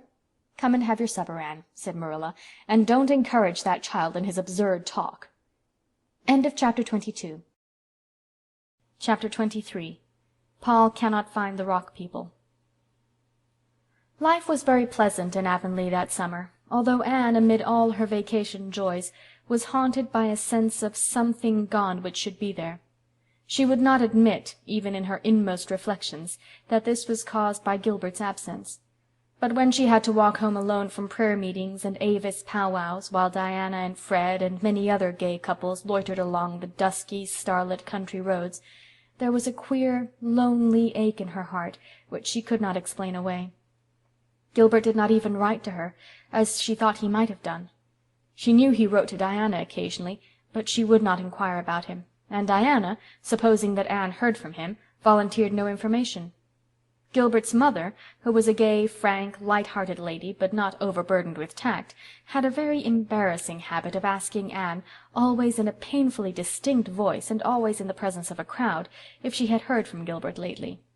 Poor Anne could only blush horribly and murmur, "Not very lately," which was taken by all, Mrs. Blythe included, to be merely a maidenly evasion. Apart from this, Anne enjoyed her summer. Priscilla came for a merry visit in June, and when she had gone, Mr. and Mrs. Irving, Paul and Charlotta the Fourth came home for July and August. Echo Lodge was the scene of gaieties once more, and the echoes over the river were kept busy mimicking the laughter that rang in the old garden behind the spruces. Miss Lavendar had not changed, except to grow even sweeter and prettier. Paul adored her, and the companionship between them was beautiful to see. "But I don't call her Mother just by itself," he explained to Anne. "You see, that name belongs just to my own little mother, and I can't give it to anyone else. You know, teacher.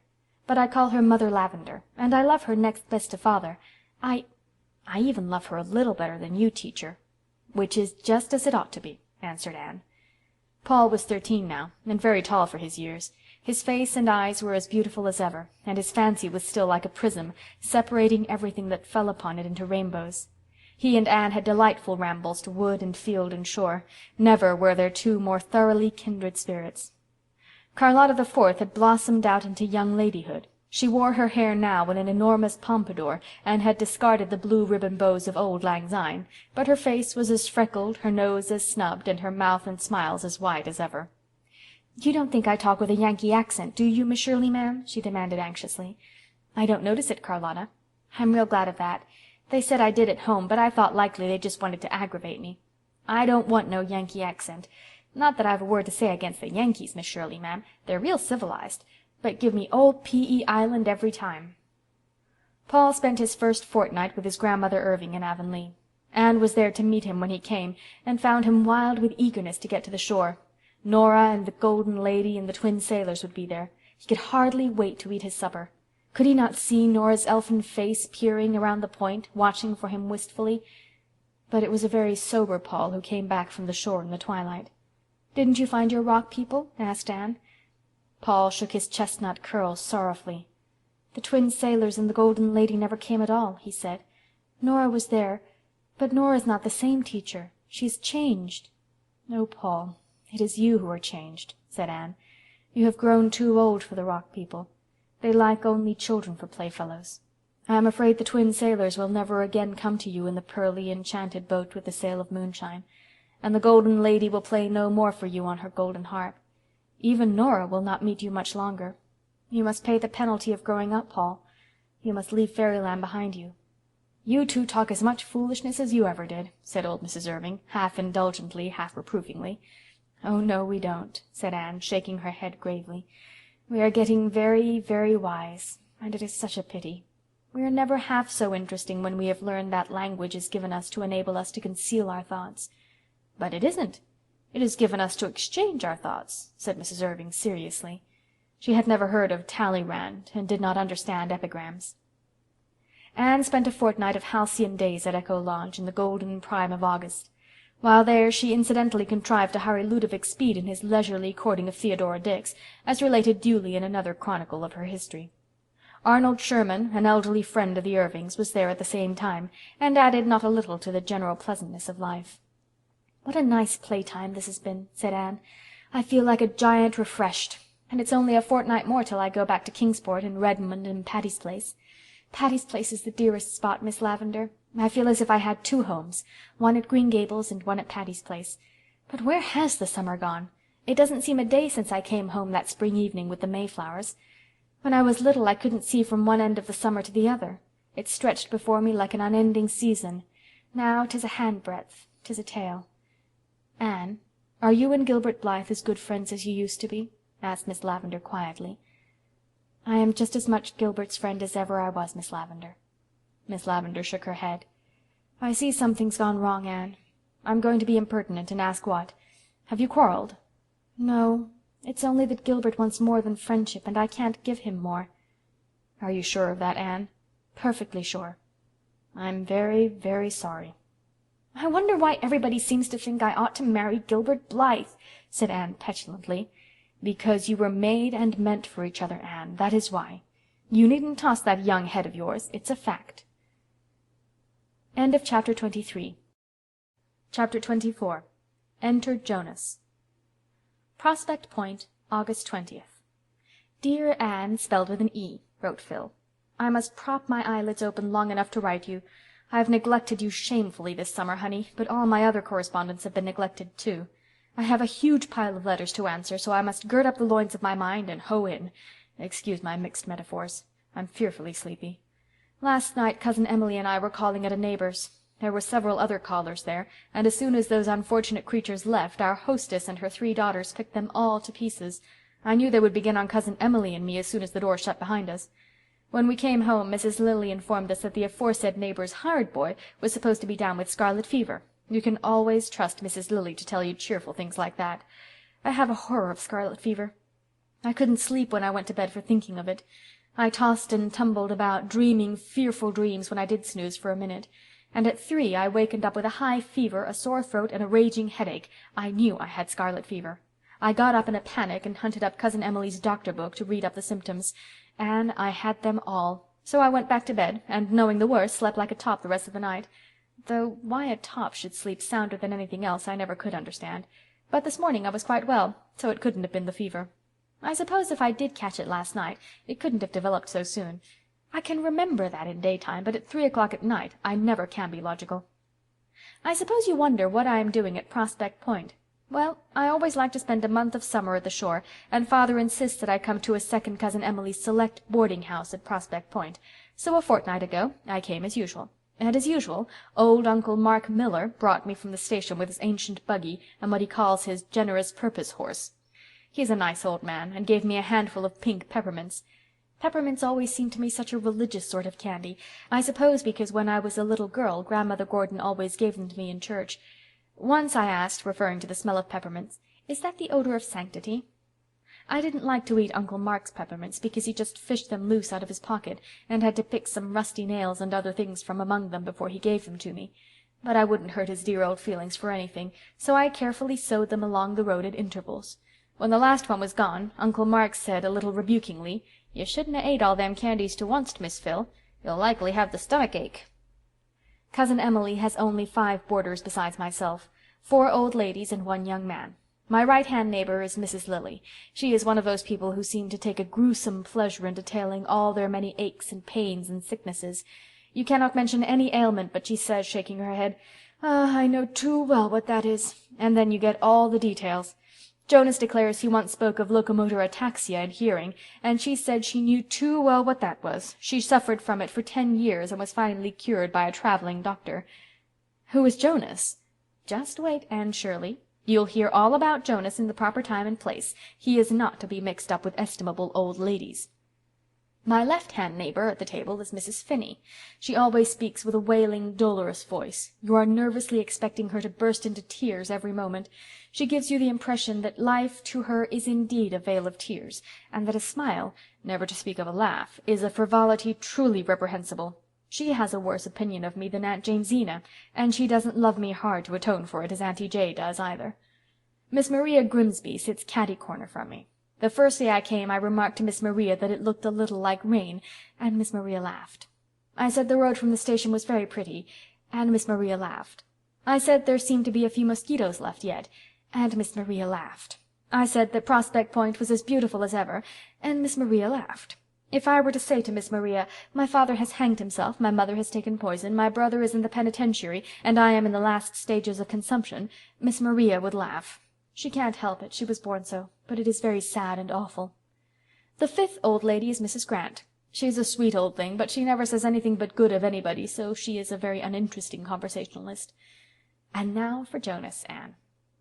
The first day I came I saw a young man sitting opposite me at the table, smiling at me as if he had known me from my cradle.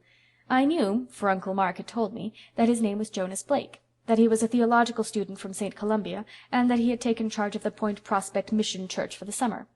He is a very ugly young man, really the ugliest young man I've ever seen. He has a big, loose-jointed figure with absurdly long legs. His hair is tow-color and lank, his eyes are green, and his mouth is big, and his ears— but I never think about his ears if I can help it. He has a lovely voice. If you shut your eyes he is adorable, and he certainly has a beautiful soul and disposition. We were good chums right away. Of course he is a graduate of Redmond, and that is a link between us. We fished and boated together, and we walked on the sands by moonlight. He didn't look so homely by moonlight, and oh, he was nice. Niceness fairly exhaled from him. The old ladies, except Mrs. Grant, don't approve of Jonas because he laughs and jokes, and because he evidently likes the society of frivolous me better than theirs. Somehow, Anne, I don't want him to think me frivolous. This is ridiculous. Why should I care what a tow-haired person called Jonas, whom I never saw before, thinks of me? Last Sunday Jonas preached in the village church. I went, of course, but I couldn't realize that Jonas was going to preach. The fact that he was a minister, or going to be one, persisted in seeming a huge joke to me. Well, Jonas preached, and by the time he had preached 10 minutes, I felt so small and insignificant that I thought I must be invisible to the naked eye. Jonas never said a word about women, and he never looked at me, but I realized then and there what a pitiful, frivolous, small-souled little butterfly I was, and how horribly different I must be from Jonas's ideal woman. She would be grand and strong and noble. He was so earnest and tender and true. He was everything a minister ought to be. I wondered how I could ever have thought him ugly, but he really is, with those inspired eyes and that intellectual brow which the roughly falling hair hid on weekdays. It was a splendid sermon, and I could have listened to it forever, and it made me feel utterly wretched. Oh, I wish I was like you, Anne." He caught up with me on the road home and grinned as cheerfully as usual, but his grin could never deceive me again. I had seen the real Jonas. I wondered if he could ever see the real Phil, whom nobody, not even you, Anne, has ever seen yet. "Jonas," I said. I forgot to call him Mr. Blake. Wasn't it dreadful? But there are times when things like that don't matter. "Jonas, you were born to be a minister. You couldn't be anything else." "No, I couldn't," he said soberly. "I tried to be something else for a long time. I didn't want to be a minister, but I came to see at last that it was the work given me to do, and God helping me, I shall try to do it." His voice was low and reverent. I thought that he would do his work and do it well and nobly, and happy the woman fitted by nature and training to help him do it. She would be no feather blown about by every fickle wind of fancy. She would always know what hat to put on. Probably she would have only one. Ministers never have much money. But she wouldn't mind having one hat or none at all, because she would have Jonas. Anne Shirley, don't you dare say or hint or think that I've fallen in love with Mr. Blake. Could I care for a lank, poor, ugly theologue called Jonas? As Uncle Mark says, it's impossible, and what's more, it's improbable. Good night. Phil. P.S. It is impossible, but I am horribly afraid it's true. I'm happy and wretched and scared. He can never care for me, I know. Do you think I could ever develop into a passable minister's wife, Anne? And would they expect me to lead in prayer? P.G. End of Chapter 24. Chapter 25. Enter Prince Charming. "I'm contrasting the claims of indoors and out," said Anne, looking from the window of Patty's Place to the distant pines of the park. "I've an afternoon to spend in sweet doing nothing, Aunt Jimsie. Shall I spend it here, where there is a cozy fire, a plateful of delicious russets, 3 purring and harmonious cats, and 2 impeccable china dogs with green noses? Or shall I go to the park, where there is the lure of grey woods and of grey water lapping on the harbor rocks?" "If I was as young as you, I'd decide in favor of the park," said Aunt Jamesina, tickling Joseph's yellow ear with a knitting needle. "I thought that you claimed to be as young as any of us, Auntie," teased Anne. "Yes, in my soul, but I'll admit my legs aren't as young as yours. You go and get some fresh air, Anne. You look pale lately." "I think I'll go to the park," said Anne restlessly. "I don't feel like tame domestic joys today. I want to feel alone and free and wild. The park will be empty, for everyone will be at the football match." "Why didn't you go to it?" "Nobody axed me, sir," she said. "At least, nobody but that horrid little Dan Ranger. I wouldn't go anywhere with him, but rather than hurt his poor little tender feelings, I said I wasn't going to the game at all. I don't mind. I'm not in the mood for football today, somehow." "You go and get some fresh air," repeated Aunt Jamesina. "But take your umbrella, for I believe it's going to rain. I've rheumatism in my leg." "Only old people should have rheumatism, Auntie." "Anybody is liable to rheumatism in her legs, Anne. It's only old people who should have rheumatism in their souls, though. Thank goodness I never have. When you get rheumatism in your soul, you might as well go and pick out your coffin." It was November, the month of crimson sunsets, parting birds, deep, sad hymns of the sea, passionate wind songs in the pines. Anne roamed through the pineland alleys in the park, and, as she said, let that great sweeping wind blow the fogs out of her soul. Anne was not wont to be troubled with soul fog, but somehow, since her return to Redmond for this 3rd year, life had not mirrored her spirit back to her with its old, perfect, sparkling clearness. Outwardly, existence at Patty's Place was the same pleasant round of work and study and recreation that it had always been. On Friday evenings the big, fire-lighted living-room was crowded by callers and echoed to endless jest and laughter, while Aunt Jamesina smiled beamingly on them all. The Jonas of Phil's letter came often, running up from St. Columbia on the early train and departing on the late. He was a general favorite at Patty's Place, though Aunt Jamesina shook her head and opined that divinity students were not what they used to be.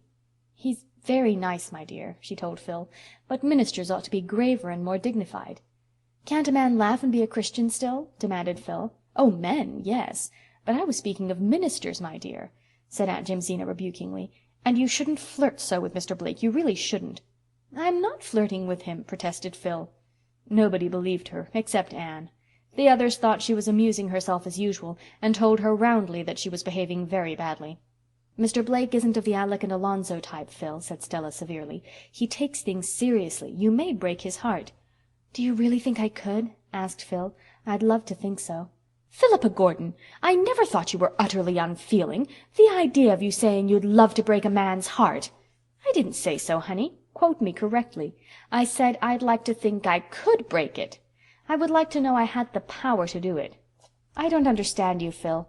You're leading that man on deliberately, and you know you don't mean anything by it."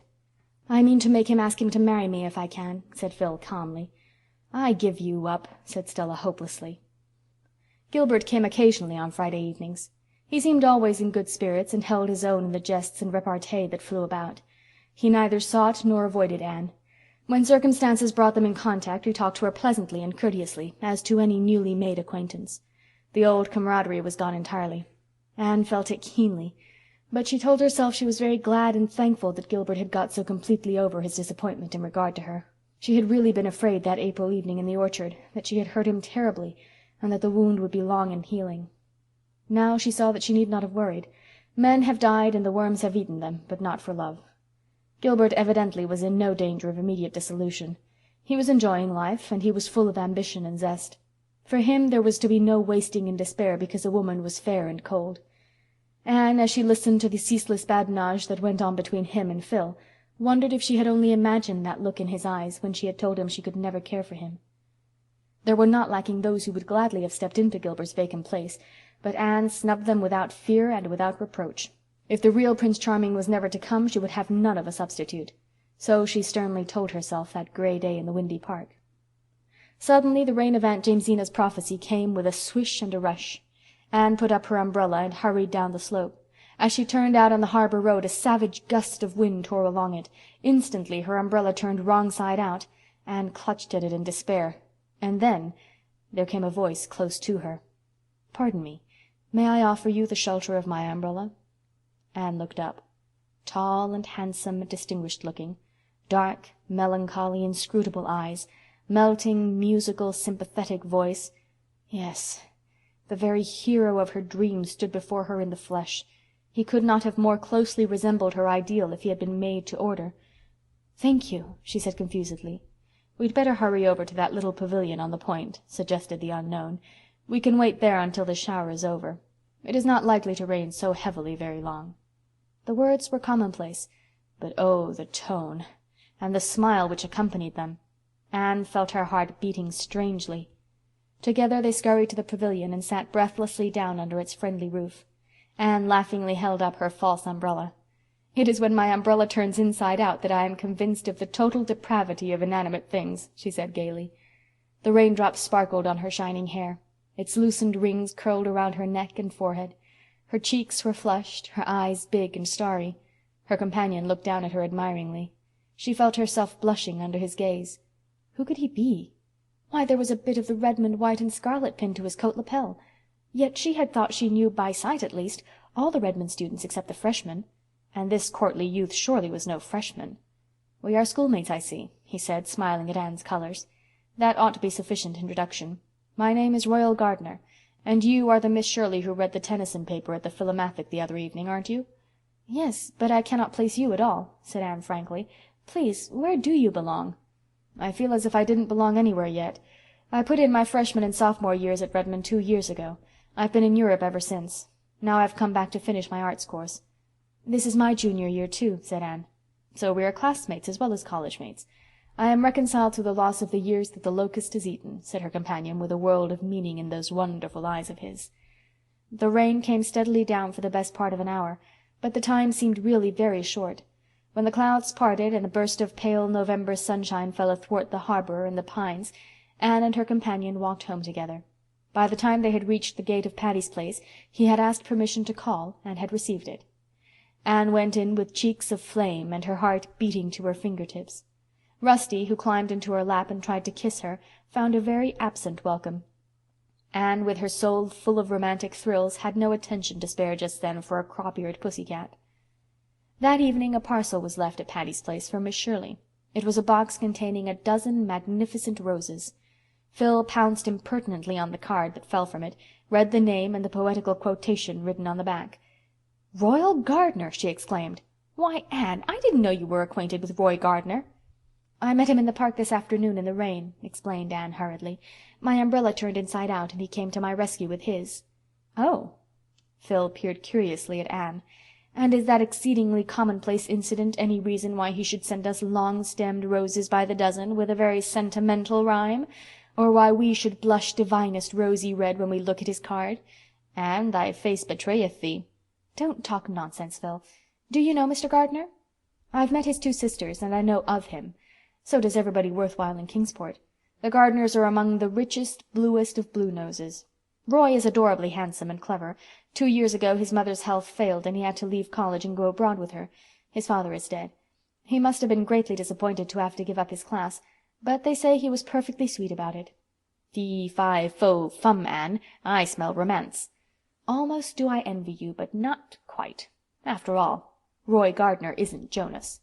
"You goose," said Anne loftily. But she lay long awake that night, nor did she wish for sleep. Her waking fancies were more alluring than any vision of dreamland.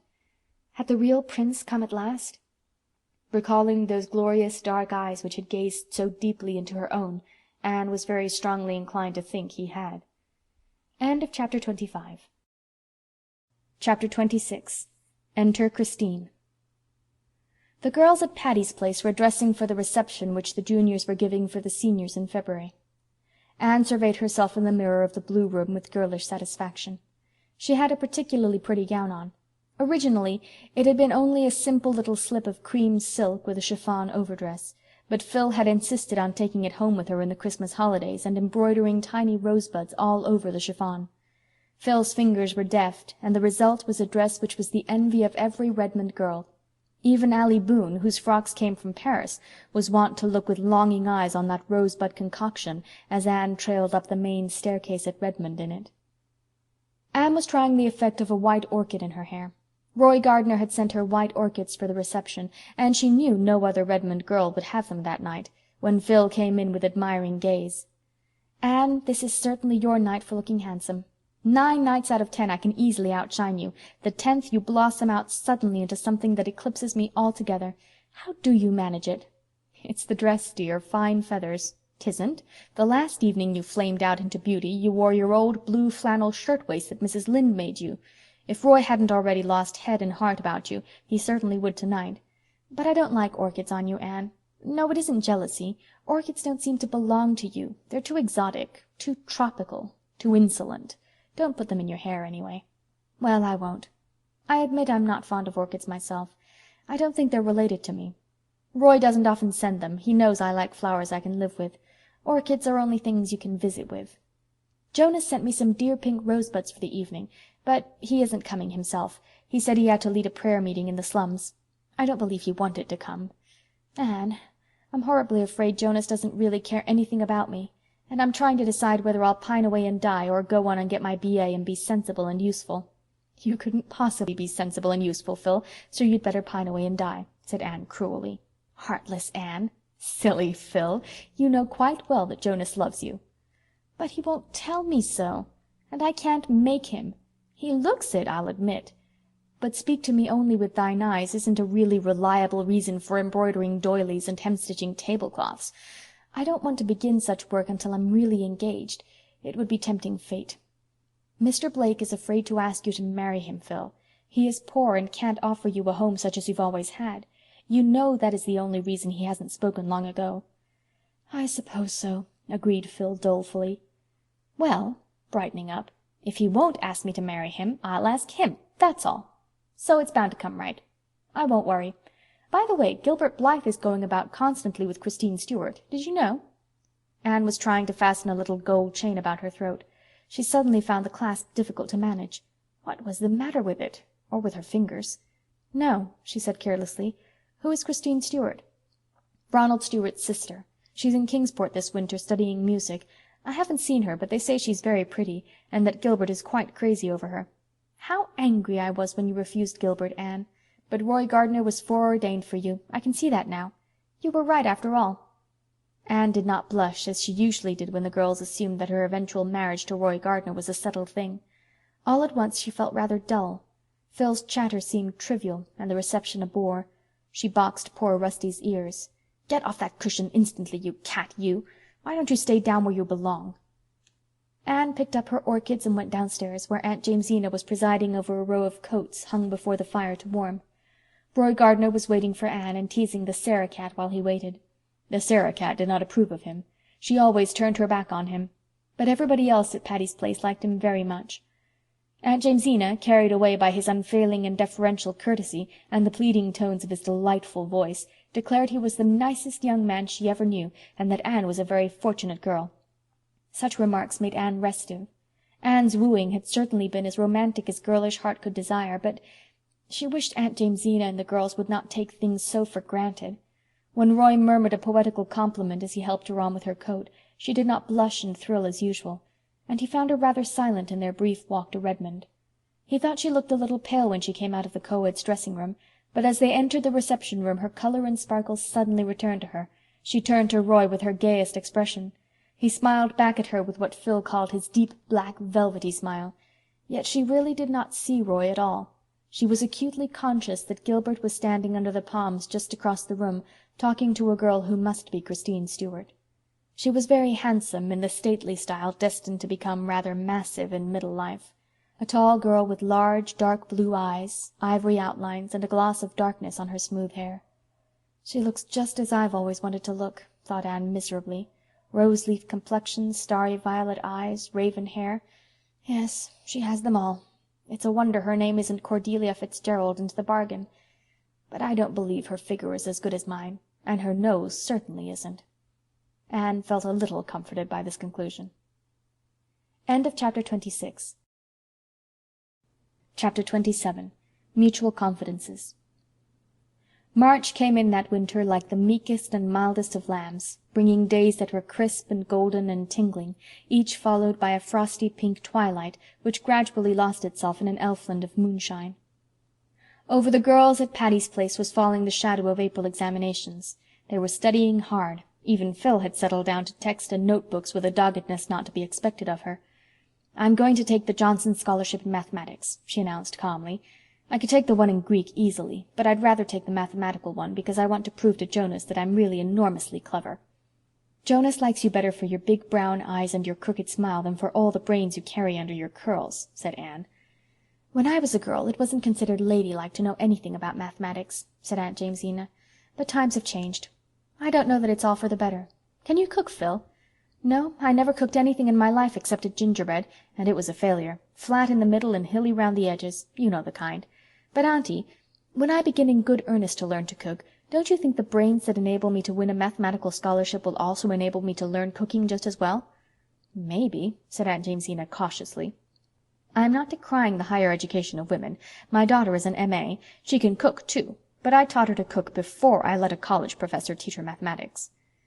In mid-March came a letter from Miss Patty Spofford saying that she and Miss Maria had decided to remain abroad for another year.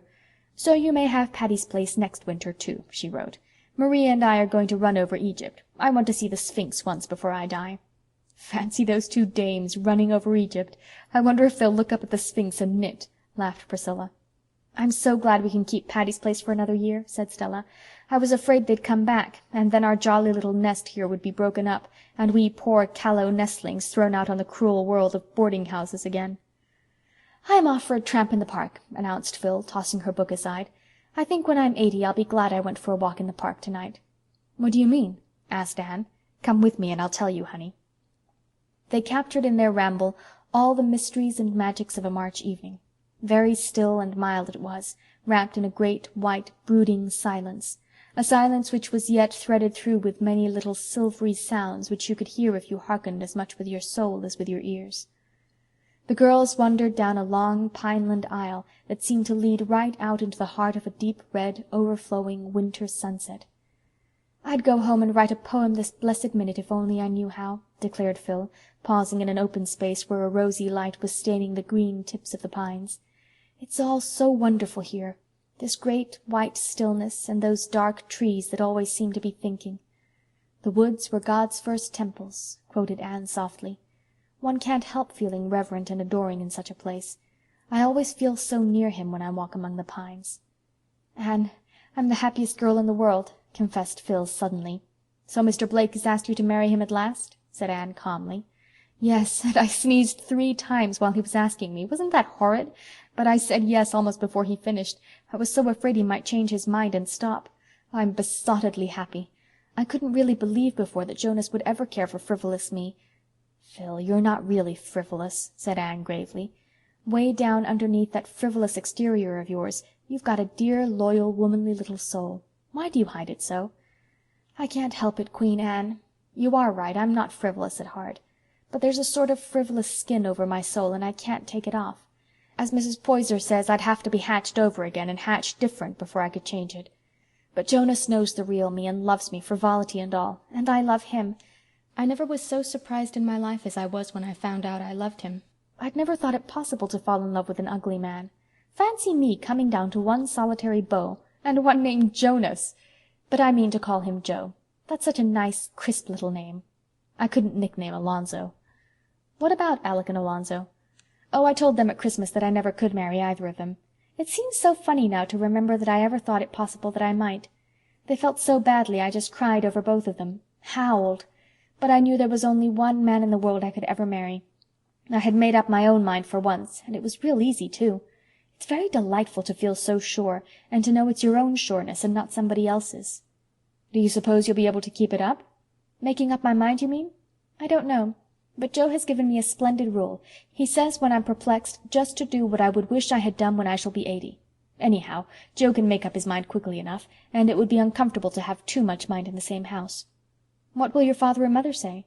"Father won't say much. He thinks everything I do right. But Mother will talk. Oh, her tongue will be as burny as her nose. But in the end it will be all right." "You'll have to give up a good many things you've always had when you marry Mr. Blake, Phil." "But I'll have him. I won't miss the other things. We're to be married a year from next June. Joe graduates from St. Columbia this spring, you know. Then he's going to take a little mission church down on Patterson Street in the slums. Fancy me in the slums! But I'd go there or to Greenland's icy mountains with him."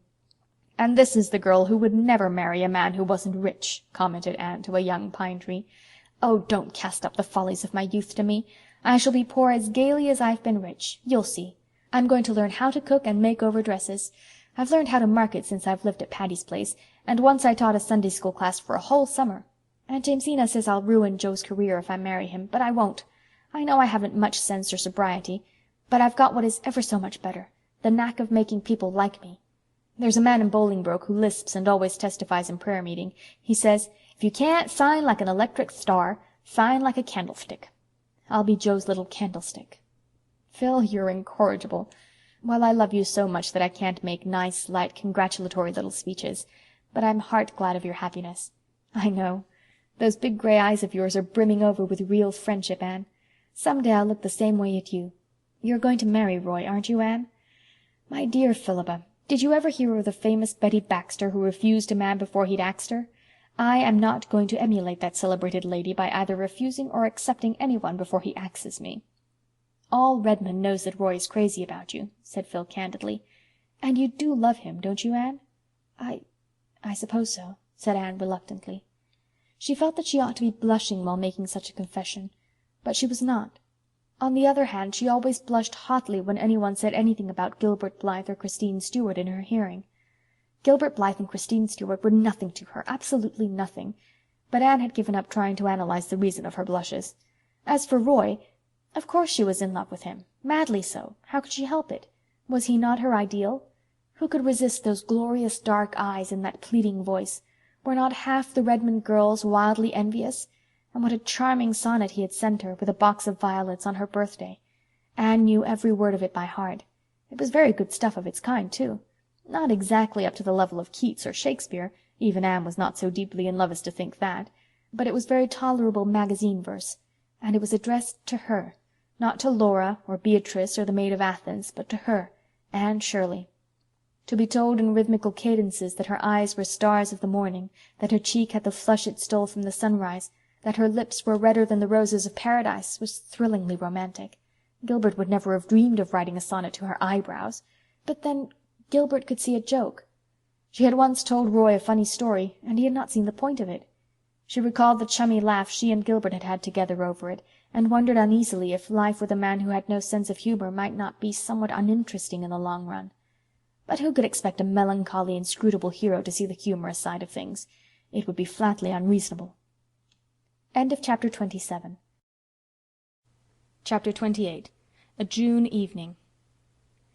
"I wonder what it would be like to live in a world where it was always June," said Anne, as she came through the spice and bloom of the twilit orchard to the front doorsteps, where Marilla and Mrs. Rachel were sitting, talking over Mrs. Sampson Coates's funeral, which they had attended that day. Dora sat between them, diligently studying her lessons, but Davy was sitting tailor fashion in the grass, looking as gloomy and depressed as his single dimple would let him.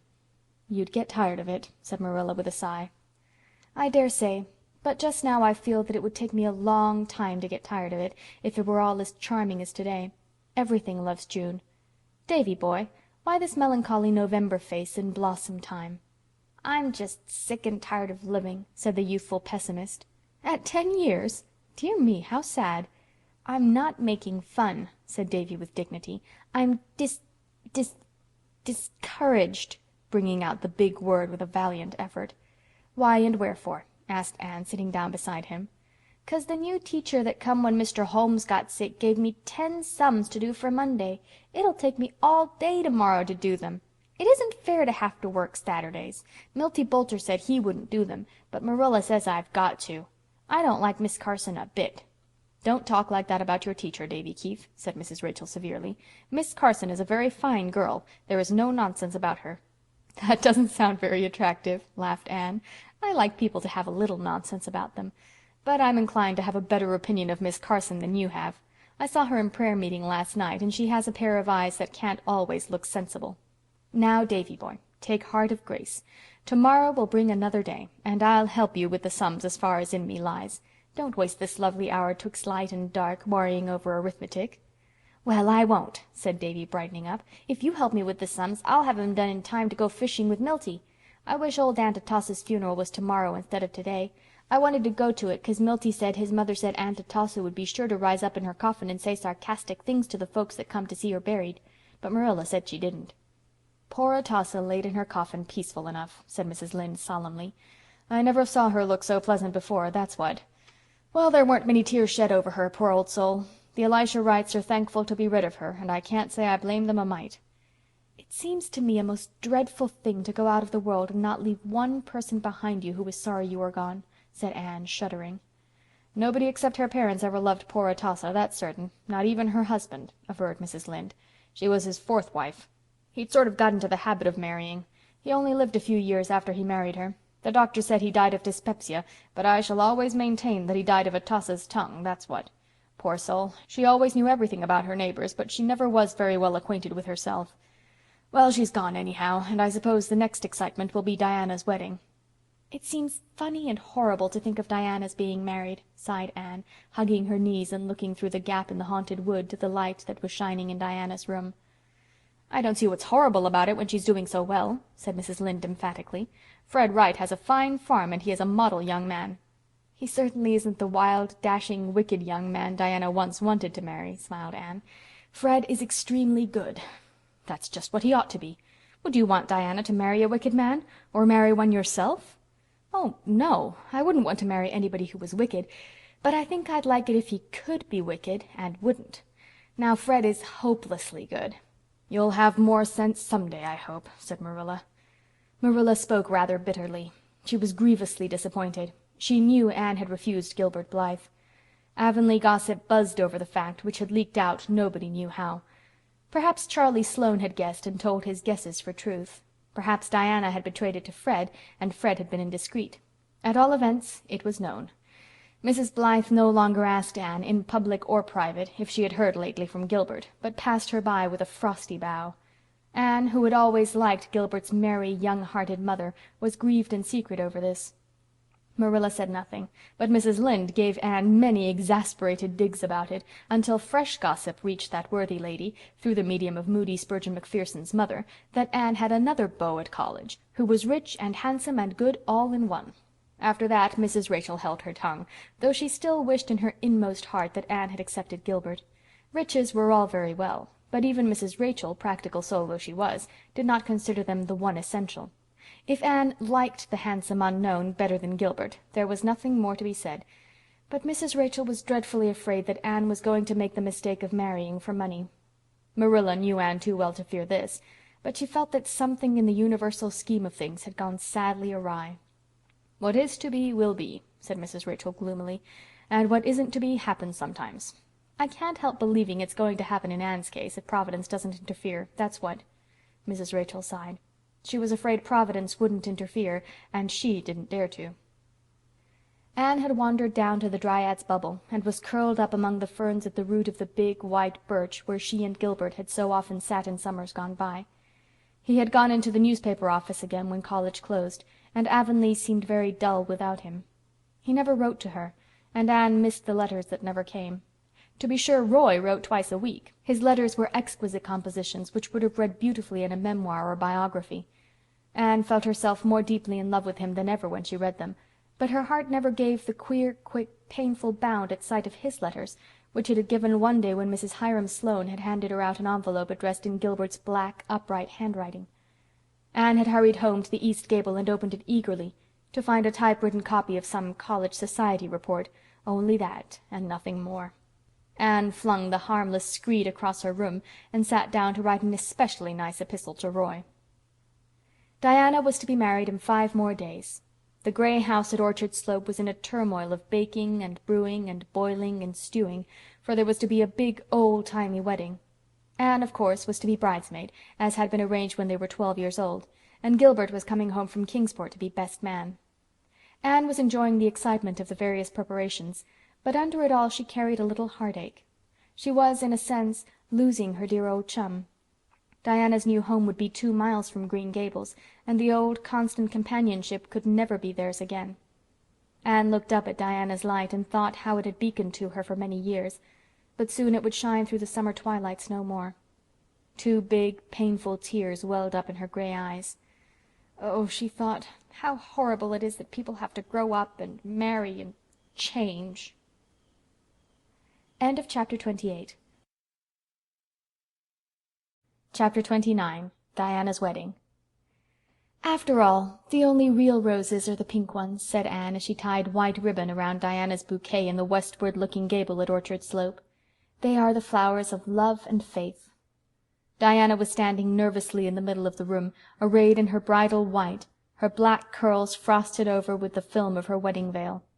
Anne had draped that veil, in accordance with the sentimental compact of years before. "It's all pretty much as I used to imagine it long ago, when I wept over your inevitable marriage and our consequent parting," she laughed. "You are the bride of my dreams, Diana, with the lovely misty veil, and I am your bridesmaid. But alas, I haven't the puffed sleeves, though these short lace ones are even prettier. Neither is my heart wholly breaking, nor do I exactly hate Fred." "We're not really parting, Anne," protested Diana. "I'm not going far away. We'll love each other just as much as ever. We've always kept that oath of friendship we swore long ago, haven't we?" "Yes, we've kept it faithfully. We've had a beautiful friendship, Diana. We've never marred it by one quarrel or coolness or unkind word, and I hope it will always be so. But things can't be quite the same after this. You'll have other interests. I'll just be on the outside, but such is life, as Mrs. Rachel says. Mrs. Rachel has given you one of her beloved knitted quilts of the tobacco stripe pattern, and she says when I'm married she'll give me one too." "The mean thing about your getting married is that I won't be able to be your bridesmaid," lamented Diana. "I'm to be Phil's bridesmaid next June, when she marries Mr. Blake, and then I must stop, for you know the proverb, 3 times a bridesmaid, never a bride," said Anne, peeping through the window over the pink and snow of the blossoming orchard beneath. "Here comes the minister, Diana." "Oh, Anne," gasped Diana, suddenly turning very pale and beginning to tremble. "Oh, Anne, I'm so nervous. I can't go through with it. Anne, I know I'm going to faint." "If you do, I'll drag you down to the rainwater hogshead and drop you in," said Anne unsympathetically. "Cheer up, dearest. Getting married can't be so very terrible when so many people survive the ceremony.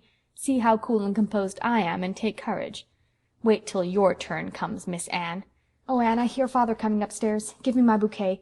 Is my veil right? Am I very pale? You look just lovely. Di, darling, kiss me good-bye for the last time.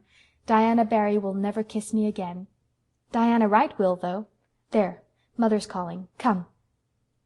Following the simple, old-fashioned way in vogue then, Anne went down to the parlor on Gilbert's arm.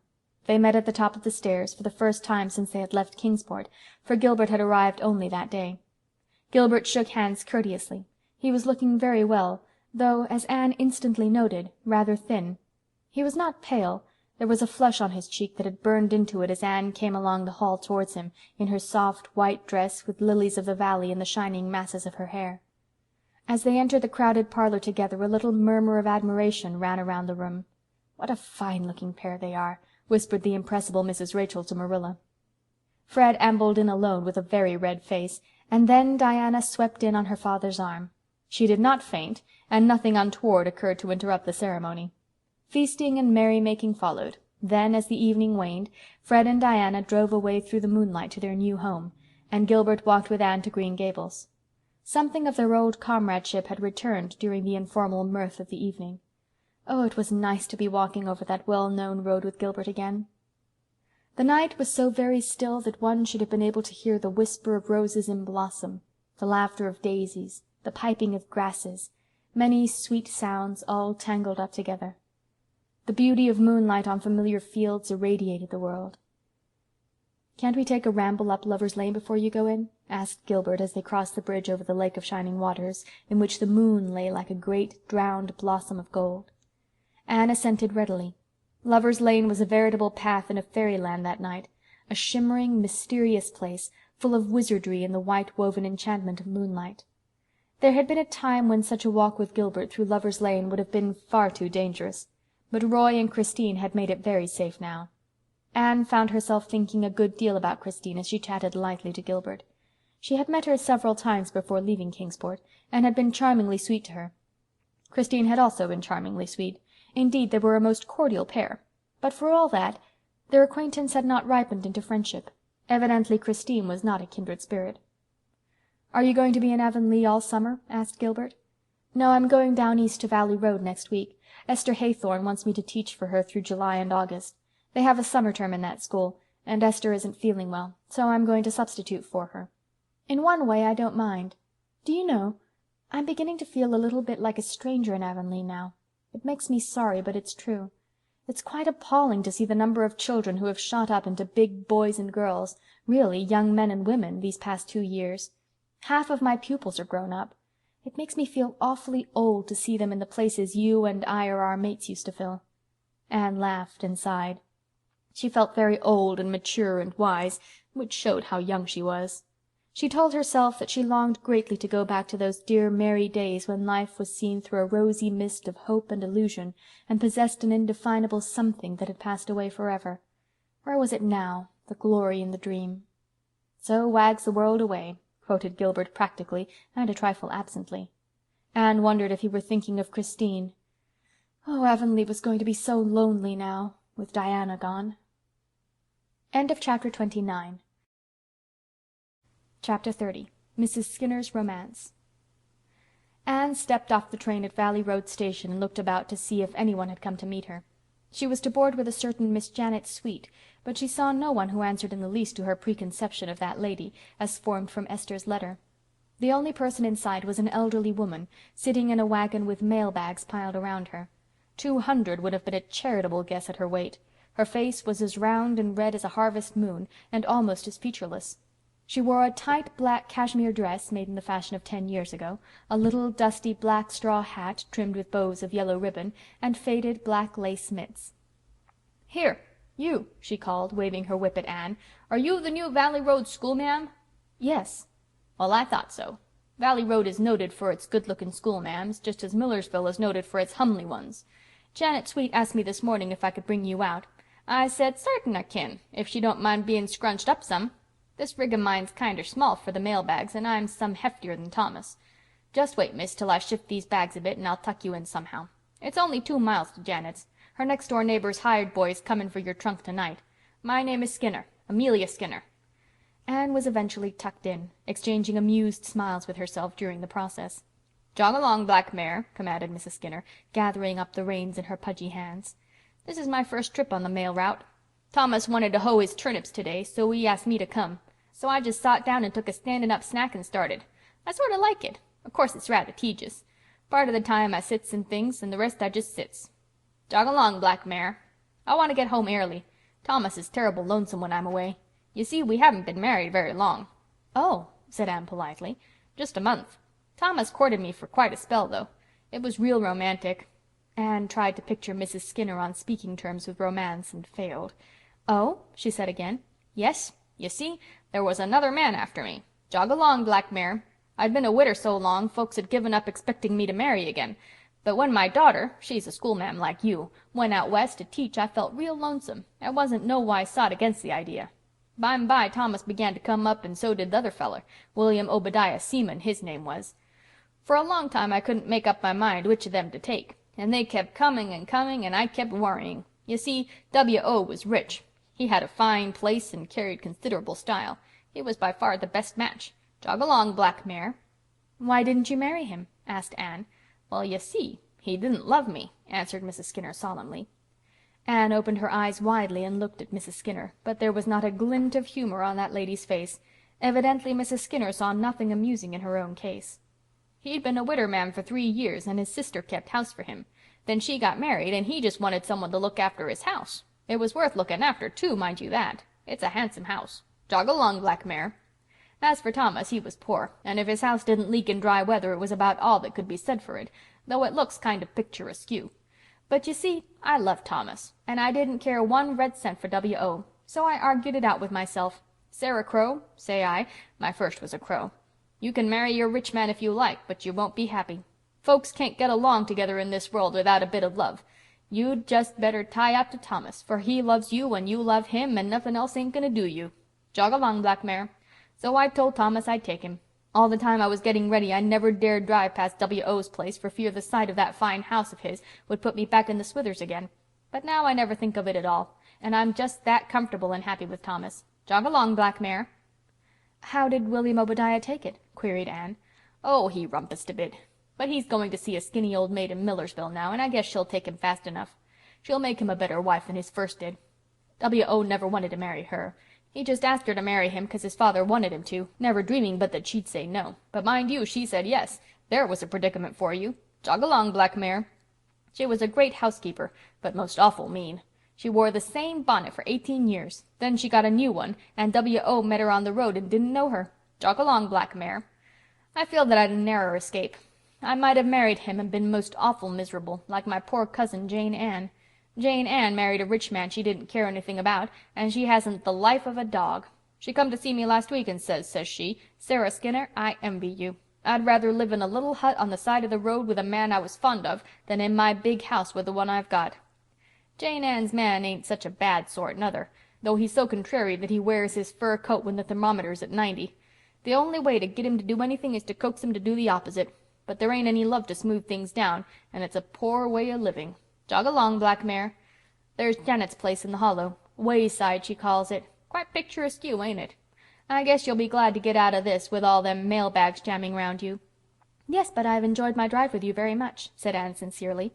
"Get away now," said Mrs. Skinner, highly flattered.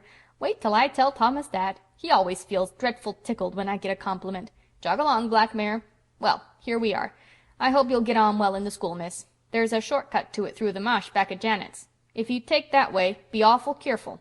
If you once got stuck in that black mud, you'd be sucked right down and never seen or heard tell of again till the day of judgment, like Adam Palmer's cow. Jog along, Black Mare." End of Chapter 30. Chapter 31. Anne to Philippa. Anne Shirley to Philippa Gordon. Greeting. Well, beloved, it's high time I was writing you. Here am I, installed once more as a country schoolma'am at Valley Road, boarding at Wayside, the home of Miss Janet Sweet. Janet is a dear soul, and very nice-looking. Tall, but not over-tall, stoutish, yet with a certain restraint of outline suggestive of a thrifty soul who is not going to be over-lavish, even in the matter of avoirdupois. She has a knot of soft, crimpy brown hair with a thread of gray in it, a sunny face with rosy cheeks, and big, kind eyes as blue as forget-me-nots. Moreover, she is one of those delightful old-fashioned cooks who don't care a bit if they ruin your digestion, as long as they can give you feasts of fat things. I like her, and she likes me, principally, it seems, because she had a sister named Anne who died young.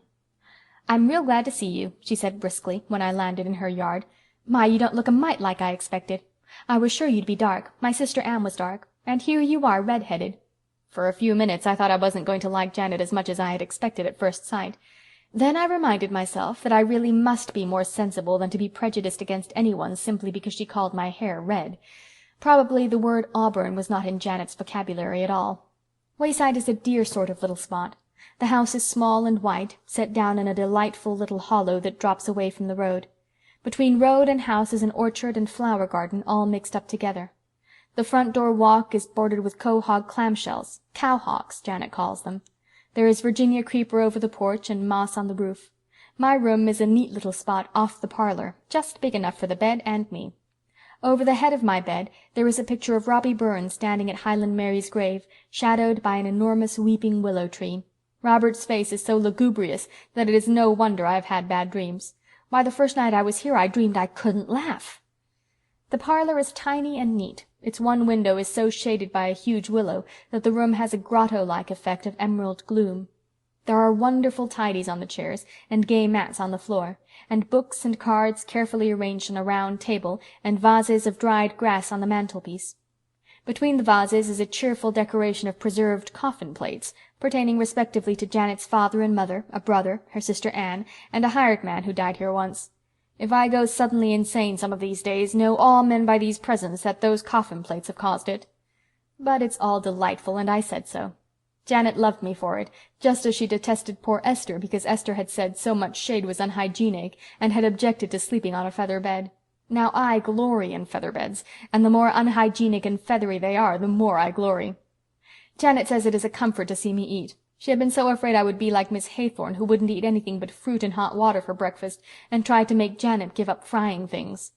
Esther is really a dear girl, but she is rather given to fads. The trouble is that she hasn't enough imagination and has a tendency to indigestion. Janet told me I could have the use of the parlor when any young men called. I don't think there are many to call. I haven't seen a young man in Valley Road yet, except the next-door hired boy, Sam Tolliver, a very tall, lank, tow-haired youth.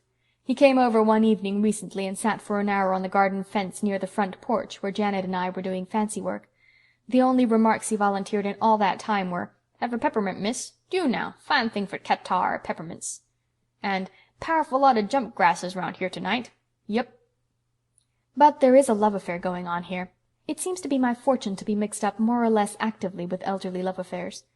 Mr. and Mrs. Irving always say that I brought about their marriage. Mrs. Stephen Clark of Carmody persists in being most grateful to me for a suggestion which somebody else would probably have made if I hadn't. I do really think, though, that Ludovic Speed would never have got any further along than placid courtship if I had not helped him and Theodora Dix out. In the present affair I am only a passive spectator. I've tried once to help things along and made an awful mess of it, so I shall not meddle again. I'll tell you all about it when we meet. End of Chapter 31. Chapter 32. Tea with Mrs. Douglas. On the first Thursday night of Anne's sojourn in Valley Road, Janet asked her to go to prayer meeting. Janet blossomed out like a rose to attend that prayer meeting. She wore a pale blue, pansy-sprinkled muslin dress, with more ruffles than one would ever have supposed economical Janet could be guilty of, and a white leghorn hat with pink roses and 3 ostrich feathers on it. Anne felt quite amazed. Later on she found out Janet's motive in so arraying herself, a motive as old as Eden. Valley Road prayer meetings seemed to be essentially feminine. There were 32 women present, 2 half-grown boys, and 1 solitary man, beside the minister. Anne found herself studying this man. He was not handsome or young or graceful. He had remarkably long legs, so long that he had to keep them coiled up under his chair to dispose of them, and he was stoop-shouldered. His hands were big, his hair wanted barbering, and his mustache was unkempt. But Anne thought she liked his face. It was kind and honest and tender. There was something else in it, too. Just what, Anne found it hard to define.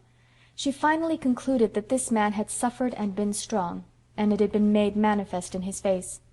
There was a sort of patient, humorous endurance in his expression which indicated that he would go to the stake if need be, but would keep on looking pleasant until he really had to begin squirming. When prayer meeting was over, this man came up to Janet and said, "May I see you home, Janet?"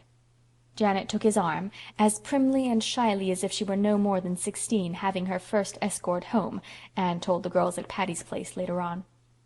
"Miss Shirley, permit me to introduce Mr. Douglas," she said stiffly. Mr. Douglas nodded and said, "I was looking at you in prayer meeting, miss, and thinking what a nice little girl you were." Such a speech from 99 people out of 100 would have annoyed Anne bitterly, but the way in which Mr. Douglas said it made her feel that she had received a very real and pleasing compliment. She smiled appreciatively at him, and dropped obligingly behind on the moonlit road. So Janet had a beau. Anne was delighted. Janet would make a paragon of a wife, cheery, economical, tolerant, and a very queen of cooks. It would be a flagrant waste on nature's part to keep her a permanent old maid. "John Douglas asked me to take you up to see his mother," said Janet the next day. "She's bedrid a lot of the time and never goes out of the house, but she's powerful fond of company and always wants to see my boarders. Can you go up this evening?" Anne assented, but later in the day Mr. Douglas called on his mother's behalf to invite them up to tea on Saturday evening. "Oh, why didn't you put on your pretty pansy dress?" asked Anne when they left home. It was a hot day, and poor Janet, between her excitement and her heavy black cashmere dress, looked as if she were being broiled alive. "Old Mrs. Douglas would think it terrible frivolous and unsuitable, I'm afraid. John likes that dress, though," she added wistfully. The old Douglas homestead was half a mile from Wayside, cresting a windy hill. The house itself was large and comfortable, old enough to be dignified, and girdled with maple groves and orchards. There were big, trim barns behind it, and everything bespoke prosperity. Whatever the patient endurance in Mr. Douglas' face had meant, it hadn't, so Anne reflected, meant debts and duns. John Douglas met them at the door and took them into the sitting-room, where his mother was enthroned in an armchair. Anne had expected old Mrs. Douglas to be tall and thin, because Mr. Douglas was. Instead, she was a tiny scrap of a woman, with soft pink cheeks, mild blue eyes, and a mouth like a baby's. Dressed in a beautiful, fashionably made black silk dress, with a fluffy white shawl over her shoulders, and her snowy hair surmounted by a dainty lace cap, she might have posed as a grandmother doll. "How do you do, Janet, dear?" she said sweetly. "I am so glad to see you again, dear." She put up her pretty old face to be kissed. "And this is our new teacher. I am delighted to meet you. My son has been singing your praises until I'm half jealous, and I'm sure Janet ought to be wholly so." Poor Janet blushed. Anne said something polite and conventional, and then everybody sat down and made talk. It was hard work, even for Anne, for nobody seemed at ease except old Mrs. Douglas, who certainly did not find any difficulty in talking. She made Janet sit by her and stroked her hand occasionally. Janet sat and smiled, looking horribly uncomfortable in her hideous dress, and John Douglas sat without smiling. At the tea-table Mrs. Douglas gracefully asked Janet to pour the tea. Janet turned redder than ever, but did it. Anne wrote a description of that meal to Stella. "We had cold tongue and chicken and strawberry preserves, lemon pie and tarts and chocolate cake and raisin cookies and pound cake and fruit cake, and a few other things, including more pie, caramel pie, I think it was. After I had eaten twice as much as was good for me, Mrs. Douglas sighed and said she feared she had nothing to tempt my appetite. "I'm afraid dear Janet's cooking has spoiled you for any other," she said sweetly. "Of course nobody in Valley Road aspires to rival her. Won't you have another piece of pie, Miss Shirley? You haven't eaten anything." Stella, I had eaten a helping of tongue and one of chicken, 3 biscuits, a generous allowance of preserves, a piece of pie, a tart, and a square of chocolate cake. After tea Mrs. Douglas smiled benevolently and told John to take dear Janet out into the garden and get her some roses. "Miss Shirley will keep me company while you are out, won't you?" she said plaintively. She settled down in her armchair with a sigh. "I am a very frail old woman, Miss Shirley. For over 20 years I've been a great sufferer. For 20 long, weary years I've been dying by inches." "How painful," said Anne, trying to be sympathetic and succeeding only in feeling idiotic. "There have been scores of nights when they thought I could never live to see the dawn," went on Mrs. Douglas solemnly. "Nobody knows what I've gone through. Nobody can know but myself. Well, it can't last very much longer now.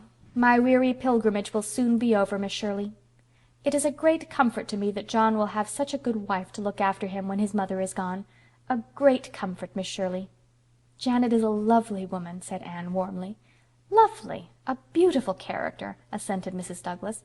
"And a perfect housekeeper, something I never was. My health would not permit it, Miss Shirley. I am indeed thankful that John has made such a wise choice. I hope and believe that he will be happy. He is my only son, Miss Shirley, and his happiness lies very near my heart." "Of course," said Anne stupidly. For the first time in her life she was stupid, yet she could not imagine why. She seemed to have absolutely nothing to say to this sweet, smiling, angelic old lady who was patting her hand so kindly. "Come and see me soon again, dear Janet," said Mrs. Douglas lovingly when they left. "You don't come half often enough.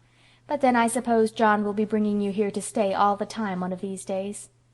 Anne, happening to glance at John Douglas as his mother spoke, gave a positive start of dismay.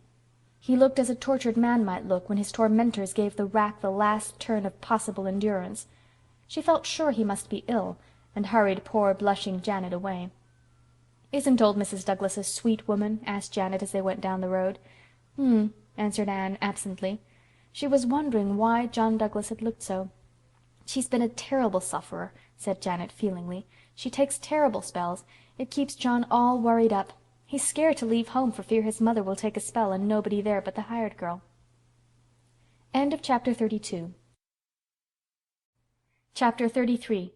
He just kept coming and coming. 3 days later, Anne came home from school and found Janet crying. Tears and Janet seemed so incongruous that Anne was honestly alarmed. "Oh, what is the matter?" she cried anxiously. I'm 40 today," sobbed Janet. "Well, you were nearly that yesterday and it didn't hurt," comforted Anne, trying not to smile. But, went on Janet with a big gulp, "John Douglas won't ask me to marry him." "Oh, but he will," said Anne lamely. "You must give him time, Janet." "Time!" said Janet with indescribable scorn. "He has had 20 years. How much time does he want?" "Do you mean that John Douglas has been coming to see you for 20 years?" "He has. And he has never so much as mentioned marriage to me. And I don't believe he ever will now. I've never said a word to a mortal about it, but it seems to me I've just got to talk it out with someone at last, or go crazy. John Douglas begun to go with me 20 years ago before Mother died. Well, he kept coming and coming, and after a spell I begun making quilts and things, but he never said anything about getting married, only just kept coming and coming. There wasn't anything I could do. Mother died when we'd been going together for 8 years. I thought maybe he would speak out then, seeing as I was left alone in the world. He was real kind and feeling, and did everything he could for me, but he never said marry. And that's the way it has been going on ever since.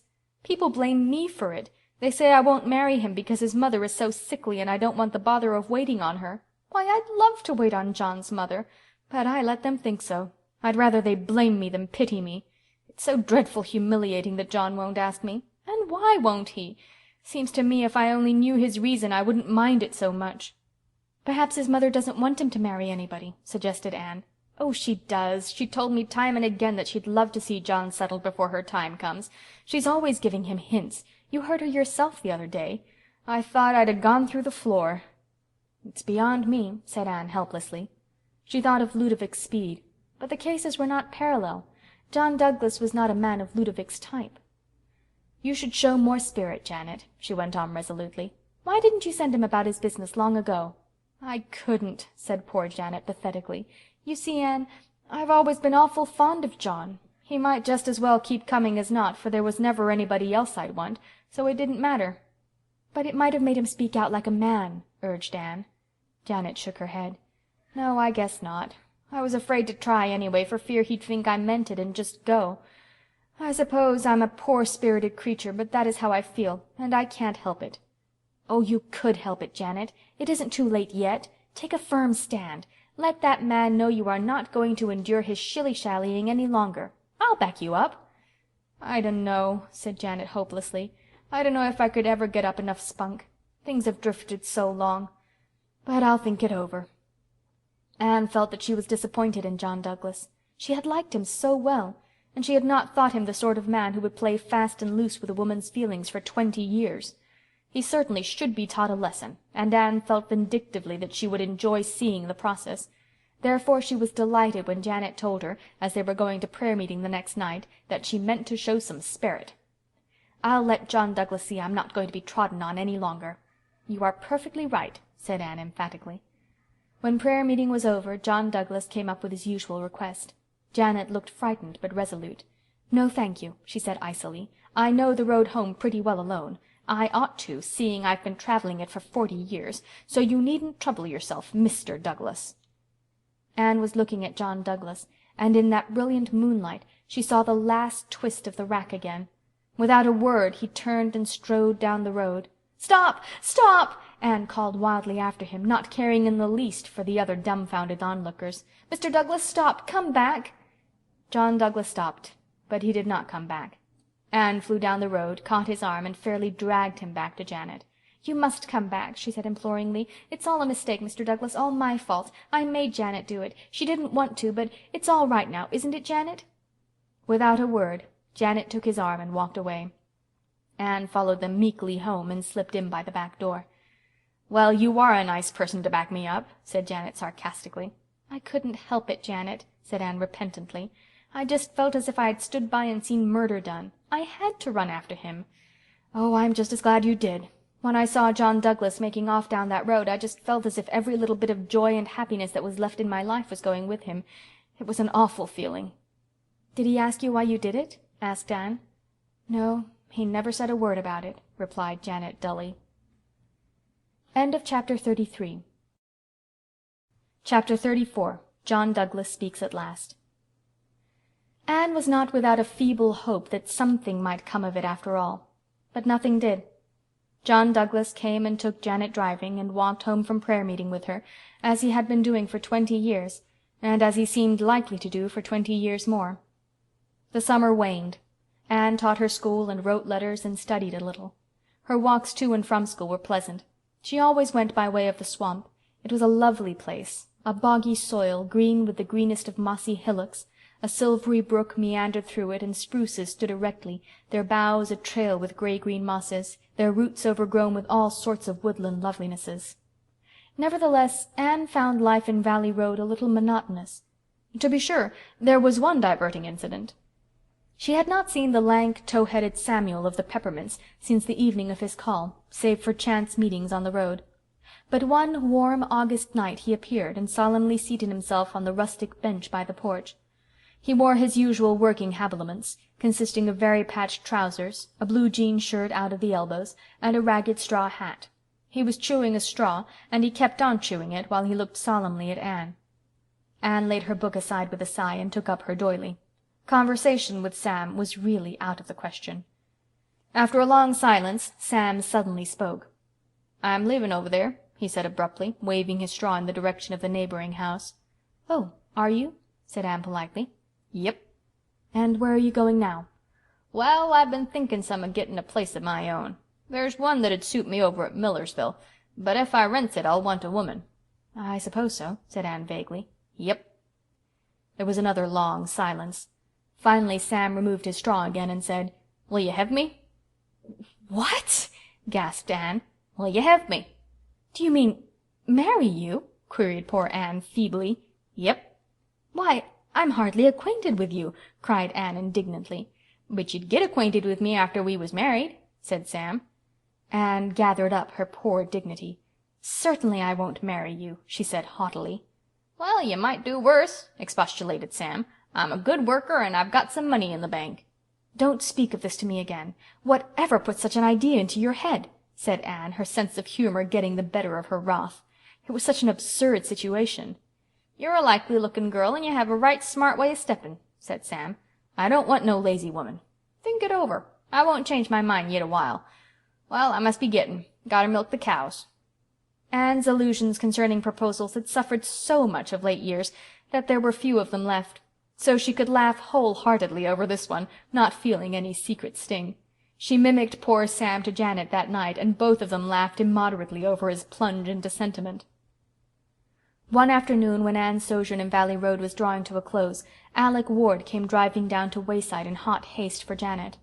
"They want you at the Douglas place quick," he said. "I really believe old Mrs. Douglas is going to die at last, after pretending to do it for 20 years." Janet ran to get her hat.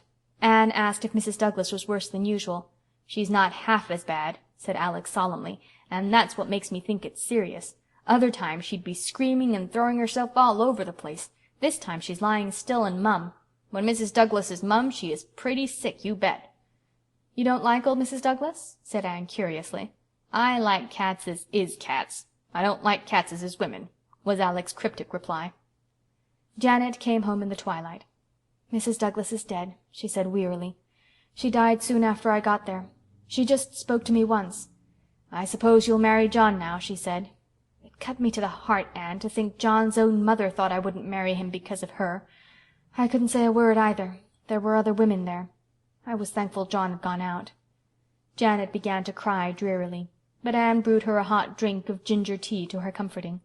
To be sure, Anne discovered later on that she had used white pepper instead of ginger, but Janet never knew the difference. The evening after the funeral, Janet and Anne were sitting on the front porch steps at sunset. The wind had fallen asleep in the pine-lands, and lurid sheets of heat lightning flickered across the northern skies. Janet wore her ugly black dress and looked her very worst, her eyes and nose red from crying. They talked little, for Janet seemed faintly to resent Anne's efforts to cheer her up. She plainly preferred to be miserable. Suddenly the gate latch clicked, and John Douglas strode into the garden. He walked towards them, straight over the geranium bed. Janet stood up. So did Anne. Anne was a tall girl and wore a white dress, but John Douglas did not see her. "Janet," he said, "will you marry me?" The words burst out as if they had been wanting to be said for 20 years and must be uttered now before anything else. Janet's face was so red from crying that it couldn't turn any redder, so it turned a most unbecoming purple. "Why didn't you ask me before?" she said slowly. "I couldn't. She made me promise not to. Mother made me promise not to.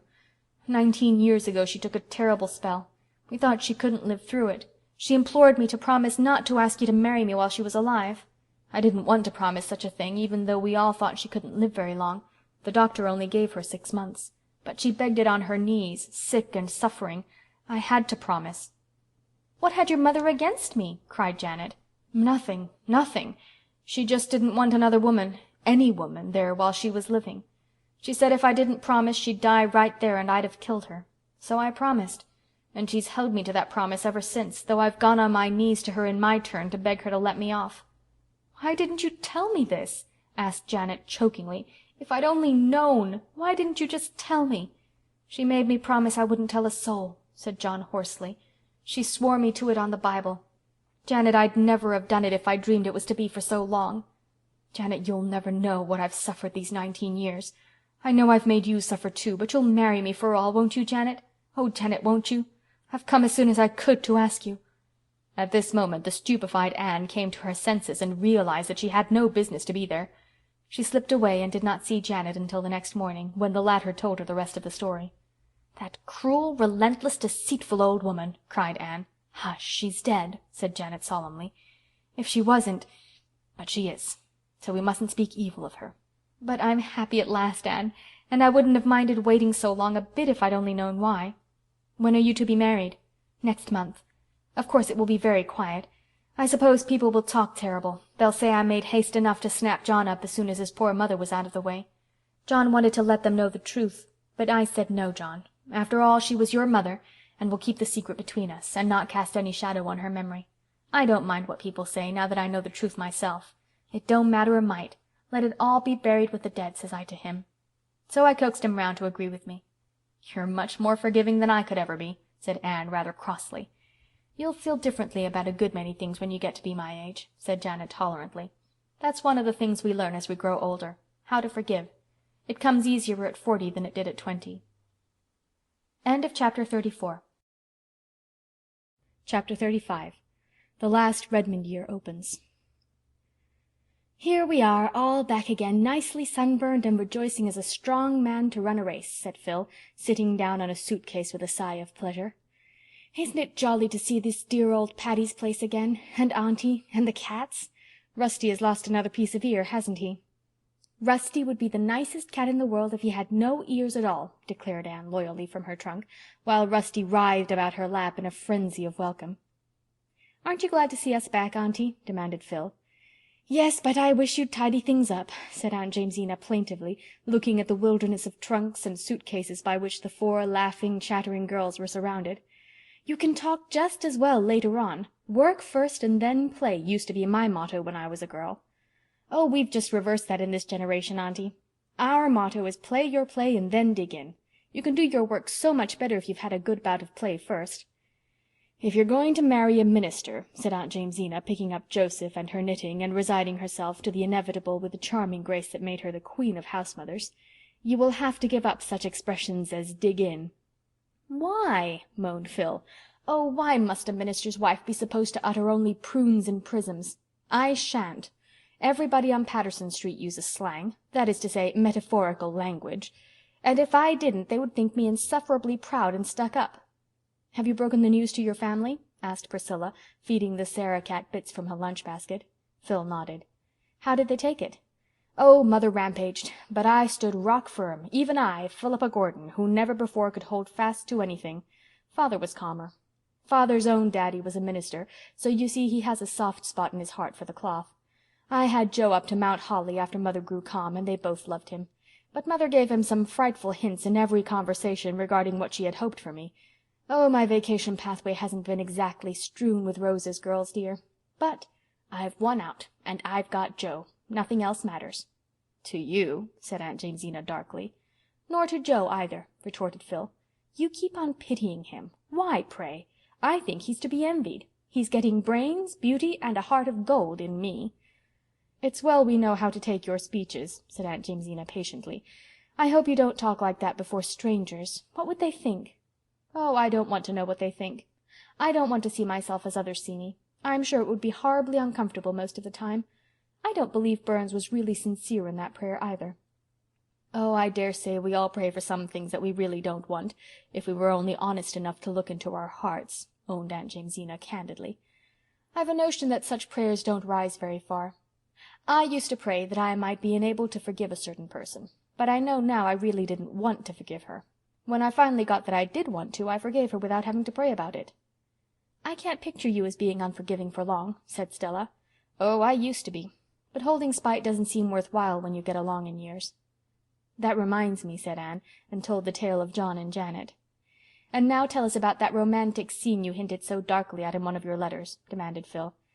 Anne acted out Samuel's proposal with great spirit. The girls shrieked with laughter, and Aunt Jamesina smiled.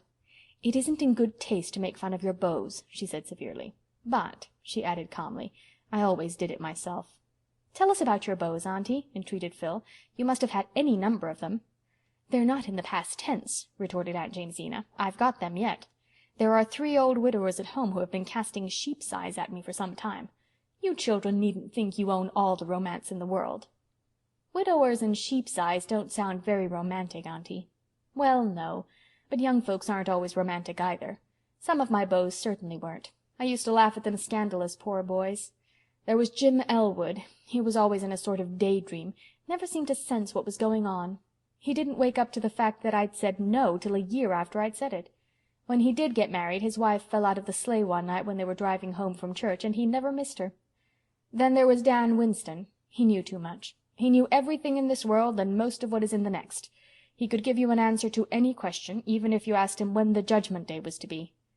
Milton Edwards was real nice, and I liked him, but I didn't marry him. For one thing, he took a week to get a joke through his head, and for another, he never asked me. Horatio Reeve was the most interesting beau I ever had, but when he told a story he dressed it up so that you couldn't see it for the frills. I never could decide whether he was lying or just letting his imagination run loose." "And what about the others, Aunty?" "Go away and unpack," said Aunt Jamesina, waving Joseph at them by mistake for a needle. "The others were too nice to make fun of. I shall respect their memory. There's a box of flowers in your room, Anne. They came about an hour ago." After the first week, the girls of Patty's Place settled down to a steady grind of study, for this was their last year at Redmond, and graduation honors must be fought for persistently. Anne devoted herself to English, Priscilla pored over classics, and Philippa pounded away at mathematics. Sometimes they grew tired, sometimes they felt discouraged, sometimes nothing seemed worth the struggle for it. In one such mood Stella wandered up to the blue room one rainy November evening. Anne sat on the floor in a little circle of light cast by the lamp beside her, amid a surrounding snow of crumpled manuscript. "What in the world are you doing?"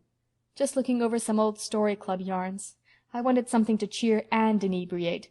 I'd studied till the world seemed azure, so I came up here and dug these out of my trunk. They are so drenched in tears and tragedy that they are excruciatingly funny." "I'm blue and discouraged myself," said Stella, throwing herself on the couch. "Nothing seems worthwhile. My very thoughts are old. I've thought them all before. What is the use of living after all, Anne?" "Honey, it's just brain fag that makes us feel that way, and the weather. A pouring, rainy night like this, coming after a hard day's grind, would squelch anyone but a Mark Tapley. You know it is worthwhile to live." "Oh, I suppose so, but I can't prove it to myself just now." "Just think of all the great and noble souls who have lived and worked in this world," said Anne dreamily. "Isn't it worth while to come after them and inherit what they won and taught? Isn't it worth while to think we can share their inspiration? And then all the great souls that will come in the future! Isn't it worth while to work a little and prepare the way for them, make just one step in their path easier? Oh, my mind agrees with you, Anne, but my soul remains doleful and uninspired. I'm always grubby and dingy on rainy nights. Some nights I like the rain. I like to lie in bed and hear it pattering on the roof and drifting through the pines." "I like it when it stays on the roof," said Stella. "It doesn't always. I spent a gruesome night in an old country farmhouse last summer. The roof leaked and the rain came pattering down on my bed. There was no poetry in that. I had to get up in the murk midnight and chivvy round to pull the bedstead out of the drip, and it was one of those solid old-fashioned beds that weigh a ton more or less. And then that drip drop kept up all night until my nerves just went to pieces. You've no idea what an eerie noise a great drop of rain falling with a mushy thud on a bare floor makes in the night. It sounds like ghostly footsteps and all that sort of thing. What are you laughing over, Anne? These stories. As Phil would say, they are killing, in more senses than one, for everybody died in them. What dazzlingly lovely heroines we had, and how we dressed them! Silks, satins, velvets, jewels, laces, they never wore anything else. Here is one of Jane Andrews' stories depicting her heroine as sleeping in a beautiful white satin nightdress trimmed with seed pearls. "Go on," said Stella. "I begin to feel that life is worth living as long as there's a laugh in it. Here's one I wrote. My heroine is disporting herself at a ball, glittering from head to foot with large diamonds of the first water. But what booted beauty or rich attire? The paths of glory lead but to the grave. They must either be murdered or die of a broken heart. There was no escape for them. Let me read some of your stories." "Well, here's my masterpiece. Note its cheerful title, My Graves. I shed quarts of tears while writing it, and the other girls shed gallons while I read it. Jane Andrews' mother scolded her frightfully because she had so many handkerchiefs in the wash that week. It's a harrowing tale of the wanderings of a Methodist minister's wife. I made her a Methodist because it was necessary that she should wander. She buried a child every place she lived in. There were 9 of them, and their graves were severed far apart, ranging from Newfoundland to Vancouver. I described the children, pictured their several deathbeds, and detailed their tombstones and epitaphs. I had intended to bury the whole 9, but when I had disposed of 8, my invention of horrors gave out, and I permitted the 9th to live as a hopeless cripple." While Stella read My Graves, punctuating its tragic paragraphs with chuckles, and Rusty slept the sleep of a just cat who has been out all night, curled up on a Jane Andrews tale of a beautiful maiden of 15 who went to nurse in a leper colony, of course dying of the loathsome disease finally, Anne glanced over the other manuscripts and recalled the old days at Avonlea School, when the members of the Story Club, sitting under the spruce trees or down among the ferns by the brook, had written them. What fun they had had! How the sunshine and mirth of those olden summers returned as she read. Not all the glory that was Greece or the grandeur that was Rome could weave such wizardry as those funny, tearful tales of the Story Club. Among the manuscripts, Anne found one written on sheets of wrapping paper. A wave of laughter filled her gray eyes as she recalled the time and place of its genesis. It was the sketch she had written the day she fell through the roof of the Cobb duck-house on the Tory road. Anne glanced over it, then fell to reading it intently. It was a little dialogue between asters and sweet peas, wild canaries in the lilac bush, and the guardian spirit of the garden. After she had read it, she sat staring into space, and when Stella had gone, she smoothed out the crumpled manuscript. "I believe I will," she said resolutely. End of Chapter 35. Chapter 36. The Gardener's Call. "Here is a letter with an Indian stamp for you, Aunt Jimsie," said Phil. "Here are 3 for Stella, and 2 for Pris, and a glorious fat one from me from Jo. There's nothing for you, Anne, except a circular." Nobody noticed Anne's flush as she took the thin letter Phil tossed her carelessly. But a few minutes later Phil looked up to see a transfigured Anne. "Honey, what good thing has happened?" "The youth's friend has accepted a little sketch I sent them a fortnight ago," said Anne, trying hard to speak as if she were accustomed to having sketches accepted every mail, but not quite succeeding. "Anne Shirley, how glorious! What was it? When is it to be published? Did they pay you for it?" "Yes, they've sent a check for $10, and the editor writes that he would like to see more of my work. Dear man, he shall. It was an old sketch I found in my box. I rewrote it and sent it in, but I never really thought it could be accepted because it had no plot," said Anne, recalling the bitter experience of Averil's atonement. "What are you going to do with that $10, Anne?" "Let's all go up to town and get drunk," suggested Phil. "I am going to squander it in a wild, soulless revel of some sort," declared Anne gaily. "At all events, it isn't tainted money, like the check I got for that horrible Reliable baking powder story. I spent it usefully for clothes and hated them every time I put them on." "Think of having a real live author at Patty's Place," said Priscilla. "It's a great responsibility," said Aunt Jamesina solemnly. "Indeed it is," agreed Pris with equal solemnity. "Authors are kittle-cattle. You never know when or how they will break out. Anne may make copy of us." "I meant that the ability to write for the press was a great responsibility," said Aunt Jamesina severely, "and I hope Anne realizes it. My daughter used to write stories before she went to the foreign field, but now she has turned her attention to higher things. She used to say her motto was, 'Never write a line you would be ashamed to read at your own funeral.' You'd better take that for yours, Anne, if you are going to embark in literature. Though, to be sure," added Aunt Jamesina perplexedly, "Elizabeth always used to laugh when she said it. She always laughed so much that I don't know how she ever came to decide on being a missionary. I'm thankful she did. I prayed that she might. But I wish she hadn't." Then Aunt Jamesina wondered why those giddy girls all laughed. Anne's eyes shone all that day. Literary ambitions sprouted and budded in her brain. Their exhilaration accompanied her to Jenny Cooper's walking party, and not even the sight of Gilbert and Christine, walking just ahead of her and Roy, could quite subdue the sparkle of her starry hopes. Nevertheless, she was not so rapt from things of earth as to be unable to notice that Christine's walk was decidedly ungraceful. But I suppose Gilbert looks only at her face. So like a man, thought Anne scornfully. "Shall you be home Saturday afternoon?" asked Roy. "Yes. My mother and sisters are coming to call on you," said Roy quietly. Something went over Anne which might be described as a thrill, but it was hardly a pleasant one. She had never met any of Roy's family. She realized the significance of his statement. It had, somehow, an irrevocableness about it that chilled her. "I shall be glad to see them," she said flatly, and then wondered if she really would be glad. She ought to be, of course. But would it not be something of an ordeal? Gossip had filtered to Anne regarding the light in which the Gardners viewed the infatuation of son and brother. Roy must have brought pressure to bear in the matter of this call. Anne knew she would be weighed in the balance. From the fact that they had consented to call she understood that, willingly or unwillingly, they regarded her as a possible member of their clan. "I shall just be myself. I shall not try to make a good impression," thought Anne loftily.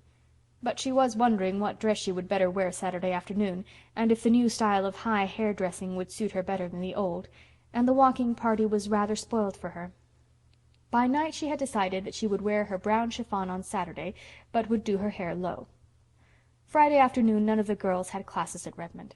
Stella took the opportunity to write a paper for the Philomathic Society, and was sitting at the table in the corner of the living room with an untidy litter of notes and manuscript on the floor around her. Stella always vowed she never could write anything unless she threw each sheet down as she completed it.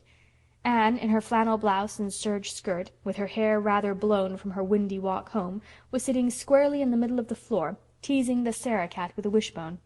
Joseph and Rusty were both curled up in her lap. A warm, plummy odor filled the whole house, for Priscilla was cooking in the kitchen.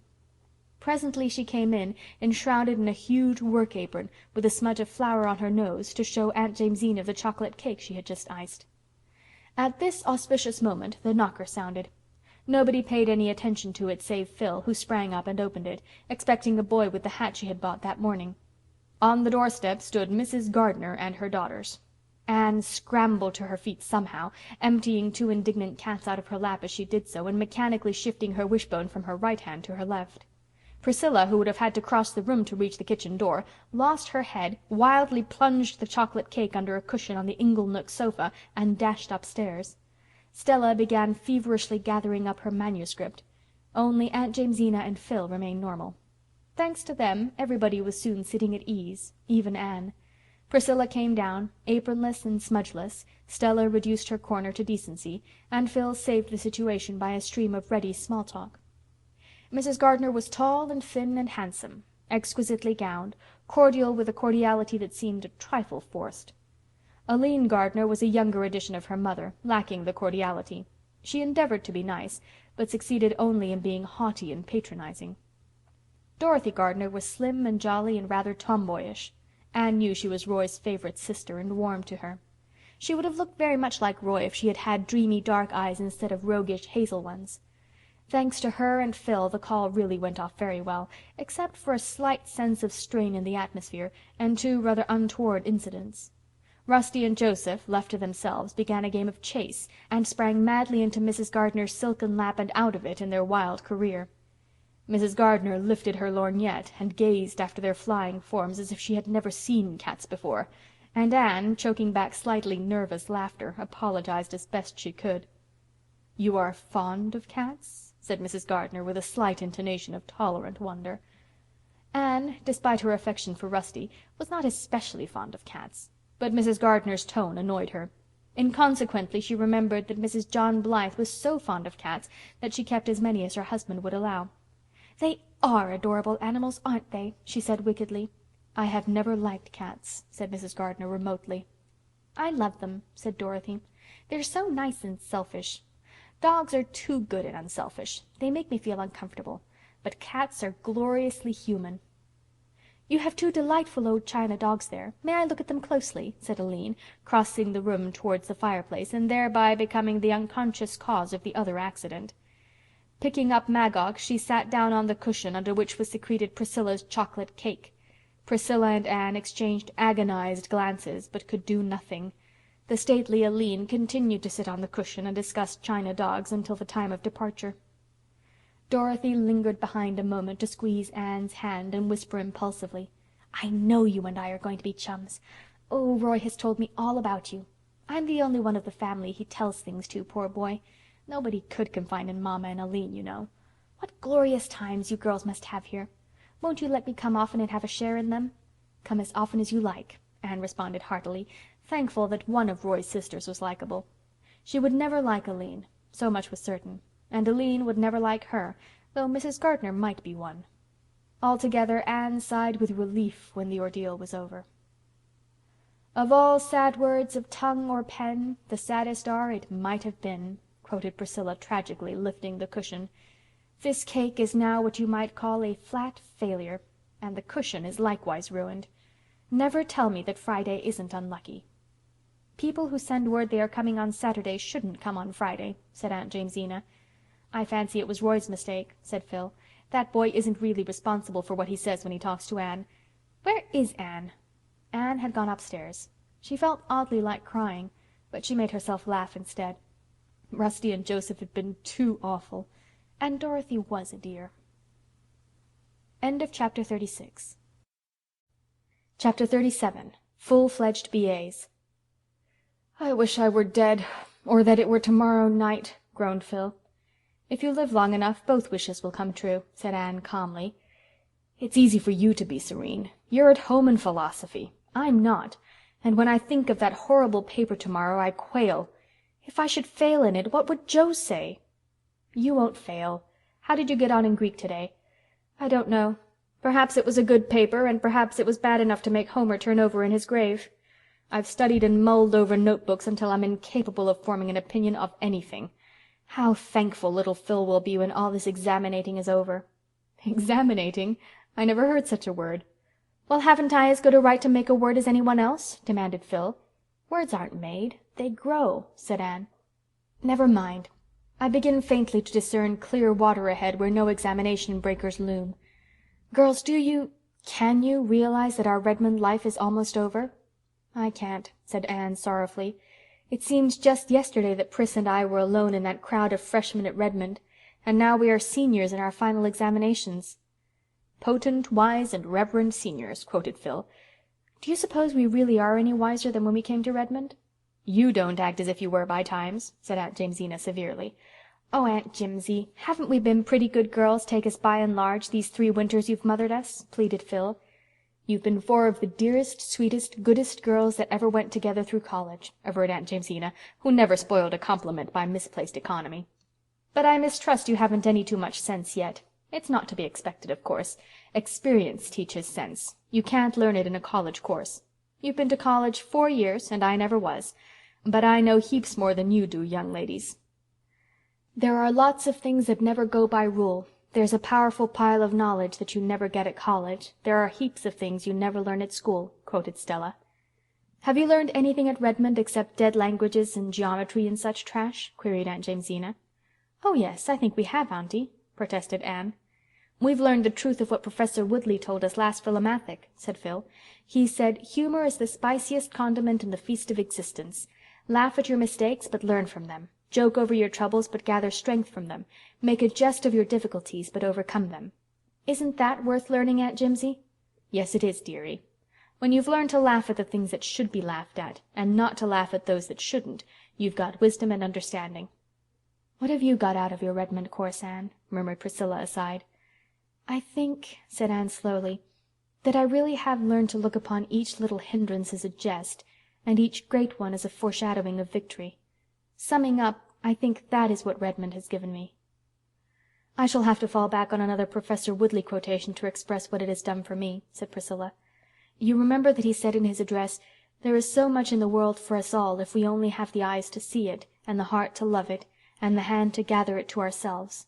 So much in men and women, so much in art and literature, so much everywhere in which to delight and for which to be thankful.' I think Redmond has taught me that in some measure, Anne." "Judging from what you all say," remarked Aunt Jamesina, "the sum and substance is that you can learn, if you've got natural gumption enough, in 4 years at college what it would take about 20 years of living to teach you. Well, that justifies higher education in my opinion. It's a matter I was always dubious about before." "But what about people who haven't natural gumption, Aunt Jimsie?" "People who haven't natural gumption never learn," retorted Aunt Jamesina, "neither in college nor life. If they live to be 100, they really don't know anything more than when they were born. It's their misfortune, not their fault, poor souls. But those of us who have some gumption should duly thank the Lord for it." "Will you please define what gumption is, Aunt Jimsie?" asked Phil. "No, I won't, young woman. Anyone who has gumption knows what it is, and anyone who hasn't can never know what it is. So there is no need of defining it." The busy days flew by and examinations were over. Anne took high honors in English, Priscilla took honors in classics, and Phil in mathematics. Stella obtained a good all-round showing. Then came convocation. "This is what I would once have called an epoch in my life," said Anne, as she took Roy's violets out of their box and gazed at them thoughtfully. She meant to carry them, of course, but her eyes wandered to another box on her table. It was filled with lilies of the valley, as fresh and fragrant as those which bloomed in the Green Gables yard when June came to Avonlea. Gilbert Blythe's card lay beside it.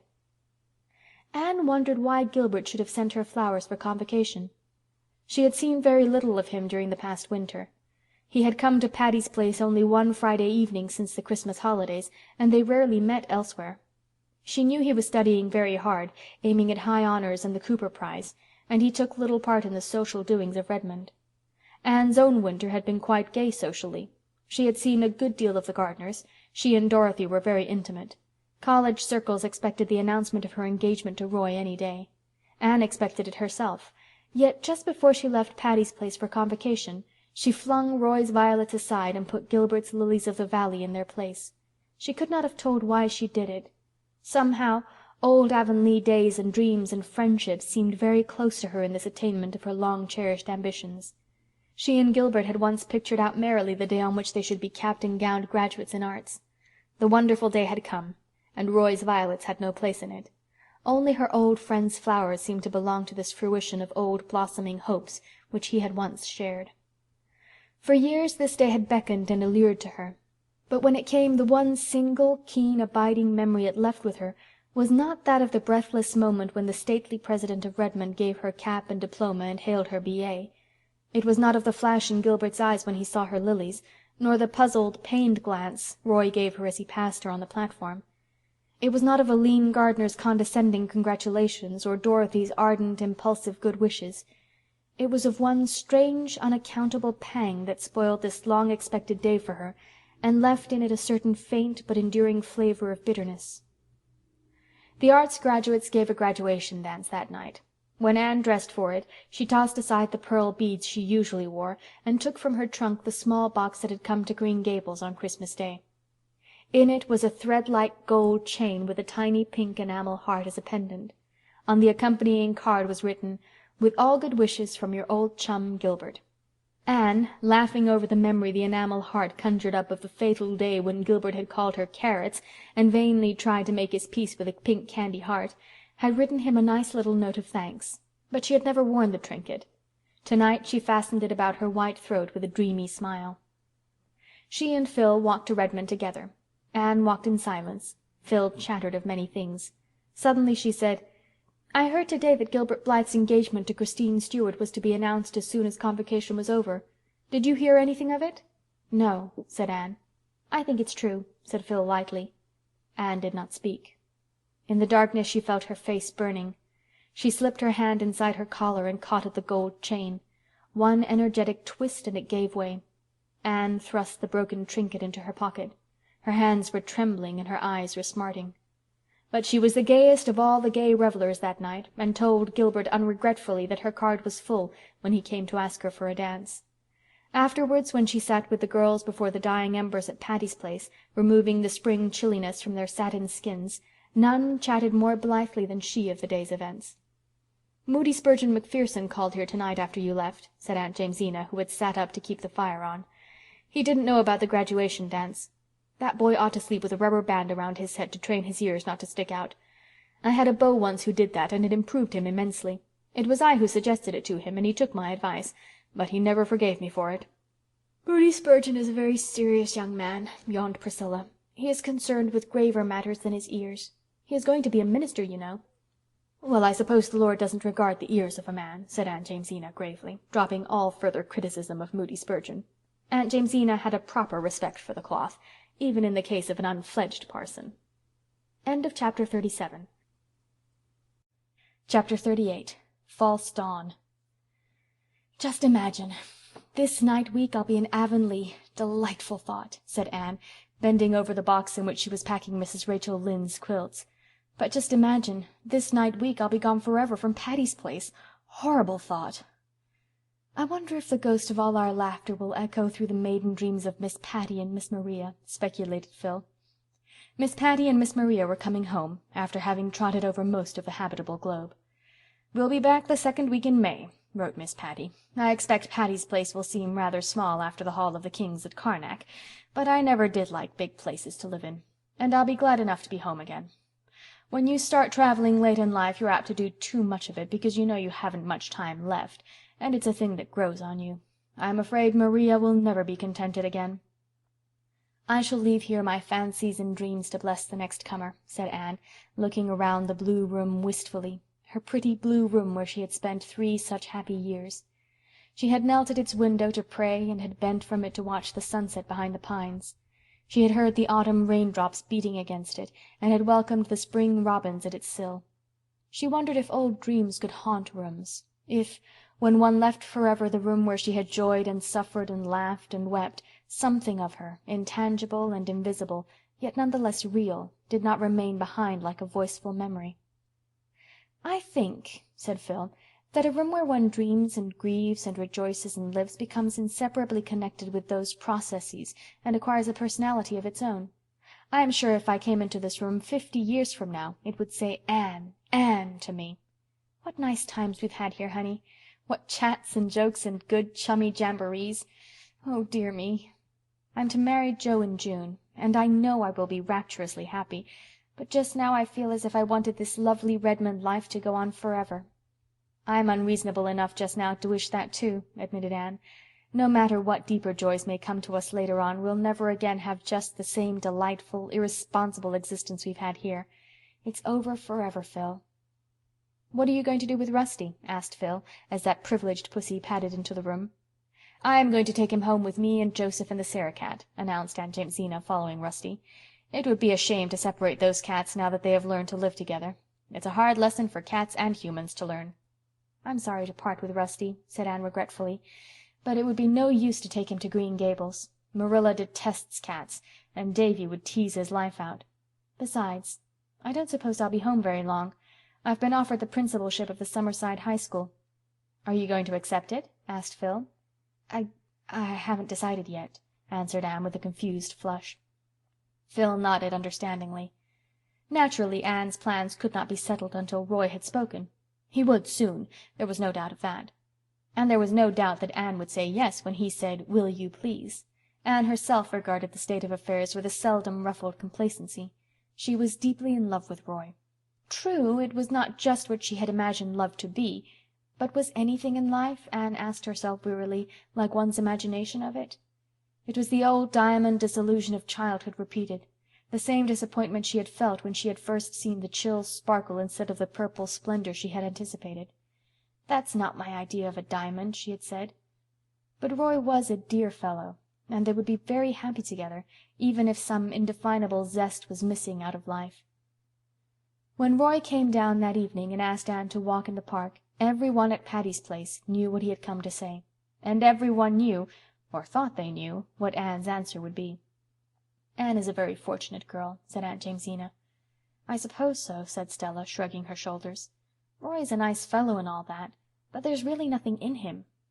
"That sounds very like a jealous remark, Stella Maynard," said Aunt Jamesina rebukingly. "It does, but I'm not jealous," said Stella calmly. "I love Anne, and I like Roy. Everybody says she is making a brilliant match, and even Mrs. Gardner thinks her charming now. It all sounds as if it were made in heaven, but I have my doubts. Make the most of that, Aunt Jamesina." Roy asked Anne to marry him in the little pavilion on the harbor shore where they had talked on the rainy day of their first meeting. Anne thought it very romantic that he should have chosen that spot, and his proposal was as beautifully worded as if he had copied it, as one of Ruby Gillis's lovers had done, out of a deportment of courtship and marriage. The whole effect was quite flawless, and it was also sincere. There was no doubt that Roy meant what he said.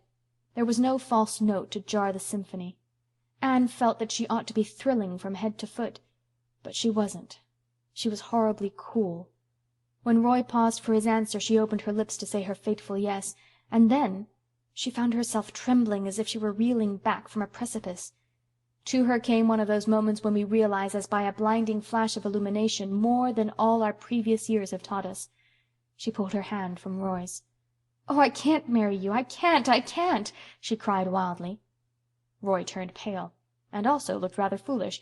He had, small blame to him, felt very sure. "What do you mean?" he stammered. "I mean that I can't marry you," repeated Anne desperately. "I thought I could, but I can't." "Why can't you?" Roy asked more calmly. "Because I don't care enough for you." A crimson streak came into Roy's face. "So you've just been amusing yourself these 2 years," he said slowly. No, I haven't," gasped poor Anne. Oh, how could she explain?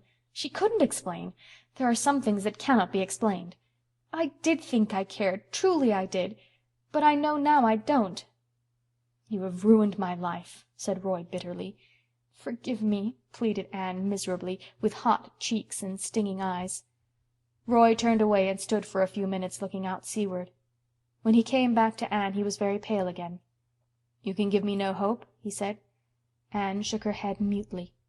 "Then good-bye," said Roy. "I can't understand it. I can't believe you're not the woman I've believed you to be. But reproaches are idle between us. You are the only woman I can ever love. I thank you for your friendship at least. Good-bye, Anne." "Good-bye," faltered Anne. When Roy had gone she sat for a long time in the pavilion, watching a white mist creeping subtly and remorselessly landward up the harbor. It was her hour of humiliation and self-contempt and shame. Their waves went over her. And yet, underneath it all, was a queer sense of recovered freedom. She slipped into Patty's Place in the dusk and escaped to her room. But Phil was there on the window-seat. "Wait," said Anne, flushing to anticipate the scene. "Wait till you hear what I have to say. Phil, Roy asked me to marry him, and I refused." You refused him?" said Phil blankly. "Yes." "Anne Shirley, are you in your senses?" "I think so," said Anne wearily. "Oh, Phil, don't scold me. You don't understand." "I certainly don't understand. You've encouraged Roy Gardner in every way for 2 years, and now you tell me you refused him. Then you've just been flirting scandalously with him. Anne, I couldn't have believed it of you." "I wasn't flirting with him. I honestly thought I cared up to the last minute, and then, well, I just knew I never could marry him." "I suppose," said Phil cruelly, "that you intended to marry him for his money, and then your better self rose up and prevented you." "I didn't. I never thought about his money. Oh, I can't explain it to you any more than I could to him." "Well, I certainly think you have treated Roy shamefully," said Phil in exasperation. "He's handsome and clever and rich and good. What more do you want?" "I want someone who belongs in my life. He doesn't. I was swept off my feet at first by his good looks and knack of paying romantic compliments, and later on I thought I must be in love because he was my dark-eyed ideal. I am bad enough for not knowing my own mind, but you are worse," said Phil. "I do know my own mind," protested Anne. "The trouble is my mind changes, and then I have to get acquainted with it all over again." "Well, I suppose there is no use in saying anything to you." "There is no need, Phil. I'm in the dust. This has spoiled everything backwards. I can never think of Redmond days without recalling the humiliation of this evening. Roy despises me, and you despise me, and I despise myself." "Oh, you poor darling," said Phil, melting. "Just come here and let me comfort you. I've no right to scold you. I'd have married Alec or Alonzo if I hadn't met Joe. Oh, Anne, things are so mixed up in real life. They aren't clear-cut and trimmed off as they are in novels. I hope that no one will ever again ask me to marry him as long as I live," sobbed poor Anne, devoutly believing that she meant it. Chapter 38. Chapter 39. Deals with Weddings. Anne felt that life partook of the nature of an anticlimax during the first few weeks after her return to Green Gables. She missed the merry comradeship of Patty's Place. She had dreamed some brilliant dreams during the past winter, and now they lay in the dust around her. In her present mood of self-disgust, she could not immediately begin dreaming again, and she discovered that, while solitude with dreams is glorious, solitude without them has few charms. She had not seen Roy again after their painful parting in the park pavilion, but Dorothy came to see her before she left Kingsport. "I'm awfully sorry you won't marry Roy," she said. "I did want you for a sister. But you were quite right. He would bore you to death. I love him, and he is a dear, sweet boy, but really he isn't a bit interesting. He looks as if he ought to be, but he isn't." "This won't spoil our friendship, will it, Dorothy?" Anne had asked wistfully. "No, indeed. You're too good to lose. If I can't have you for a sister, I mean to keep you as a chum anyway. And don't fret over Roy. He is feeling terribly just now. I have to listen to his outpourings every day, but he'll get over it. He always does." "Oh, always?" said Anne with a slight change of voice. "So he has got over it before?" "Dear me, yes," said Dorothy frankly. "Twice before. And he raved to me just the same both times. Not that the others actually refused him. They simply announced their engagements to someone else.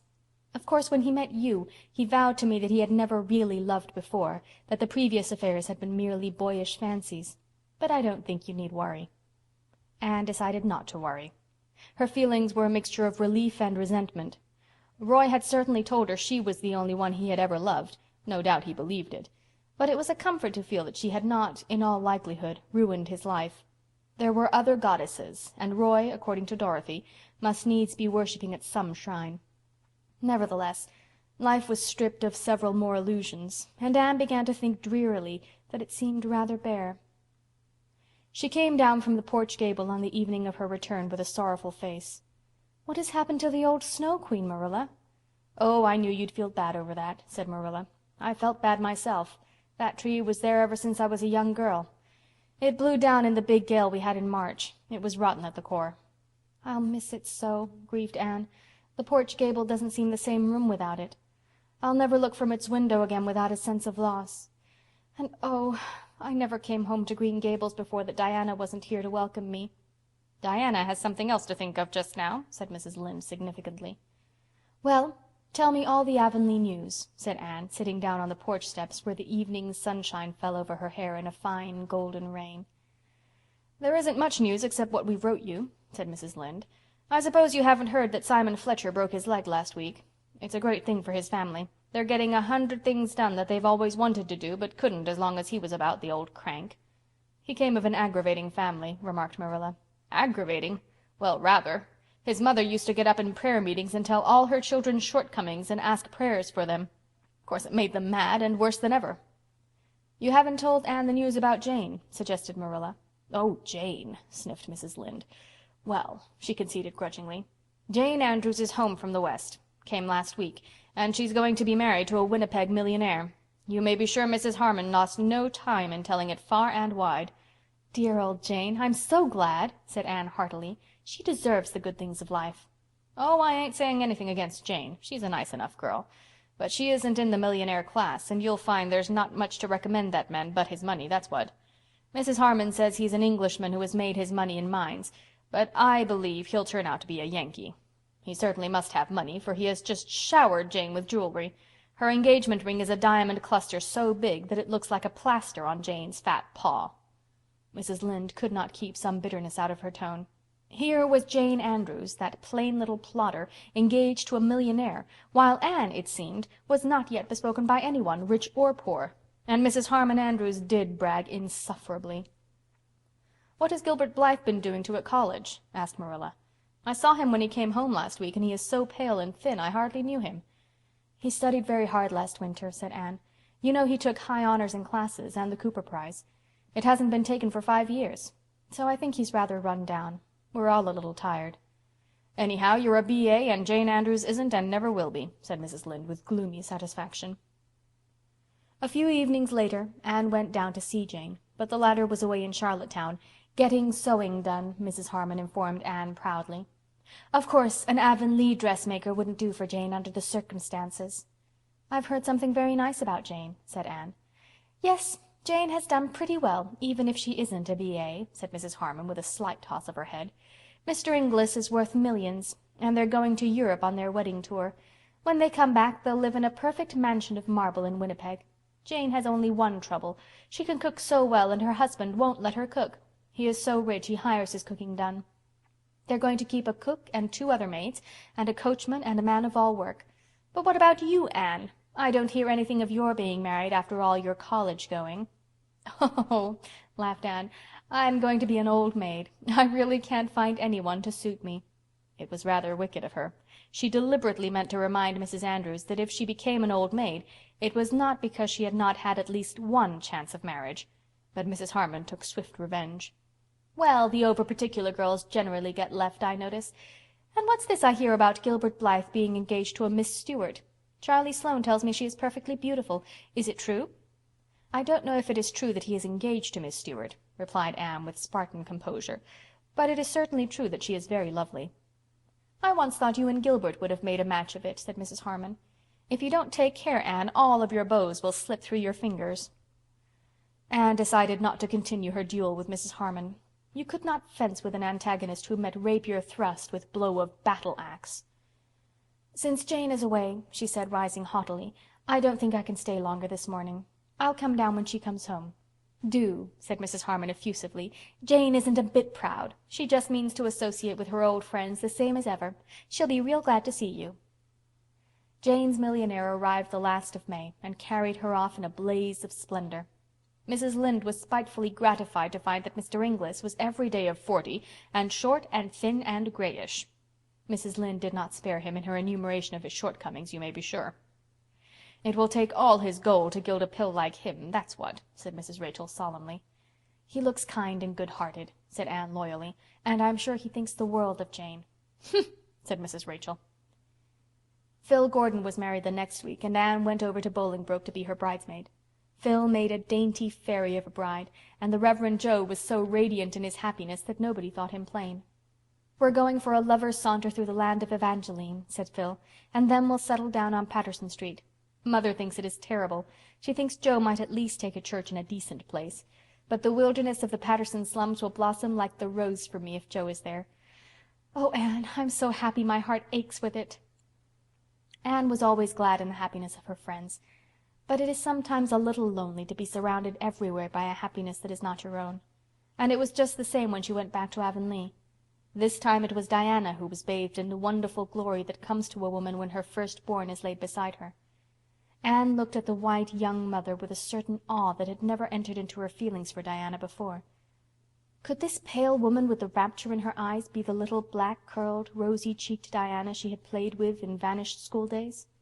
It gave her a queer, desolate feeling that she herself somehow belonged only in those past years and had no business in the present at all.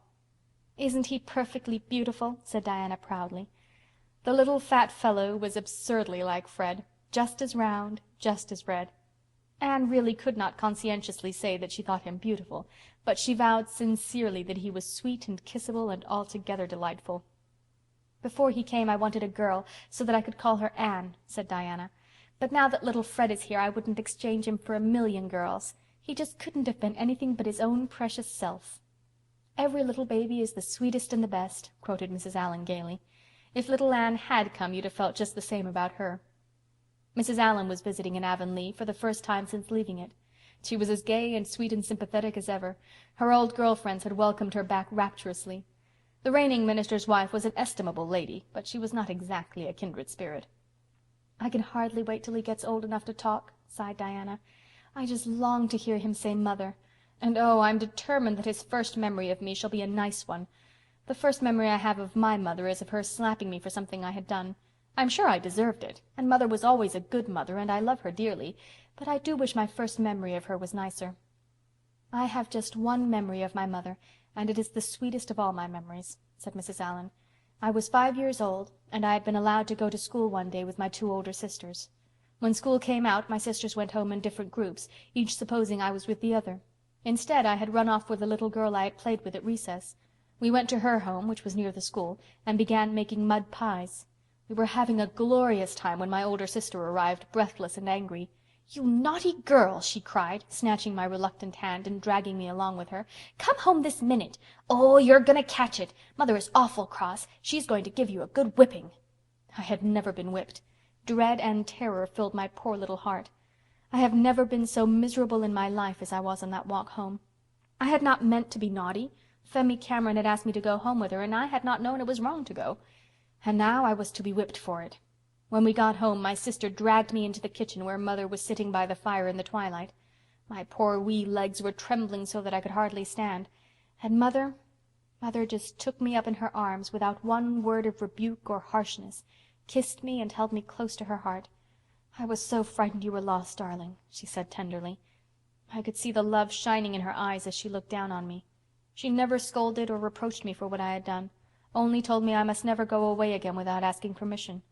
She died very soon afterwards. That is the only memory I have of her. Isn't it a beautiful one? Anne felt lonelier than ever as she walked home, going by way of the birch path and Willowmere. She had not walked that way for many moons. It was a darkly purple, bloomy night. The air was heavy with blossom fragrance, almost too heavy. The cloyed senses recoiled from it as from an overfull cup. The birches of the path had grown from the fairy saplings of old to big trees. Everything had changed. Anne felt that she would be glad when the summer was over and she was away at work again. Perhaps life would not seem so empty then. "I've tried the world. It wears no more the coloring of romance it wore," sighed Anne, and was straightway much comforted by the romance in the idea of the world being denuded of romance. End of Chapter 39. Chapter 40. A Book of Revelation. The Irvings came back to Echo Lodge for the summer, and Anne spent a happy 3 weeks there in July. Miss Lavendar had not changed. Charlotta the Fourth was a very grown-up young lady now, but still adored Anne sincerely. "When all's said and done, Miss Shirley, ma'am, I haven't seen anyone in Boston that's equal to you," she said frankly. Paul was almost grown up, too. He was 16, his chestnut curls had given place to close-cropped brown locks, and he was more interested in football than in fairies. But the bond between him and his old teachers still held. Kindred spirits alone do not change with changing years. It was a wet, bleak, cruel evening in July when Anne came back to Green Gables. One of the fierce summer storms which sometimes sweep over the Gulf was ravaging the sea. As Anne came in, the first raindrops dashed against the panes. "Was that Paul who brought you home?" asked Marilla. "Why didn't you make him stay all night? It's going to be a wild evening." "He'll reach Echo Lodge before the rain gets very heavy, I think. Anyway, he wanted to go back tonight." "Well, I've had a splendid visit, but I'm glad to see you dear folks again. East, west, hame's best. Davy, have you been growing again lately?" "I've growed a whole inch since you left," said Davy proudly. "I'm as tall as Milty Boulter now. Ain't I glad? He'll have to stop crowing about being bigger. Say, Anne, did you know that Gilbert Blythe is dying?" Anne stood quite silent and motionless, looking at Davy. Her face had gone so white that Marilla thought she was going to faint.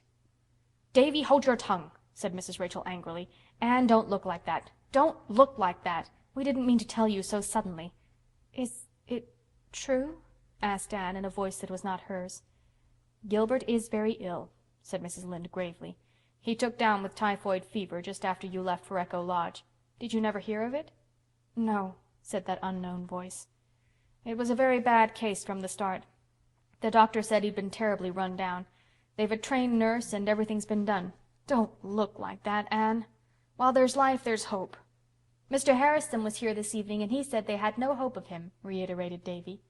Marilla, looking old and worn and tired, got up and marched Davy grimly out of the kitchen. "Oh, don't look so, dear," said Mrs. Rachel, putting her kind old arms about the pallid girl. "I haven't given up hope, indeed I haven't.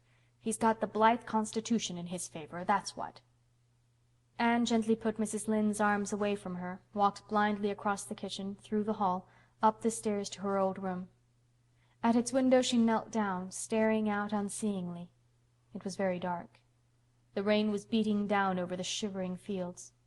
The haunted woods was full of the groans of mighty trees wrung in the tempest, and the air throbbed with the thunderous crash of billows on the distant shore. And Gilbert was dying. There is a book of Revelation in everyone's life, as there is in the Bible. Anne read hers that bitter night, as she kept her agonized vigil through the hours of storm and darkness. She loved Gilbert, had always loved him. She knew that now. She knew that she could no more cast him out of her life without agony than she could have cut off her right hand and cast it from her. And the knowledge had come too late even for the bitter solace of being with him at the last. If she had not been so blind, so foolish, she would have had the right to go to him now. But he would never know that she loved him. He would go away from this life thinking that she did not care. Oh, the black years of emptiness stretching before her!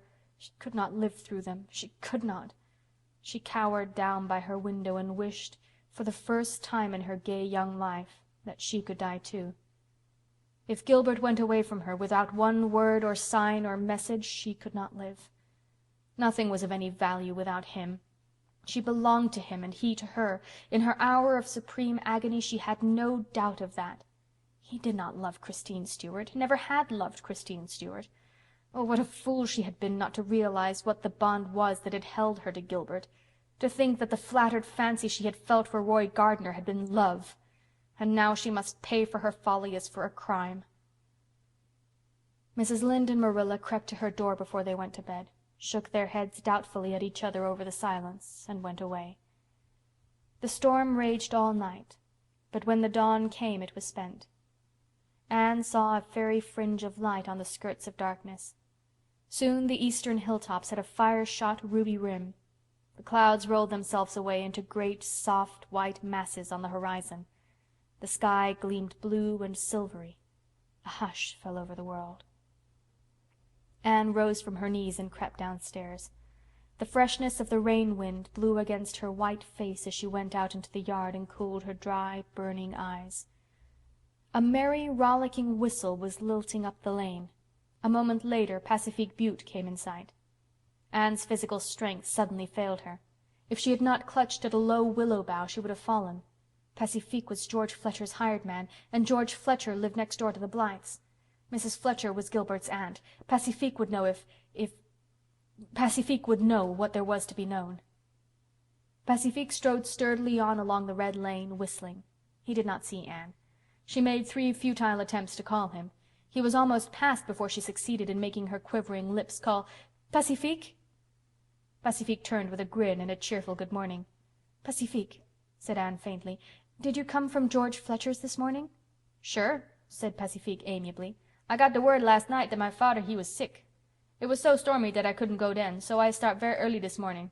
I'm going through the woods for shortcut." "Did you hear how Gilbert Blythe was this morning?" Anne's desperation drove her to the question. Even the worst would be more endurable than this hideous suspense. "He's better," said Pacifique. "He got to turn last night. The doctor say he'll be all right now this soon while. Had close shave, though. Dat boy, he just kill himself at college. Well, I must hurry. The old man, he'll be in hurry to see me." Pacifique resumed his walk and his whistle.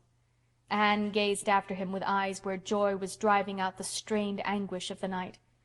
He was a very lank, very ragged, very homely youth, but in her sight he was as beautiful as those who bring good tidings on the mountains. Never, as long as she lived, would Anne see Pacifique's brown, round, black-eyed face without a warm remembrance of the moment when he had given to her the oil of joy for mourning. Long after Pacifique's gay whistle had faded into the phantom of music and then into silence far up under the maples of Lover's Lane, Anne stood under the willows, tasting the poignant sweetness of life when some great dread has been removed from it. The morning was a cup filled with mist and glamour. In the corner near her was a rich surprise of new-blown, crystal-dewed roses. The trills and trickles of song from the birds in the big tree above her seemed in perfect accord with her mood. A sentence from a very old, very true, very wonderful book came to her lips. Weeping may endure for a night, but joy cometh in the morning. End of Chapter 40. Chapter 41. Love Takes Up the Glass of Time. "I've come up to ask you to go for one of our old-time rambles through September woods and over hills where spices grow this afternoon," said Gilbert, coming suddenly around the porch corner. "Suppose we visit Hester Gray's garden." Anne, sitting on the stone step with her lap full of a pale, filmy green stuff, looked up rather blankly. "Oh, I wish I could," she said slowly, "but I really can't, Gilbert. I'm going to Alice Penhallow's wedding this evening, you know. I've got to do something to this dress, and by the time it's finished I'll have to get ready. I'm so sorry. I'd love to go." "Well, can you go tomorrow afternoon, then?" asked Gilbert, apparently not much disappointed. "Yes, I think so." "In that case I shall hie me home at once to do something I should otherwise have to do tomorrow. So Alice Penhallow is to be married tonight. 3 weddings for you in one summer, Anne. Phil's, Alice's, and Jane's.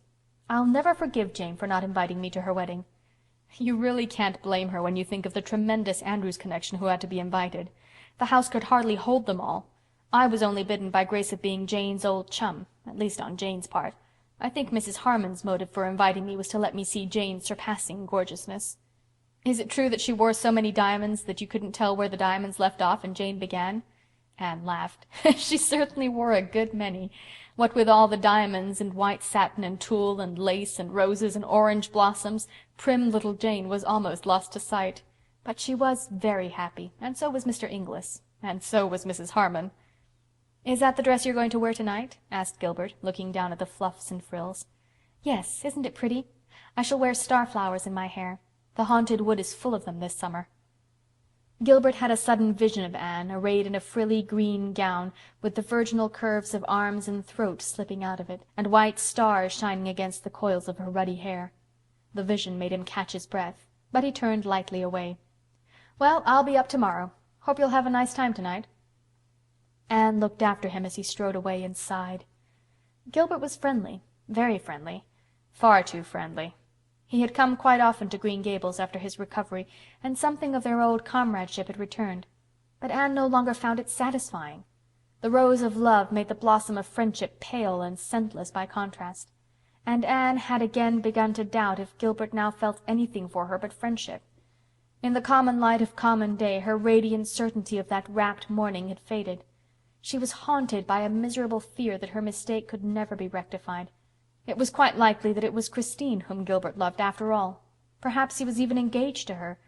Anne tried to put all unsettling hopes out of her heart and reconcile herself to a future where work and ambition must take the place of love. She could do good if not noble work as a teacher, and the success her little sketches were beginning to meet with in certain editorial sanctums augured well for her budding literary dreams. But Anne picked up her green dress and sighed again. When Gilbert came the next afternoon he found Anne waiting for him, fresh as the dawn and fair as a star, after all the gaiety of the preceding night. She wore a green dress, not the one she had worn to the wedding, but an old one which Gilbert had told her at a Redmond reception he liked especially. It was just the shade of green that brought out the rich tints of her hair and the starry gray of her eyes and the iris-like delicacy of her skin. Gilbert, glancing at her sideways as they walked along a shadowy wood path, thought she had never looked so lovely. Anne, glancing sideways at Gilbert now and then, thought how much older he looked since his illness. It was as if he had put boyhood behind him forever. The day was beautiful, and the way was beautiful. Anne was almost sorry when they reached Hester Gray's garden and sat down on the old bench. But it was beautiful there, too. as beautiful as it had been on the faraway day of the golden picnic, when Diana and Jane and Priscilla and she had found it. Then it had been lovely with narcissus and violets. Now goldenrod had kindled its fairy torches in the corners and asters dotted it bluely. The call of the brook came up through the woods from the valley of birches with all its old allurement. The mellow air was full of the purr of the sea. Beyond were fields rimmed by fences bleached silvery gray in the suns of many summers, and long hills scarfed with the shadows of autumnal clouds. With the blowing of the west wind old dreams returned. "I think," said Anne softly, "that the land where dreams come true is in the blue haze yonder, over that little valley." "Have you any unfulfilled dreams, Anne?" asked Gilbert. Something in his tone, something she had not heard since that miserable evening in the orchard at Patty's Place, made Anne's heart beat wildly. But she made answer lightly. "Of course.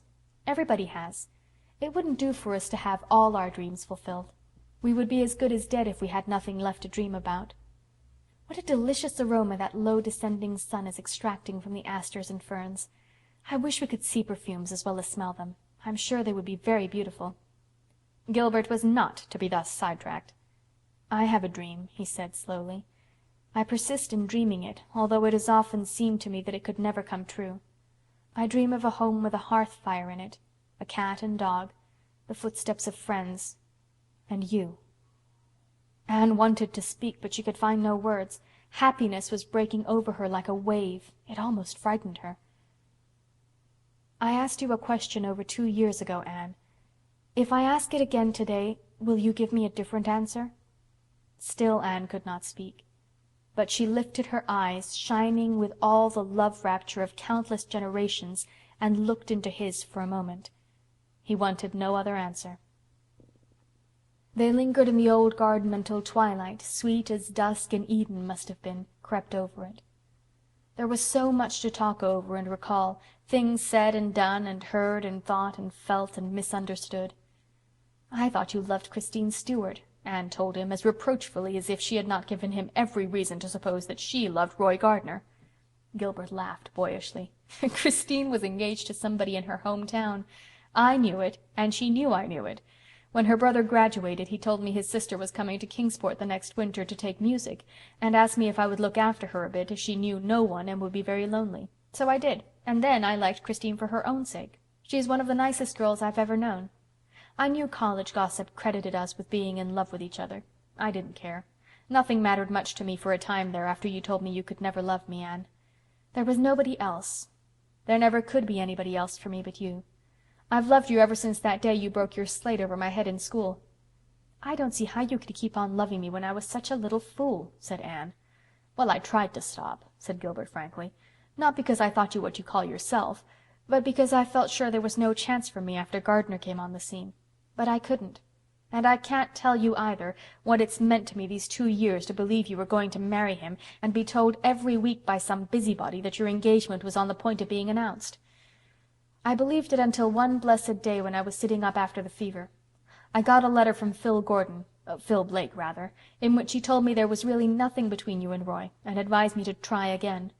Well, the doctor was amazed at my rapid recovery after that." Anne laughed, then shivered. "I can never forget the night I thought you were dying, Gilbert. Oh, I knew then, and I thought it was too late. But it wasn't, sweetheart. Oh, Anne, this makes up for everything, doesn't it? Let's resolve to keep this day sacred to perfect beauty all our lives for the gift it has given us." "It's the birthday of our happiness," said Anne softly. "I've always loved this old garden of Hester Gray's, and now it will be dearer than ever."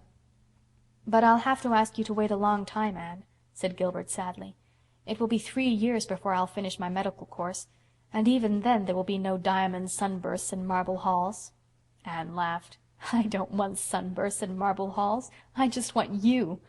You see, I'm quite as shameless as Phil about it. Sunbursts and marble halls may be all very well, but there is more scope for imagination without them. And as for the waiting, that doesn't matter. We'll just be happy waiting and working for each other, and dreaming. Oh, dreams will be very sweet now." Gilbert drew her close to him and kissed her. Then they walked home together in the dusk, crowned king and queen in the bridal realm of love, along winding paths fringed with the sweetest flowers that ever bloomed, and over haunted meadows where winds of hope and memory blew. End of Chapter 41.